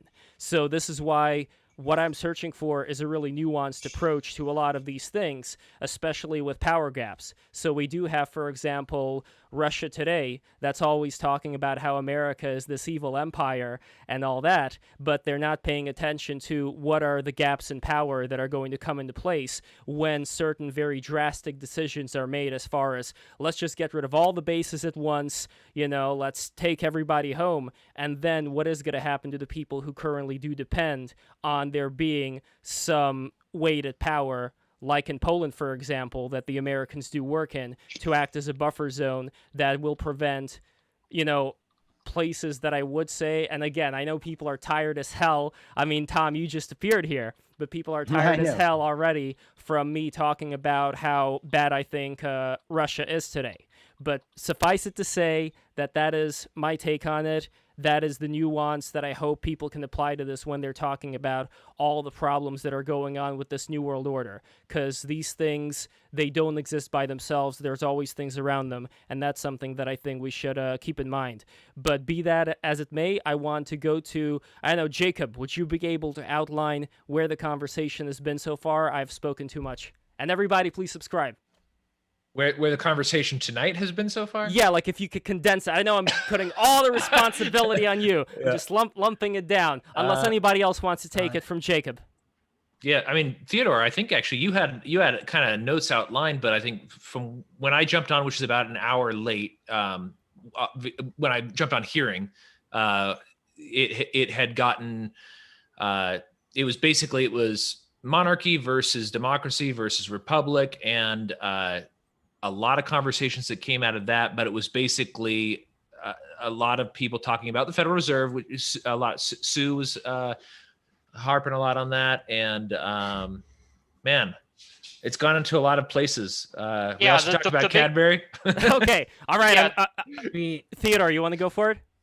Sure. Well, the big problem that I had, because I wanted either Allie or Jacob to back me up, and I guess not, that somehow a constitutional republic or a democracy has better characteristics than a monarchy. But we started going through exactly the current system that we live in. And the question that I was posing to Gio is, how is the system that we have any different than a monarchy? Because I was arguing, hey, listen, I like constitutional republic. I can vote out the people who are tyrannical. But all I'm doing is shifting blue for red or red for blue. So isn't the monarchy just more upfront about the mirage of a political system that we do have? I can go ahead and respond to that. I am wary of pretty much any power structure. I'm a computer programmer, so I spend a lot of time looking at game theory and how people act and what drives motivation for people. I'm not a utopist in any way, means, or shape or form. I think that most people that are utopists that try to institute policy over other people always ends in authoritarianism. Yeah, I mean, you could look at Lenin in Russia. You said you guys were talking about today, trying to create a utopia, which only leads to centralized government power that a dictator or an authoritarian like Stalin can come in and use that system in order to exert control. I'm not in favor of any kind of a monarchy, even though I could say that certain forms of a monarchy could theoretically work if you had a benevolent dictator. But the problem is what comes after that dictator and what comes after the next dictator and the next dictator. And just basic human nature, we are prone to a lot of different things. I said that I'm on the left, but I'm also not someone that's out there calling for the abolishment of capitalism. I have a critique of capitalism, but I'm not at all for the abolishment of ownership over things. That's actually a big problem I have with a lot of the left, especially the tankies, the communist left, and a lot of these people are pushing for more government control over their lives, over their decisions, over their morality. And they're ignoring game theory at a base level of what if you take away the incentive for how to create capital, for the incentive to do work. They think that people are just going to come along and just do the work for other people, to give them their resources and to do things. We create this great utopic society. No one has to work if they don't want to. None of that stuff really ends up working out in the end because of human nature. So I don't want to abolish any sort of the capitalist system. I would like to institute some certain forms of reform of it, but I'm not an ideologue about anything. I think that ideology is one of the things that's really separated us. It's what I like about your show, Lev, that you're bringing in a lot of people with different ideology, not to claim that one is better than another, but there's a lot of insight that people have in each of these ideologies that can kind of guide us towards a system that works. I don't think that there's any one system that has to be. You should have been here. You should have been here for the furry stream. Oh, I'm sorry, I missed it. Tom, you brought up a really good point that Jacob brought up earlier. So let me see if I'm understanding this correctly. You enjoy the idea in a republic that at least there's different people shifting through the slots. Jacob, did I represent that argument correctly? I would say that's one of the things that's not good about. Not good. Yeah. So the problem is that the incentive structure of a republic or democracy is that people are shifting through the slots all the time, which means they have an incentive to get as much as they can now and not plan for the future. Whereas a monarch, because a monarch has, X number of years until they die, and it's going to go to their children. Their incentives are set up to preserve the realm as best as possible. It doesn't work out, obviously, over time. But one of the things that was brought up a minute ago was that, like, one dictator for another dictator, I would rather have one dictator that I know that is very careful for 50 years than a different dictator every 8 years that rules by executive order. Like, and that would be, I think, now granted, I don't favor any of these systems really. I think that a distributed society is probably what's going to end up prevailing ultimately, and always really ends up prevailing ultimately with some sort of tribute to some sort of, I wouldn't say fictional, but some sort of higher thing like the federal government. I mean, ultimately, and Theodore, you make this argument all the time, what impacts your life the most is what's happening locally anyway. Oh yeah. Yeah, I'm all about localism. I know Allie was talking about it earlier too, as like, what is the future? Yeah, the future is definitely local. It's not these hyper national organizations. Right. And if we look historically at the way that, not the way that we're taught monarchies worked, but the way that they actually worked, there were rights that were instilled in the land and for the people who lived on the land And the monarch did exist, but for the most part, people didn't really think about them. They thought about their local burgermeister, Meisterburger or whatever, like they thought about the people that were in charge of their town. They thought about the trade unions. They thought about the fief, things like that. They didn't, the king was maybe once in a while he would try to come get some people, gather them up for a war or whatever. But even that was very difficult. This is why we hear about war in history all the time, but their wars were so much lower impact than our wars. I mean, the king runs out of money. He can't go to war anymore. So the king had to be very careful with war. Whereas ours is just. Yeah, now, but again, now we're getting the Mr. Sue argument again. Everything comes back to the currency, no matter how hard we try. But not on a local level. On a local level, it's really it's value scale. It's subjective value. So in some localities, you may not be using the same type of money with people that and that's why I think. And I got to give my quick 10-year prediction real quick and hop off. But it's my quick 10-year prediction is that. I think that the United States will probably muddle along for the next 10 years, maybe not for the next 50, but for the next 10. One thing I'm very concerned about is I think that we're going to have oil collapse sometime in the near future. And I think people really need to be paying attention to that, especially since we all live in a society that has completely organized itself around an oil economy, and it relies heavily on shipping using diesel. And it's not, the argument for the electric vehicles taking that over is probably not going to be there in 10 years. I think that's going to be hard times. So on that note, I got to hop off and I'll talk to you guys all later. Jacob, thank you so much for coming in. Childerberg.com. Childerberg is a libertarian anarchist. In fact, Be Whatever You Want festival down in Texas, in the later part of May every year. Yep. And it's always got together a lot of interesting people, a lot like this stream where everybody just kind of hangs out and talks. So I want to throw a huge plug out for Childerberg.com at Childerberg. Jacob Lindsay, thank you, buddy. All right. Thank you, everybody. I'll talk to y'all later. Take care. Have a good one. So one thing that I wanted to bring up in relation to monarchism that Jacob was talking about on the more local level, what about certain abuses that would go on? And again, I don't have a time machine, so I can't really say what exactly those were. But let's say you do have this upper strata of nobility that would be able to, like, I know definitely, even though I don't have a time machine, as far as the history of Russia, there were nobles like the boyars who took a lot of advantage of the people there, the serfs that they were treating like cattle, to the point where they can go in and take the virginity of, like, the prettiest girl in the village, and there's not really that much that the people around could do. Like, as far as European peasants, I'm not really sure where exactly the line was drawn there. Japanese peasants had it pretty rough. The samurai could just come in and just train their sword, just to see if it still cuts well, just cut the head off whoever they want. And so that is not an example of a society I would personally want to live in. So I'm pretty sure that was directed towards criminals, but really, yeah. Okay, I got to take a better look at that.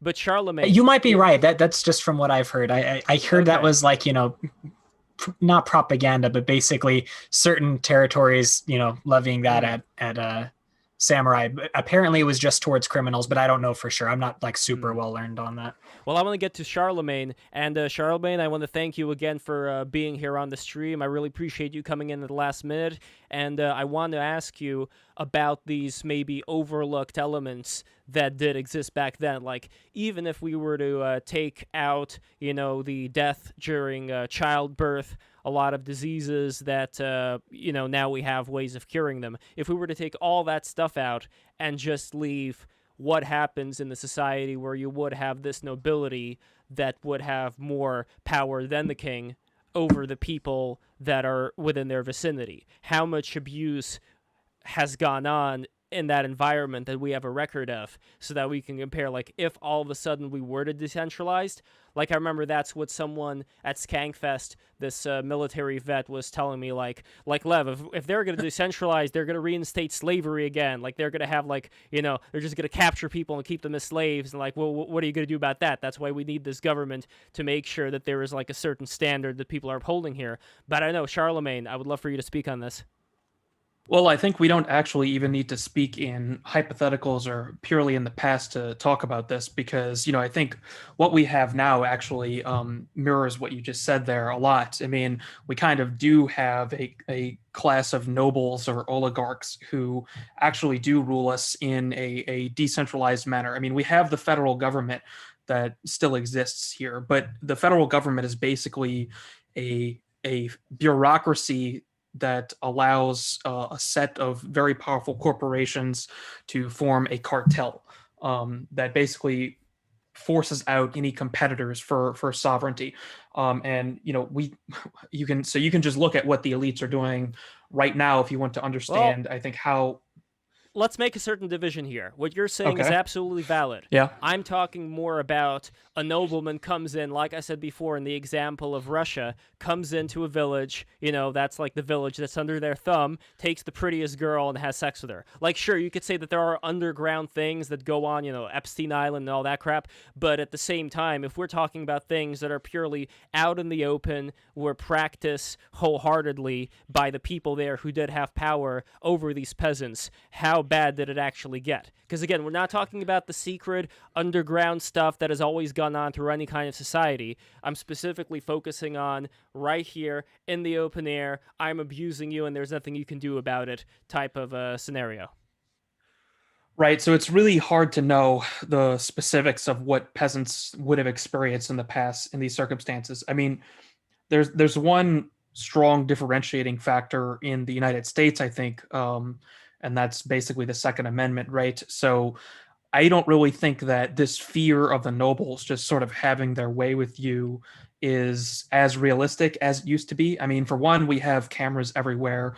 We have internet all throughout the West. I mean, you can't really get away with this sort of activity anymore in the way you might have been able to do in the past, where you live in a castle, you have some sort of bodyguards basically who work for you and can just abuse the peasants at will. And I mean, even in the past, you could only get away with that to a certain extent because you still depended on these people for food and stuff.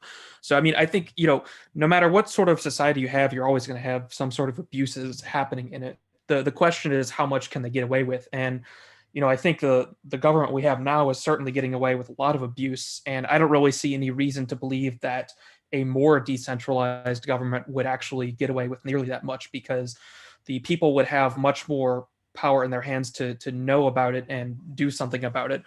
I mean, again, we have to. There's overabundance of info. So while you're right, at least right now, this is a country of lawyers. This is a country of lawyers that would be able to go on to any cause and be able to defend people who are wrong. I mean, we're seeing that a lot. I would say, again, broken record. I know Russia. But again, in Russia, there are these very specific abuses that do go on amongst the rich people who are well connected over the people who are not. And that's not something that is stopped. So that would be kind of like the closest example I could think of like this oligarchy or like this nobility that's an unearned nobility that's not really connected to the people, nor does it want the people's welfare, yet they're able to get away with a lot of this stuff. So it's like America's bad in a lot of circumstances.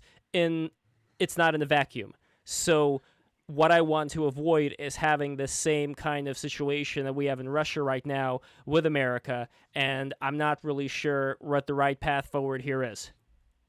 Yeah, so if you just removed the federal government, I think things would actually become worse for a time, because these corporations would have absolutely nothing stopping them, because the federal government allows this cartel to maintain its power, but it does, we still do have laws in this country, and the government itself does still exist and has the monopoly on force, and these corporations can't just do whatever they want, or these elites or nobles or whatever. What kind of things do you think the federal government stops corporations from doing that state governments couldn't figure out? Well, nothing per se. I mean, the state governments could prevent whatever abuses they wanted in their state that the federal government takes care of for them now. I mean, I'm sure states could police themselves better than the federal government can police all of the states nationally at the moment. I do really like your point, though, that any transition from a national power structure down locally will always create chaos. And I'm one of the people that advocates for that. So chaos is good. The society changing is sometimes a difficult situation to struggle through. But I always say that I prefer dangerous liberty instead of peaceful slavery. So I think it's interesting that you mentioned there would be some struggles in that transition, but I wouldn't bring that up as a negative. I'd say that that is a necessary consequence of power changing. Yeah, I mean that's just sort of the consequence of this happening, right? There's no way to really, I think we're too far into our current situation to come out with the whole pie unblemished. I mean, at the very least, we're trying to take away power from certain elites, and they really like it. So at the very least, they're going to get the short end of the stick, right? And lose a lot of what they have. So at the end of the day, when you're going through transitions like this, someone's going to get hurt. And what we want to think about is how can we do the least amount of harm to the most people when we move through this, because what you don't want is some sort of violent revolution like has happened many times throughout history. I think fortunately one of the benefits of perhaps Clown World is that I don't think people really have the capacity for that in them to the same degree as they used to. Maybe I'm wrong, and I think Americans could still do it, but I think it would take a lot more to get us there because people are really, really comfortable. And that's actually a good thing, because that's really one of the only things stopping us from getting somewhere bad. Lev mentioned the whole 10-year prediction thing. I want to put one of those things forward, and I'm gonna have to go after that because I'm pretty tired and hungry at the moment. Same. Well, I definitely appreciate you being here all this time. Yeah, no, thanks for inviting me on. It's been fun, but I think you can if you want to avoid America going the way of Russia or worse, is you really need to avoid getting into a situation where people are going to feel like they're better off raiding someone else's house with an AK-47 and taking a year's worth of salary of goods from them, right? Because that's the point at which you actually could have a sort of a civil war in the United States. And I think we're approaching that point because as you see these riots go on, right? I think we're going to see riots like that flare up over the next 10 years, and the federal government will do less and less about them. At the very moment where the federal government needs to show strength in order to stop this chaos from emerging, it's not doing it. And I think what people are going to figure out is that if you can get away with rioting and looting of stores, eventually that will continue to happen. And I think the police will effectively lose control for perhaps multiple weeks of we saw that in Chicago. Charlemagne, you are like speaking my history, man. We saw that in Chicago. The police Chicago. Yeah, the police stopped enforcing laws in regards to breaking into businesses for a few weeks, for sure. And it's not that they don't have the power to enforce the law, but these are orders from upon high, from upon that, what's her name? I don't remember, Lightfoot, the one with the strange looking. Yeah, you got it. Yeah. Oh yeah, she's got the weirdest. I mean, come on, don't look like whatever. Gosh darn it, don't make it so easy to criticize, right? Look normal. Right, and what this does is it sets up an incentive structure for looting, and that is extremely dangerous, and that I fear is what we're going to be facing within the next 10 years or longer in the United States. I think things are going to get worse, but if we want to prevent that, the thing to do is we have to do everything we can to force the government to come down hard on this, state, local, federal, whatever. It cannot be allowed to progress in this way, because people are going to notice that they can get away with this, and people will start looting society at large with weapons, and it's gonna go beyond the target or whatever. It's gonna go into neighborhoods at some point, and already has. Yeah, but and you'll see gangs emerge that the police won't even be able to contend with, right? And no, but would they be able to contend with them, or would they be prevented from contending with them because of the orders from above? But that's anarcho-tyranny. The judiciary will make it so that if you're woke enough that you'll never be prosecuted for actually killing people.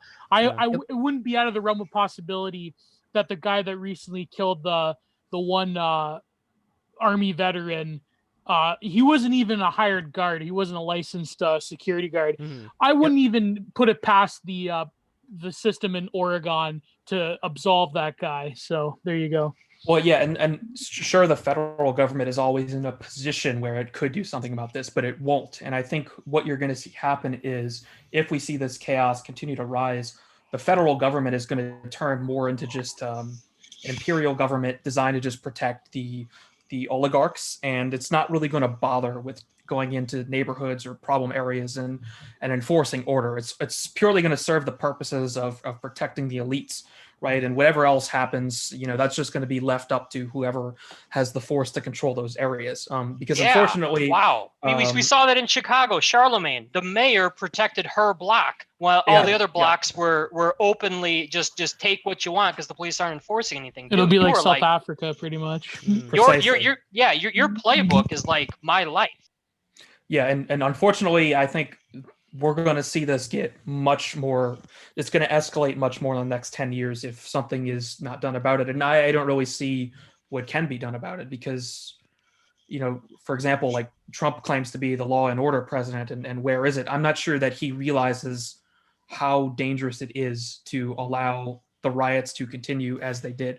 Despite the fact, we should have this, some more authority. Well, could you make room possibly to play devil's advocate for the idea that the Democratic Party right now, they're stepping back, not doing anything purely because they want Trump the fuck out, but once Trump is out, then we'd return to some Obama-like normalcy where they would start cracking down. Because, okay, correct me if I'm wrong. No, maybe. Hold on. As an example, is it not the case that during Obama's term, we did deport quite a bit of people who were illegal migrants from the United States? So that was something that was happening. So it's almost like, do you leave room for the possibility that there are certain people who, yes, they want power, yes, they want control, but they don't want to live in North fucking Korea either. So in a way, they would be using the extreme left like useful idiots in order to get themselves elected, and then they're going to pander to them, say we're going to give you this and that, candies and rainbows and unicorns, on the face, and sex not workers. really do anything. Yeah, sex workers, fully luxury, automated, gay communism. But at the end of the day, they're not really going to do shit. And it's very similar to, I believe, I don't know if he's the prime minister or not, but some very high up person who was recently elected in what's that Lord of the Rings country? New Zealand. New Zealand, yes. So, where he was going, he was running. Lord of the Rings country. He was running. Okay, love. He was running on a socialist platform. And he did the complete opposite of everything he said, but it didn't matter because he was just being such an SJW all the time in what he was saying, but the actual results were different. So it's an interesting thing for me to think about, like, are the smartest people who actually may result in a more stable society the ones who are going out and speaking the truth, or are they the ones who are lying to your face while at the same time still knowing that we don't want to crash this ambulance and we're still going to have, despite whatever corruption we've got, some kind of control, and we are not going to do any favors for Antifa. We're going to kick all of them out, and they're not going to cause any trouble once we're in charge. But for now, we're going to use them like Scar used the hyenas in Lion King. But that may all. But speaking of Scar and Lion King, a lot of Bolsheviks were also. Yeah, you can't control the hyenas, can you? And at the end, what happened to Scar? The hyenas killed him, right? And I think that's a really good cap to this idea. Is that, yes, they might do that, but I don't think that. I think we're in a process now where these oligarchs, I don't think they really are behind the reins so much anymore. I think they cannot actually control what they have let out of the box in terms of all this racial and class animus. And if it's not dealt with very soon, I mean, we're probably already past the point of really getting ourselves out of this. If it's not dealt with, then they're going to completely lose control over it. And yes, the old guard, they're already losing control, even ideologically, even on an intellectual basis. I mean, right. You know that I think it's a stereotype. They never actually did this a lot. But the what's the word? I don't want to use Eskimo. That's too Inuit. The old the Inuit thing where they like the old decrepit elders like put off onto an ice floe. Look at what happened to Noam Chomsky. I had to bring this up. yes, I mean, with that Noam girl. Chomsky, like a old geezer lion, you know, like he's totally haggard. He just gets totally slaughtered by the young lions. I mean, he gets totally floated out to the ice floe. He's done for. That's the original The death Chapo panels. people destroyed him, and the old guard is dead. I mean, you'd figure he learned his lesson when Foucault bitch slapped him back in the 80s, but I mean, it's gonna happen. It's gonna happen to all of the boomer liberals. They're all going to be destroyed by and you can see it creatures. happening now. Like we understand that the progressives aren't really in control of the left, but eventually they will be. And you know, a person like Alexandra Ocasio-Cortez is like an example of someone like this, where this person has no business being in Congress and is totally incapable of ruling, right? And eventually it's going to be all that. And these people are not going to be able to control these dangerous weapons that they're using to try and reshape society. So that's how I see things at the moment. Anyway, I have to get going. Charlemagne, thank you so much, man. I would love to have you come back again. Good to talk to you, man. Thanks, Charlemagne. Yeah, it was a good time. Go subscribe to his YouTube channel. Watch his Moldbug series. Definitely. Yeah, I think you can see my Twitter handle in the Yes, little the name Twitter tag handle there is as in well. there. I make sure to put everybody's Twitter handle in here, as well as Tom. And Tom, we should definitely check out your stuff as well. What do you want to plug? Well, I wanted to ask Tom something. Yeah. Cool. All right, well, let me God, just I want want to ask Tom like 15. Thank you, Charlemagne. God, Gio, I want to ask Tom like 15 things. Go ahead, bud. So so Tom, you describe yourself as a eco-socialist. Now I'm an eco-fascist. No, I mean that's kind of a misnomer. What do you think of the writing and philosophy of Theodore Kaczynski? I actually, I mean, for being Ted Kaczynski, I have a lot of agreement with his diagnosis of America. Yeah, sure, sure. So I would agree with a lot of the stuff that I've heard so far, because about monarchy and things like that, because I would argue that we live in a form of a monarchy right now ruled by a cabal that is centered around neoliberalism and corporatism. And I think it all ties back to the Federal Reserve and the creation of money and the money supply in 1913. And the people that created the Federal Reserve just really pushed a policy of neoliberalism out across the world. And this neoliberalism was based in the idea that they had to get Americans to consume, they had to get Americans to desire new things. And we really had a nice capitalist boom for a long time, but a lot of the problem with our current system and with really any system is it becomes captured by people eventually. And we're in this place now where I would argue there's not really any choice for what's happening with America and what our policy is right now. And I mean, you can let's start with war. Like you look at, like, let's say you're anti-war. You used to be able to join the Republican Party because they were a little bit more non-interventionist. Then 2000, George Bush comes along. We passed the Patriot Act, taking away a lot of civil liberties. We go to war with Afghanistan and Iraq. But if you flip that, it's not like the Democrats do anything different. They're actually worse in a way, because if you're anti-war, you're like, okay, well, I can't be a part of the Republican Party. So I come over here to the Democratic Party, and Obama takes us from 2 wars to 8 wars, really, in Afghanistan, Iraq, Pakistan, Libya, Somalia, Niger, Yemen. He institutes the NDAA, which legalizes government propaganda, legalizes the assassination of U.S. citizens. No without habeas any sort of corpus. trial. Yeah. So and Libya wanted to switch to a gold-backed currency. Yeah. Currency. So they wanted the Pan-African currency. Yeah. And that's all. That's all. We got to put a stop to that. Listen, everybody, stop that right now. So.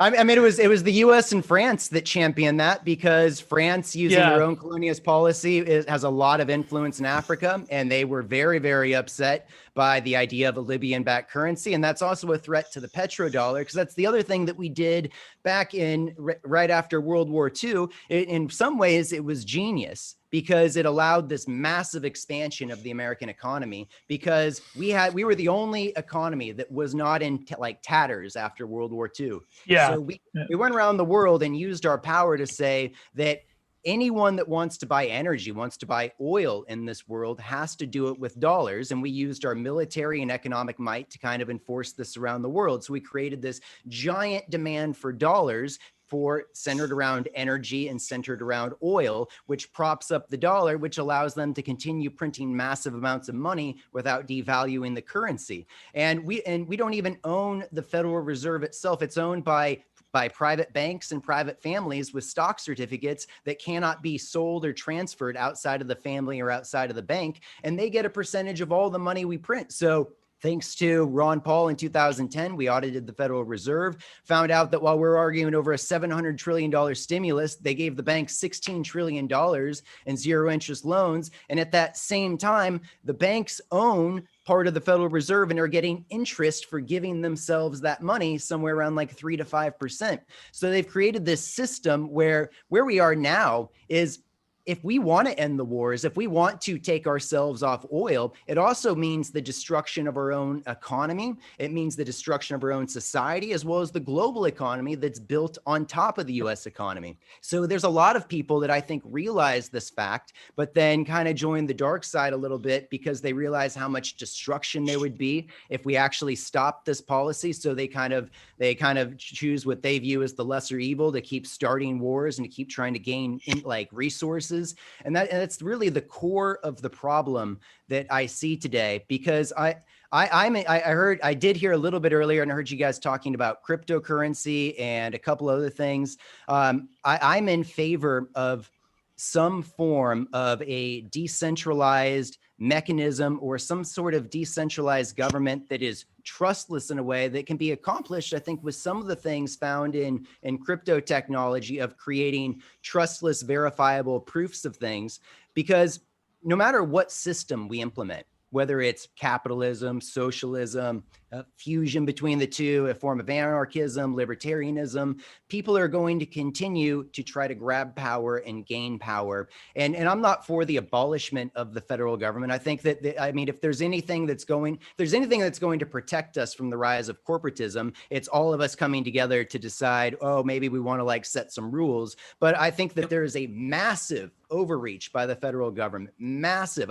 You look at the money that we spend, the things that we're doing, the things that we're involved in. I think the federal government's only real role should be calling balls and strikes as the umpire and whatever the rules of the game that we decide that we're playing inside of. But we've overstepped these bounds where the federal government decides who gets the money. They decide what corporations get propped up. I'm very much in favor of taking care of the environment and trying to do a lot of things, because if you look at where our carbon emissions and things are going, but a lot of these people on the left that would call themselves, eco-socialists, kind of like I call myself, really look at what's happened to the world is a lot of the green technologies that are being propped up are owned by the same people that own the oil companies and a lot of these other technologies. And if you look at the actual science behind it, it's not like any of the green technology that we have now is going to save us. If people are informed of wind power, there's not enough resources on the earth to build windmills that would power the earth. We would literally mine the earth of everything we have and wouldn't be able to generate enough power from that. So we're really just destroying the environment, and we're doing mountaintop removal, burning down forests, all of these things in the name of eco-socialist green energy policy, while we're still facing down the same destruction that we've always been facing, but we've put this nice face on it of neoliberalism and corporatism, and people feel like they're doing something. And if you go against these ideas and these power structures, you get canceled for it, which is the other big problem in our society. Is we've lost this idea of freedom of speech and just the right to disagree with each other. I don't want everyone to agree with me because I haven't lived the same life experience that everybody else has. So there's a lot for me to learn from other people. And I don't expect anyone to agree with me either, because I've changed my own views enough in my life to know that I'm not right about everything. I have a lot of personal experience that I can tell you about that leads me to some of my views, but they're going to keep evolving and they're going to keep changing. And it's valuable that we have differing opinions, because if we're going to find a way out of this mess, if we're going to find a way out of this corporate structure and this empire itself, we've got to be able to talk to each other and pull ideas from each other and understand that we want a lot of the same things. We just have some different ideas of how to get there. And I'm going to pull a comment from please, go ahead. Jules. So Jules Beautifully says, said. "Why? It is beautifully said. Why do we want to take ourselves off oil, though? Oil isn't going to run out. That's not a joke. Go nuclear too, but you want cheap energy to lower prices everywhere and accelerate progress, increase quality of life." So there we go. Okay. I can step into that for a second. We've already used up over half of the oil that's in existence on planet Earth. You can talk about things like synthetic oil and other things like that, but then you Wait, go into how do you know it's half? What? How do you know it's half? Where would that information be that we could look up later? So based on the reserves of oil that we found, there is a lot of oil left. I mean, there's $14 trillion worth of oil off the coast of Somalia. There's like $5 trillion of oil around Pakistan. Well, in the United States itself, we have the most oil. We're the net exporter. But if you're an environmentalist, that was all pushed by the Democrats, basically doubling our fossil fuel production in the United States. Sure, but the question of how many we have, because you said that we have half of the oil left that's ever been. What I'm interested in finding out is what is the source of that information? Just a simple Google search. I don't have anything off the top of my head for you, and you'll have to look at that yourself. But if you look at most scientific conjecture, I mean, what is oil? It is just decomposed life forms. There are a finite number of life forms that have existed on this planet that have had the number of years required for those life forms from plants and animals to deteriorate down into hydrocarbons. But really the big problem that I have with oil is the carbon that we're putting into our atmosphere that I don't think a lot of people realize. I mean, because everything's gotten so twisted that it becomes this left-right issue of and everyone is so tribal and so stuck on their team. But we are really in this moment now, we have destroyed and killed 70% of the life on this earth. 70% of all plants and animals are completely gone compared to 1970 to now. And where we look forward to going to in the future is this very dystopic future with rising carbon levels that we haven't seen since I believe the Pliocene, where we've had 5 mass extinctions on this planet that have all been precipitated by rising carbon levels and rising heat levels that killed off 99% of all life on Earth. And we're in the middle of the 6th one right now, where we have killed off 70% of all life on this planet and destroyed a large amount of the natural world. And our planet is really like a spaceship, a biome that we're hurtling through space. And our biome itself is what created all the protections for life. If you go back, I mean, 1 billion years in Earth's history, if you went back billions of years in Earth's history, you wouldn't be able to survive on the planet because there are not any of the protections created that would support life like us. But there were also times throughout Earth's history, not in the billions, but much less than that. But, while we were still, let's say, in caveman mode, or even before that, where the heat levels were much higher than they were today. We have gone through various ups and downs. And what I don't like is that when they show like the hockey puck, hockey stick graph, they ignore all the events that have transpired before that. And Jules was also talking about, we should get Jules on here, by the way. Jules, come in here if you can. I send you the link. So Jules talks about how the environment is fine. The real environmental thing is the grand solar minimum. Needing a super tax to build a one world government to save us from climate change. I trust the government to start using weather lasers on us to fuck us silly so that can tell us how we need them to save us from an existential crisis from going underwater and melting icebergs and carbon dioxide more than I trust them to be the solution to a climate emergency. And another comment. And another comment we have over here from Caustic, one of our great patrons, Caustic. India and Africa and China are destroying the entire oceanic ecosystem with their trash. And we also have a comment from that one guy before that. The only climate issue is India and China and Africa creating an extinction event in the oceans. That's creating atmospheric damage on a scope and scale that few can comprehend, cascading failure. Huge. Yeah, so like the idea of a carbon tax, or that we're going to tax our way out of this, or even that we're going to institute green policy, is laughable. Because if you listen to the scientists, they tell us that if every human disappeared off the planet today, I mean, we're all gone, not burning a single thing, that we are already trapped in this cyclical warming process that will not stop without us, that we're already going to do what we've done 5 times before that killed off 99% of the life on Earth. So the idea that we're going to make our lives worse, that we're going to tax ourselves, that we're going to institute more control and more power centralized in the government to save us is so laughable that it's a joke, because the same corporations that own the oil and hydrocarbon companies own these green energy companies, and they're just using their own mineral resources and mining resources to do different things. So if the only real way out of the trap that I see is technology and trying to find new ways to do things, because even if we disappeared,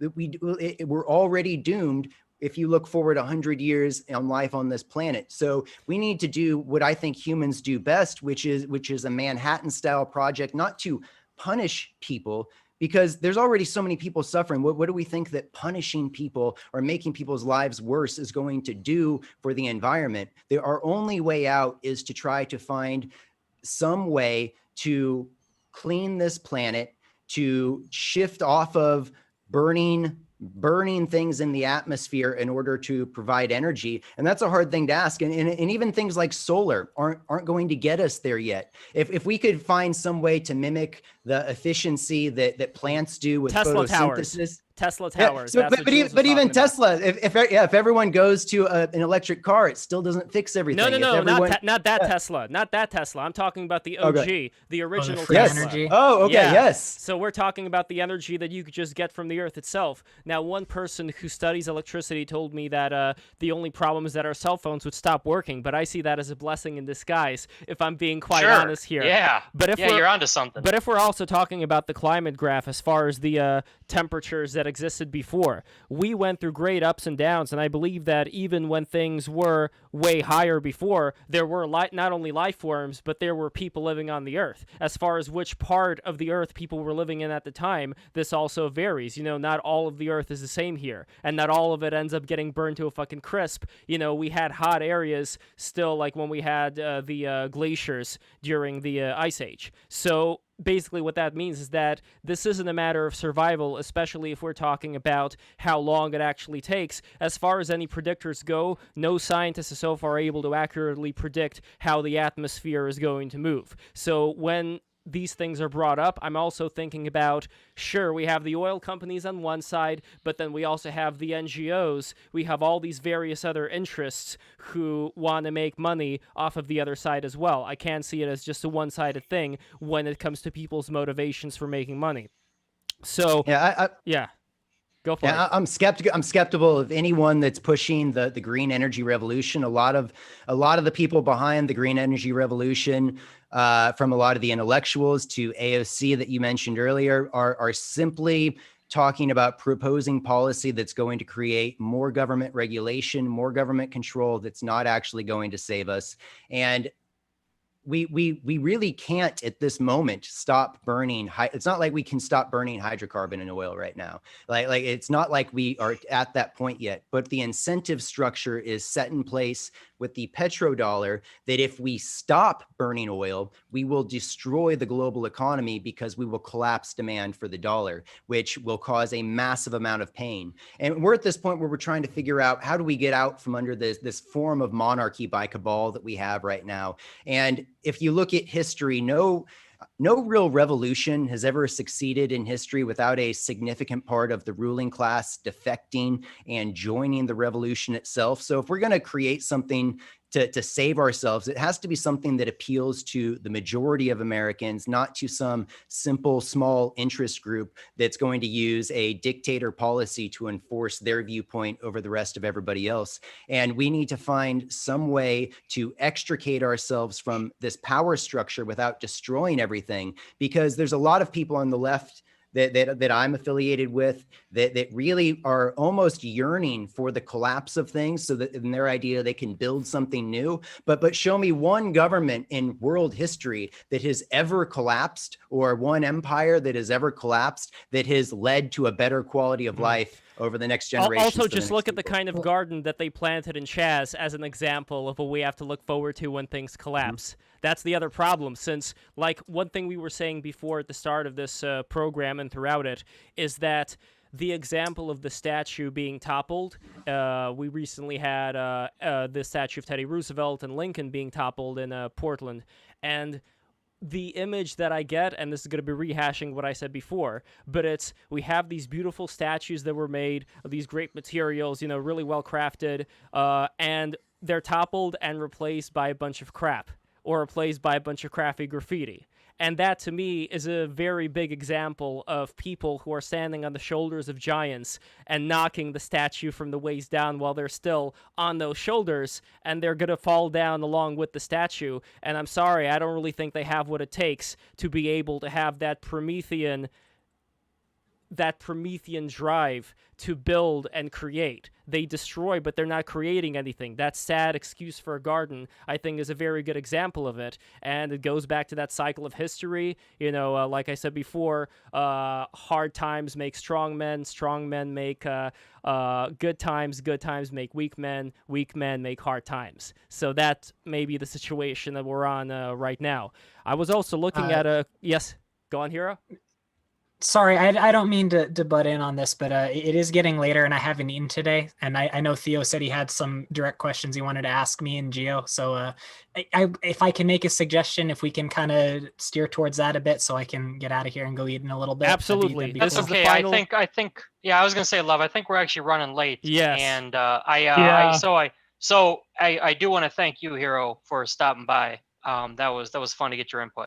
Thank you so much. Yeah, for sure. I wish I could have put in a couple more points. I would have liked to have. Everybody says that I'm break. Everybody says that I'm break the rules, Love. Well, that's why we have more episodes. That's the idea. We leave people with a cliffhanger. Yeah, we'll do this again. There's so many interesting people. Tom, I would love for you to be back. You are a great guest. I am so sad that we only had you for this amount of time, though. Yeah, sorry it took so long to get in today. No, that's no problem. This is just a teaser of what we're going to have in store. I would love to have many more episodes to come with you and with everybody here. So yeah, it was actually great. This Thursday is going to be a banger. Did you want us to finish off with our 10-year predictions, or do you want to just 10-year predictions, and then we're gonna get out of here? Okay, go for it. Me? Oh, yeah. Why not? Well, you said it, so you get to go. Okay, sure thing. Yeah. I don't really have too much of an optimistic view of what's going to happen in the next 10 years. I think if you look at the major problems affecting the working class of America, you're going to see those explode. I think you're going to see more deaths of despair. I think you're going to see the suicide rate increase even more. I think you're going to see celibacy in the youth I think that's going to increase even more than it already has. And I think you're going to see people get really desperate. I think you're going to see drug addiction explode. I think you're going to see a lot of these things. And I think while that's happening, and all of these riots and unrest going on because people don't know what to do with their lives, they feel like they're living pointless lives, and they feel like they're not being represented well.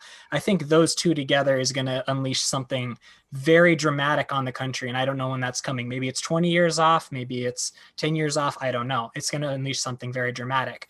At the current moment, it seems like that might be socialist, but if the right gets its act together, it might be something more right wing. I don't know how transformative it's going to be. We've been talking about monarchy the whole time. I want to reiterate, I'm not really a monarchist. I would just like to see the transition of the way power is done in this country to something with a little bit more authority to control and curtail the forces of evil that have been plaguing it for the past, several decades.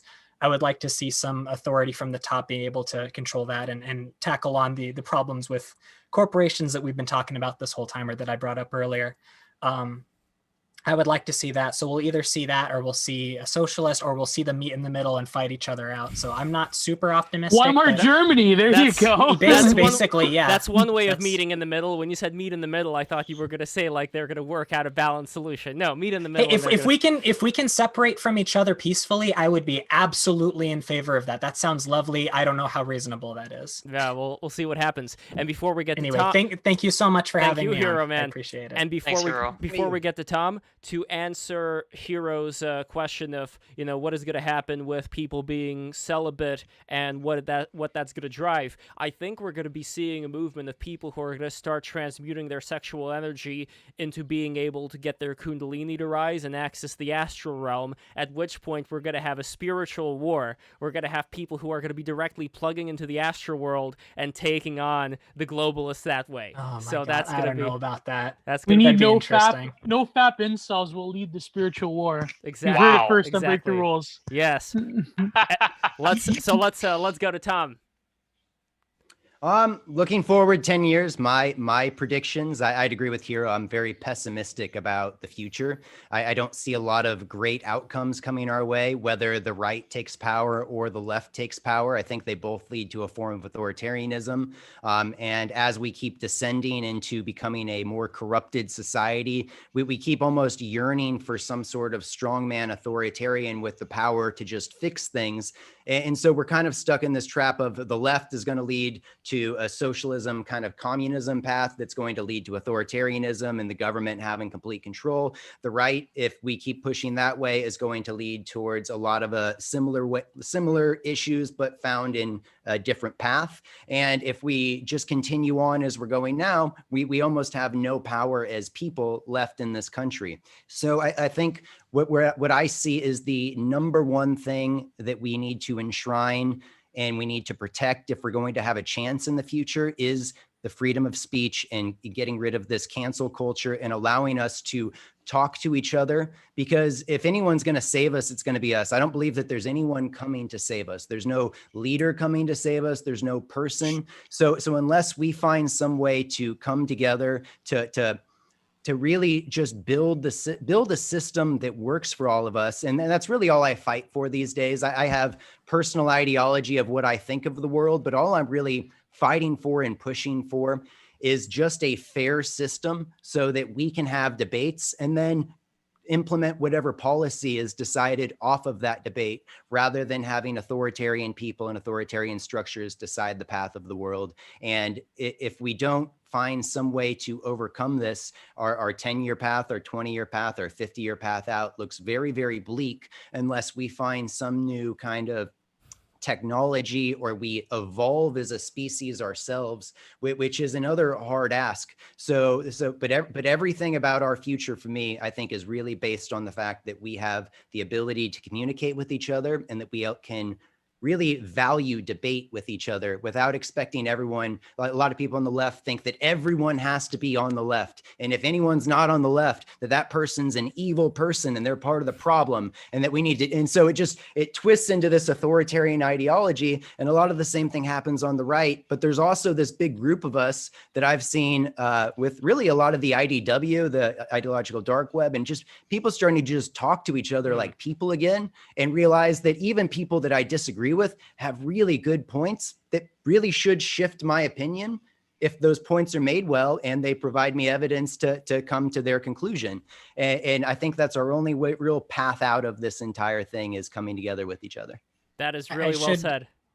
I should clarify really quickly that, yeah, Tom, I agree with you, but I am kind of more in favor of the soft authoritarian right-wing strongman coming into play. I'll just make that very clear. Anyway, and you could be right, because we might not be able to save everything in the ways that I'm talking about. The right person coming to save things would have more power to save us. But I fear any authoritarian structure as just a person that's very entrenched in personal liberties and protection. I'm happy to see that work out or it turn the way I hope. So either way, I would have loved this conversation about 2 hours ago, Hero and Tom. Man, that was a great start right there. Wow. Oh man, We should yeah, do this we're another bringing time. bringing people together here on the BTR stream. This is what we do. You know, like people have a hard time defining who the fuck we are, but I think who we are people who are willing to talk, just like Tom was talking about, and that is very important in this day and age. Let's bring it to Hero. Hero, are we going to be saved? Is Jesus Christ coming soon? You mean Geo? Yes. What is going on? Geo. What? You said Hero. Oh shit! Okay, Geo. Yes. Okay, Geo. Is Jesus Getting your Christ coming? Italians mixed up. Yes, I am. Ben, is Jesus Christ coming soon? Like, are we in the end times? Not soon, but is coming. To quote one of my favorite accounts on Twitter of all time, Trash World Citizen, follow AJD Henry. I'm a dog, and North America is the hot park car I've been locked inside of. Oh my God, We are- yes. we are trapped in the belly of a terrible beast, and the beast is bleeding to death. I don't know. I think things are going to get really crazy. Like, by crazy, I mean Weimar Germany crazy.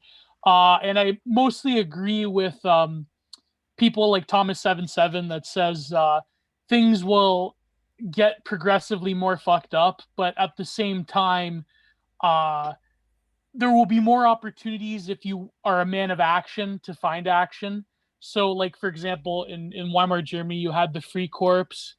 And also, if things get really bad, ironically enough, you will have more opportunities to just completely drop off the map. But I think, to Tom's point, we really, are living in the age of fake environmentalism and pseudo environmentalism, as Derek Jensen says. Yeah. And it's really just a marketing ploy.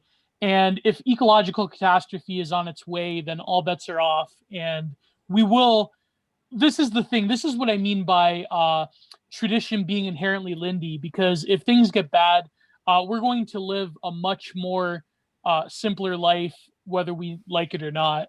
And a lot of people are not going to like it. But that's I'm sort gonna of like it.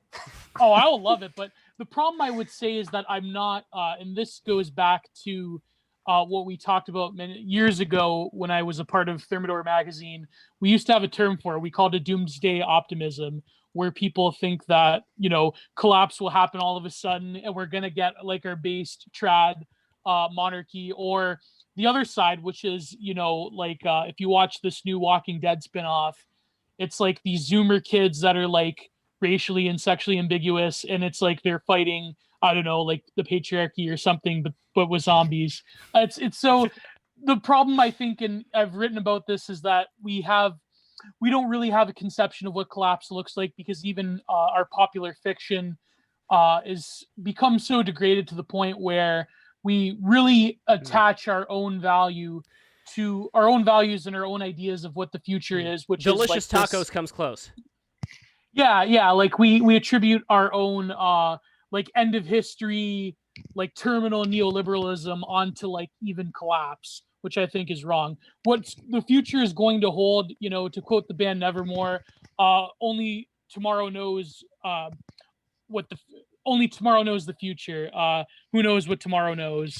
So as much as I want to hope for a more foundationally, metaphysically objectivist society, one that values tradition, and I don't know. I think things have to get really, really worse before things get better, and whatever that better is up for debate. So yeah.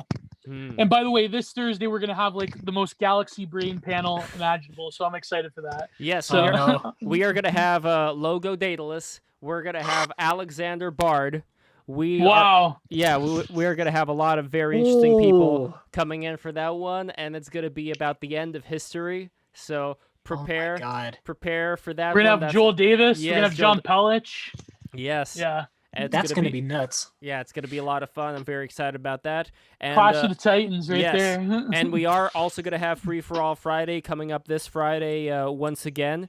So get ready for that. And what else do we have down the line? We're going to have a Hermeticism stream going on October 27th with the Modern Hermeticist. And also, Cool. we are going to have there my friend Andrew Meyer, who you may recognize. Tom, do you remember that video with the "Don't Tase Me, Bro" guy?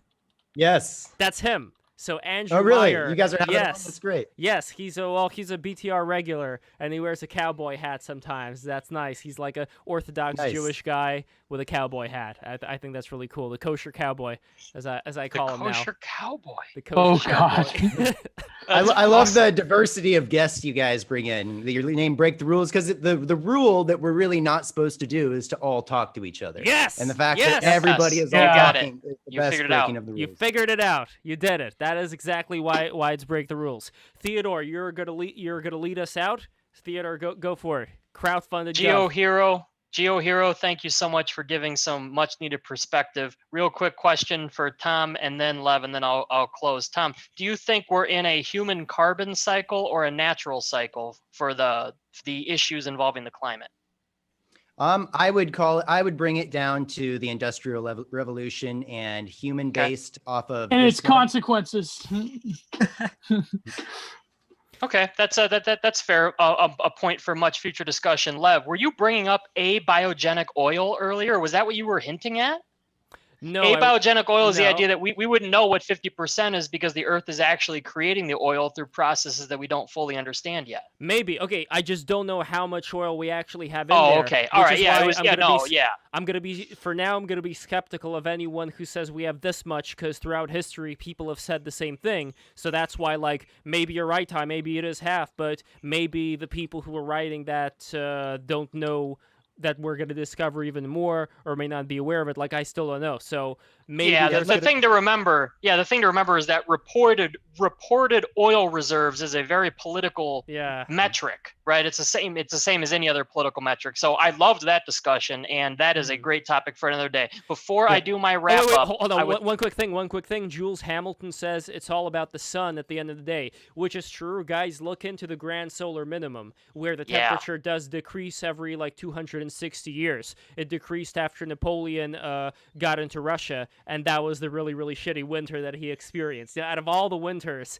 to go into Russia, it had to be the one during the grand solar minimum. And the interesting thing was that right before the grand solar minimum, during that time, the temperatures were really, really high. So it's like the temperatures were just like very high, and then all of a sudden it became really cold. So Game of Thrones, winter is coming. We may be very surprised at what we're going to see. It doesn't mean a solution. It means we're going to have other problems down the line as far as crop growth and things of that nature. So by no means am I painting a pretty picture here. All I'm saying is that there are certain things down the line that we should look into if we want to have a better idea of what to prepare for. But anyway, Theodore, let me caveat my answer to you real quick. Sure. I would say that in my view, humans are the cause of a lot of things, but I would also argue against myself to say that we don't understand a lot of the mechanisms and what's happening. And the science itself points to now that, like I said, even if humans disappeared, that the environment is going to keep doing its thing.